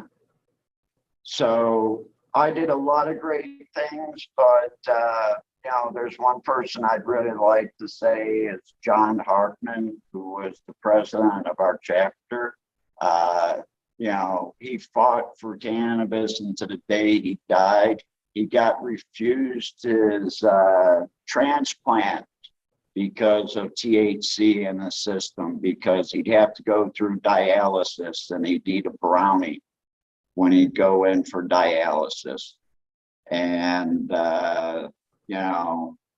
I was able to take care of the public and answer the phones and answer the questions that were coming in, whether they be drug testing questions, whether they be legal right questions, whether they be grow questions, because we could openly talk about cannabis. So I openly talked about growing cannabis with people that were coming in and would ask. And I would just try to give them as much knowledge as I could and point them towards our books that we carried.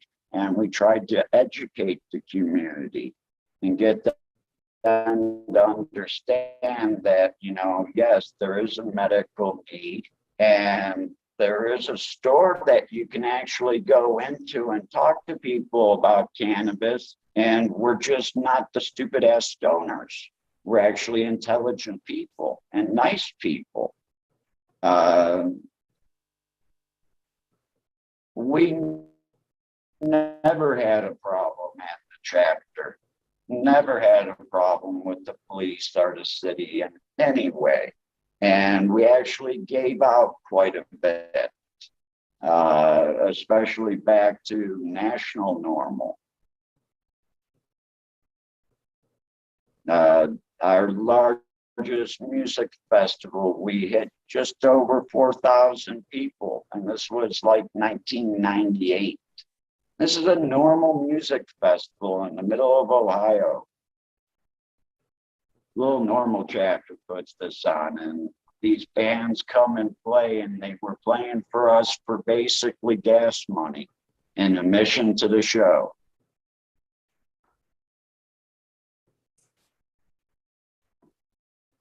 We had signs on buses in Cleveland.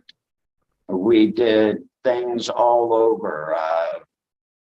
If you went to Hash Bash between 95 and 2000 and some, that was the Cleveland chapter, the North Coast Normal chapter set up there, giving away the marijuana news. I was back in Cleveland because someone had to keep the store open. We went to Massachusetts and Boston to that rally every year. We went to Washington, D.C. And, you know, the chapter picked up the car in the Knights Hotel for the group of 12 of us that went. But it was because we did all of this activism and we were out and we were doing good. You know, we got up to a 46-page newsletter. I thought that was really amazing. And 4,300 members for Ohio. But it couldn't have been possible without John, because he did everything on the legal end. And he was going down to Columbus every month. And he's the one that told Peter Lewis to back California, because Ohio was going to be too blue of a state down south and would never carry medical cannabis.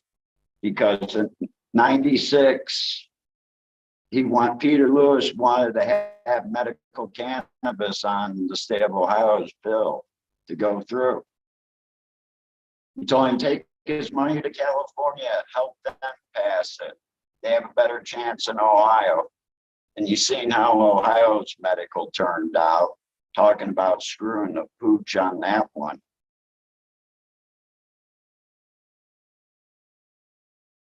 I'm very vocal about it, and I was very vocal about it when I was back in Ohio. I don't give a shit. I wouldn't have stood for that law. We need something like Michigan. Michigan did it right.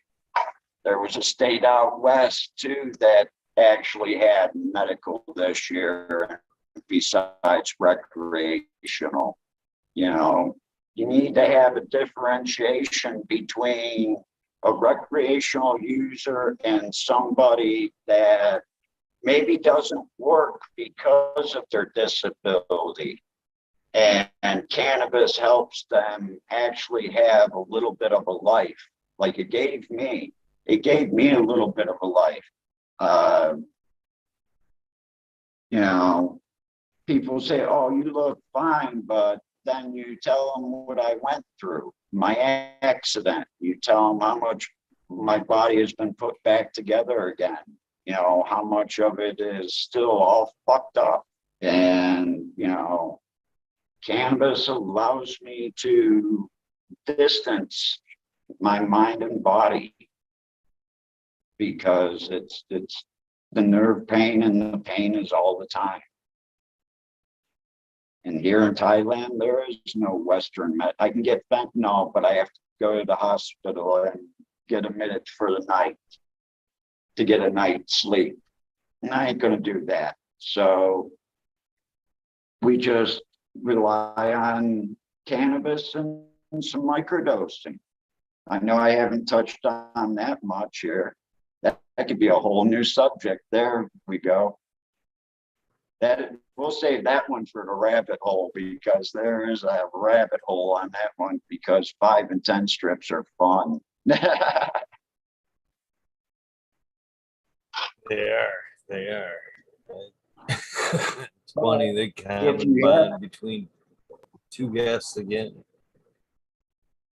If you can get it down to like a 30 microgram dose 2 times a day, it works pretty good for pain for a while. And then you just have to increase it a little bit. But remember, people, everything in moderation. You take it little steps at a time and know what you need. Just like when you're giving it to a patient, you start them off with a little bit, because grandma loved her 5 milligram candies, and we'd sit there and eat them like pieces of candy. Well, they were candy, but we would eat them nonstop before we would feel anything. But she'd eat one or two, get 5-10 milligrams, and she was fine. Oh, man, some good times back there, man. But again, I'm not suggesting that stuff to anybody. That was nothing for me. Definitely some good times. Definitely. Actually, people, when I came to Thailand, I went to a friend, my only friend here in Thailand at the time. He's into music and he produces music down in Bangkok and puts on shows. He also does a digital detox yoga retreat weekend. And I said, hey, listen, my body's not going to let me do all that yoga shit, but you're going to go out to the park in this resort, which is a really nice, safe, quiet place, right? Oh, yeah, everything really safe there, you know. It's going to be on this guy's property, this and that. And I was like, okay, I want to go to your digital detox retreat. He says, you know, no phones or computers. I said, well, I'm sorry, my music's on digital, so I'm going to keep my music. I just won't get on, you know, any Facebook or anything like that. I'll get on YouTube for music. But, you know, let me come join you guys. It's going to be a nice, safe weekend. And I came to Thailand, and while they were doing all their yoga and everything that I couldn't participate in, I took a large amount of paper, and I wanted to see if Thailand would welcome me, or was like, have a really bad trip. And if I had a really bad trip, I was going to come home. But I ended up having a wonderful time. And it was like, okay, yeah, if I can do this here and feel this good, then I'm all right with Thailand.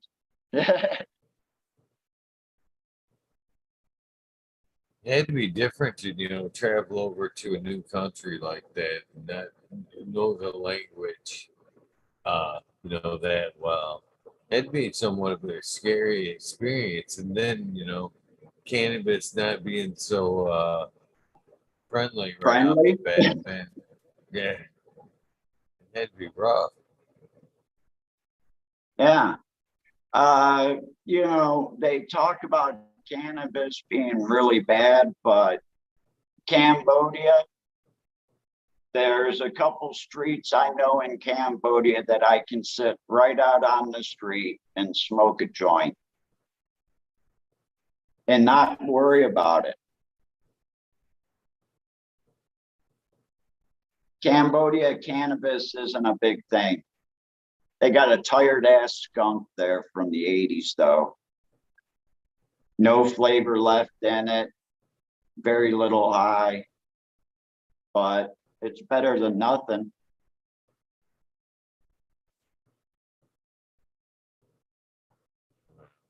Gotta have something. Gotta have something, right? Well, actually, I've met a couple people, and I met this American, and he's got really good hash and he's got really good bud. It seems like a lot of the people that are from like Denmark, Sweden, they come here to Asia to like retire. I've met some interesting characters here in Thailand. That's definitely for sure. There's been some really good stories told around the bar stools at night.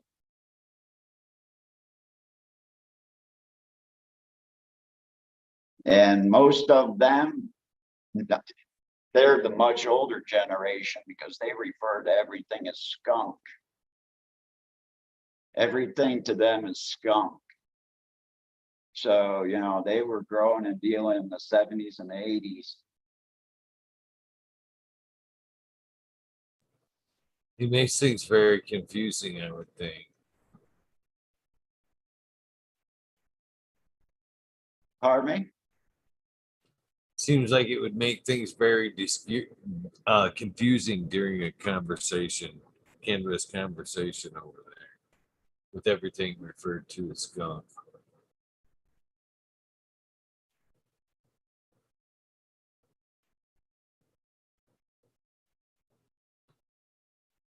Oh, I 4:15, appreciate 5 minutes. this. I think that's about all I have for the evening here. Well, sir, not quite, not quite. You're almost through, though. Almost through. By the time we get through with the two things here, we'll officially walked it through that 420 hour, completing the whole episode, my friend. Oh, shit, I didn't even know it was 420. Close, very close. So, first and I'll stick around. foremost, my friend, I'm sure you picked up on this by now, but since you've done the spotlight, uh, the Zoom number is the same, my friend.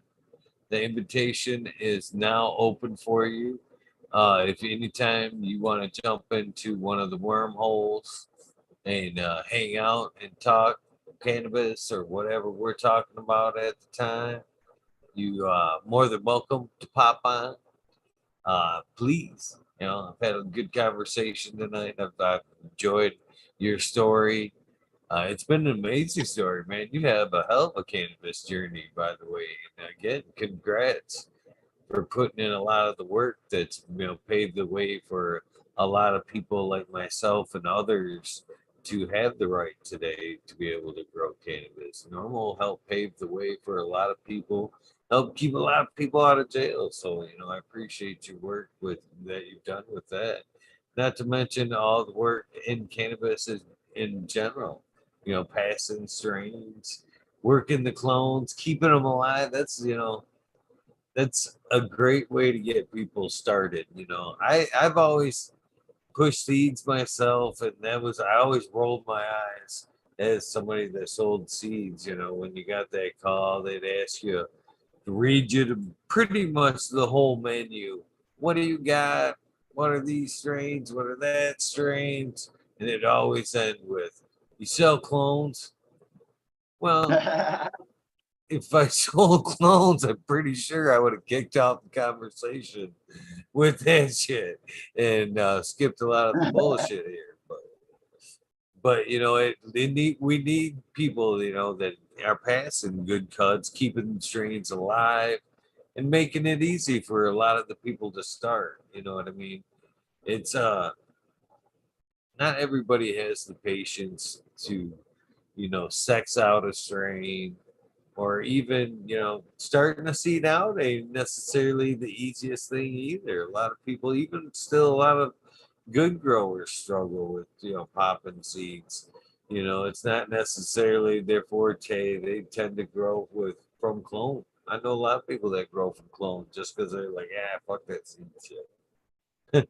I'd rather put in get what the work that's already been done and go with the tried and true. And I Well, appreciate folks like also, you. I've been looking, you know, you look at aficionados seeds and you're talking $300, $400, $500, $1,000 a pack for some of these seeds out there. And if I can bust open a pack, hunt through them, and find something nice and can put it out there for the people, especially if it's a medical strain, I have no problems buying seeds from someone and charging someone like $5 or $10 on a good, 2-to-1 CBD THC ratio plant. If it's medical, I have no problems going out and buying someone else's seeds or acquiring a cut and passing that cut along. That's how It should be. And if I take somebody's genetics and if I'm going to do anything with them, I'm going to cross it at least 2 or 3 times before I get to what I want the plant to be. So I'm totally changing whatever genetics that I buy or whatever's given to me that I decide to work with. I just choose to try to work with everything because I want to have everything. I want to preserve it. I'm a collector at heart still, I guess, you know, and I want to be able to see because, you know, we are learning every day about this plant, and, you know, we're learning different mixtures of, like I'm doing now. I rolled 3 different cut types of cannabis to make up for the fact I don't have any Afghani mango. I have to use a Gorilla Glue, a wedding cake, and a chong and cheese to get to that point. But, you know, we're learning so much more about this plant, and we've already tossed out so many of the CBDs from our smokable cannabis because they didn't get us high, or the plant looked weak, but it happened to be high in this type of THC, which is very rare. So we need to, you know, do a lot more study. So everybody should be able to grow a plant now because, like I say, everybody's growing technique's going to be different. So everybody's going to get a different result. But you kind of need clones, like, you know, when my friend paid $150 for that Gorilla Glue clone at the High Times Cup, it was like $50 for the other cutting. So, you know, you got to start those cuttings out there somewhere.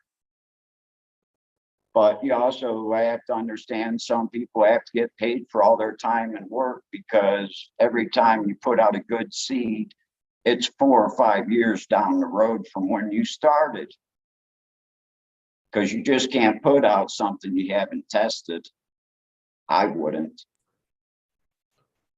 I ain't fucking up anybody's garden, just like I wouldn't make clones for big facilities because I couldn't afford to have everything scrubbed.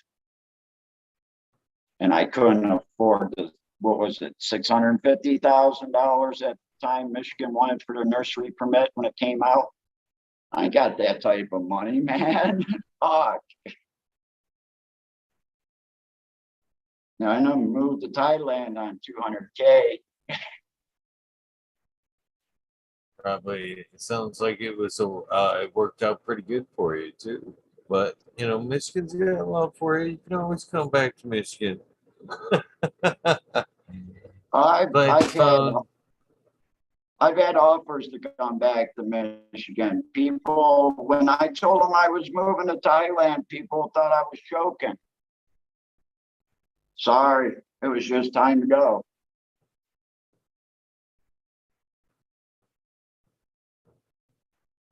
I own my house. I didn't have to worry about a house payment.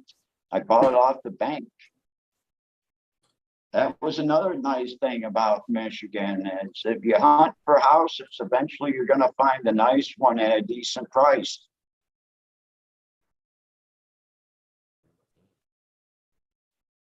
And you can actually afford to own something instead of renting all the time and not having nothing to show.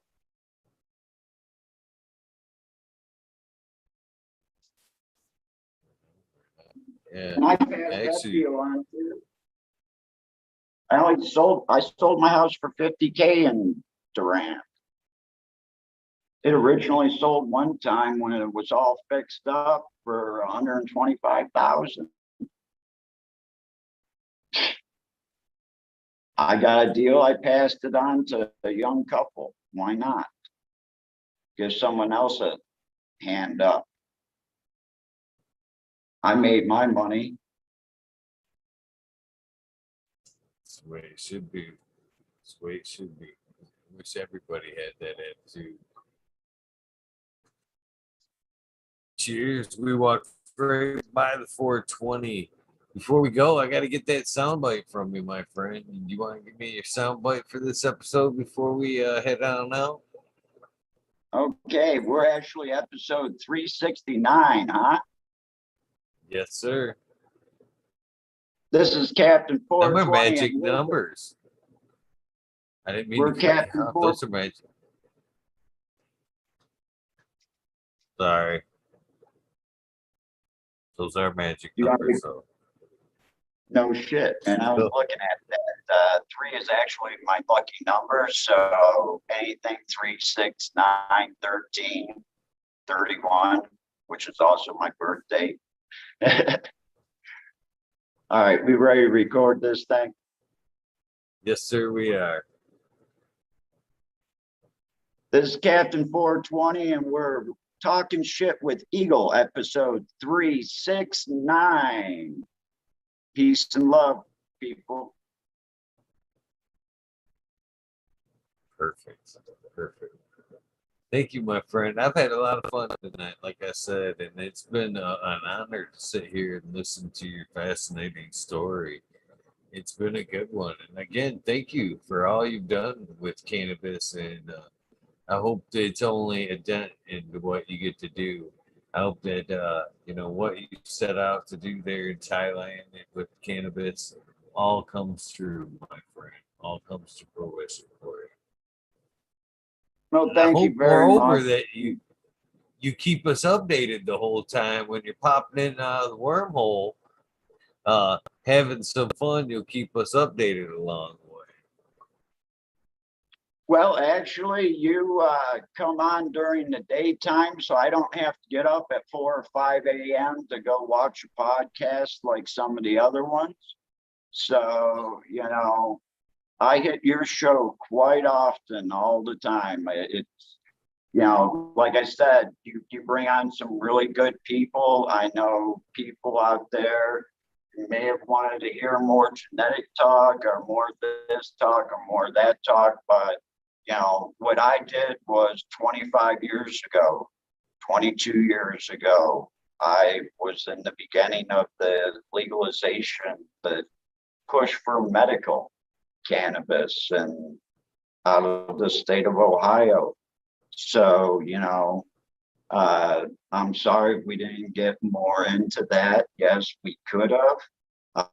I can talk to you about some of the other Ohio strains, like the Death Star, but these are cuts and strains that have been around for 15, 20 years. So hold on to your plants, people. You never know when something is going to be something really special, and you're never going to get it back. I appreciate everything. I appreciate all the people that have stuck around. Peace and love, people. See you on chat. Thank you, my friend. It's been a good one. Looking forward to talking to you soon. Everybody in chat, thank you for heading out. Man, there's still a bunch of us watching. So thank you very much for tuning in, hanging out. I greatly appreciate it. I know Captain 420, Ohio. What is it? We forgot to give you, you're still here. You've got to plug that Instagram. I've been doing it in chat, but right off the top of my head, it's Ohio Captain 420. I'm still on. Yes, sir. What's that? Captain Ohio's Captain on Instagram. What is it? My bad. It's Ohio's Captain Dank. Someone took Captain 420, so I got a marriage card in the mail, an invitation, and it was written out to Captain Dank. So that's kind of paying homage to my friend that wore a bear costume and came out of a fire one night. So it's Ohio's Captain Dank on Instagram. And I've only had it up for maybe 13, 14 days now. Right on. I'm terrible. I didn't ask you that in the beginning, and I usually do, but knowing your situation where you were, I wasn't so sure on how much you wanted to disclose there, so I kind of failed to ask. But I I figured you'd appreciate want to that. throw it out there. I, I figured you'd probably want to throw it out there. So. All All right, All right. Eagle, thanks for having me on the show, brother. You have a wonderful night. We'll see you in chat in the wormhole. Have a good night, man. Thank you very much. Everybody else who's left, thank you very much for watching. You guys know the deal. Please do something nice for somebody. Random acts of kindness do save lives. I can't thank you enough for following along on this journey of mine, this journey of ours, I should say, because it isn't just about me. It's about all of us these days, man. This is a growing community day by day, and I love doing this night by night. It isn't possible without you guys. So please join me tonight where my guest will be Dragonfly Earth Magnuson. You guys have been wanting this one. So check me out tonight, 11:30. Dragonfly Earth Medicine tonight, 11:30. It's gonna be a good one. Unfortunately, because this is a spotlight and we went the whole episode, no shout outs, but I will most certainly get you guys tomorrow night. But no, I am grateful for everybody on that list. I greatly love you guys, and I will see you tomorrow or tonight, however you look at it. 11:30, Dragonfly Earth Medicine, Cpt420. Thank you so much for fucking hanging out. Appreciate your story. Miss Madam T, everybody else in Chad Westport, Magma Seeds, Me All Flower, Kevin 420, just a few, like 1978. Southern BT Grower, Mr. Al Beastly, Spartan Grown. We talked about you tonight. Smiley's Gardens, tons and tons of respect for you, my friend. I can't wait to see you 417. Sending you a little gift package today, my friend. Everybody else, much love to you guys. I am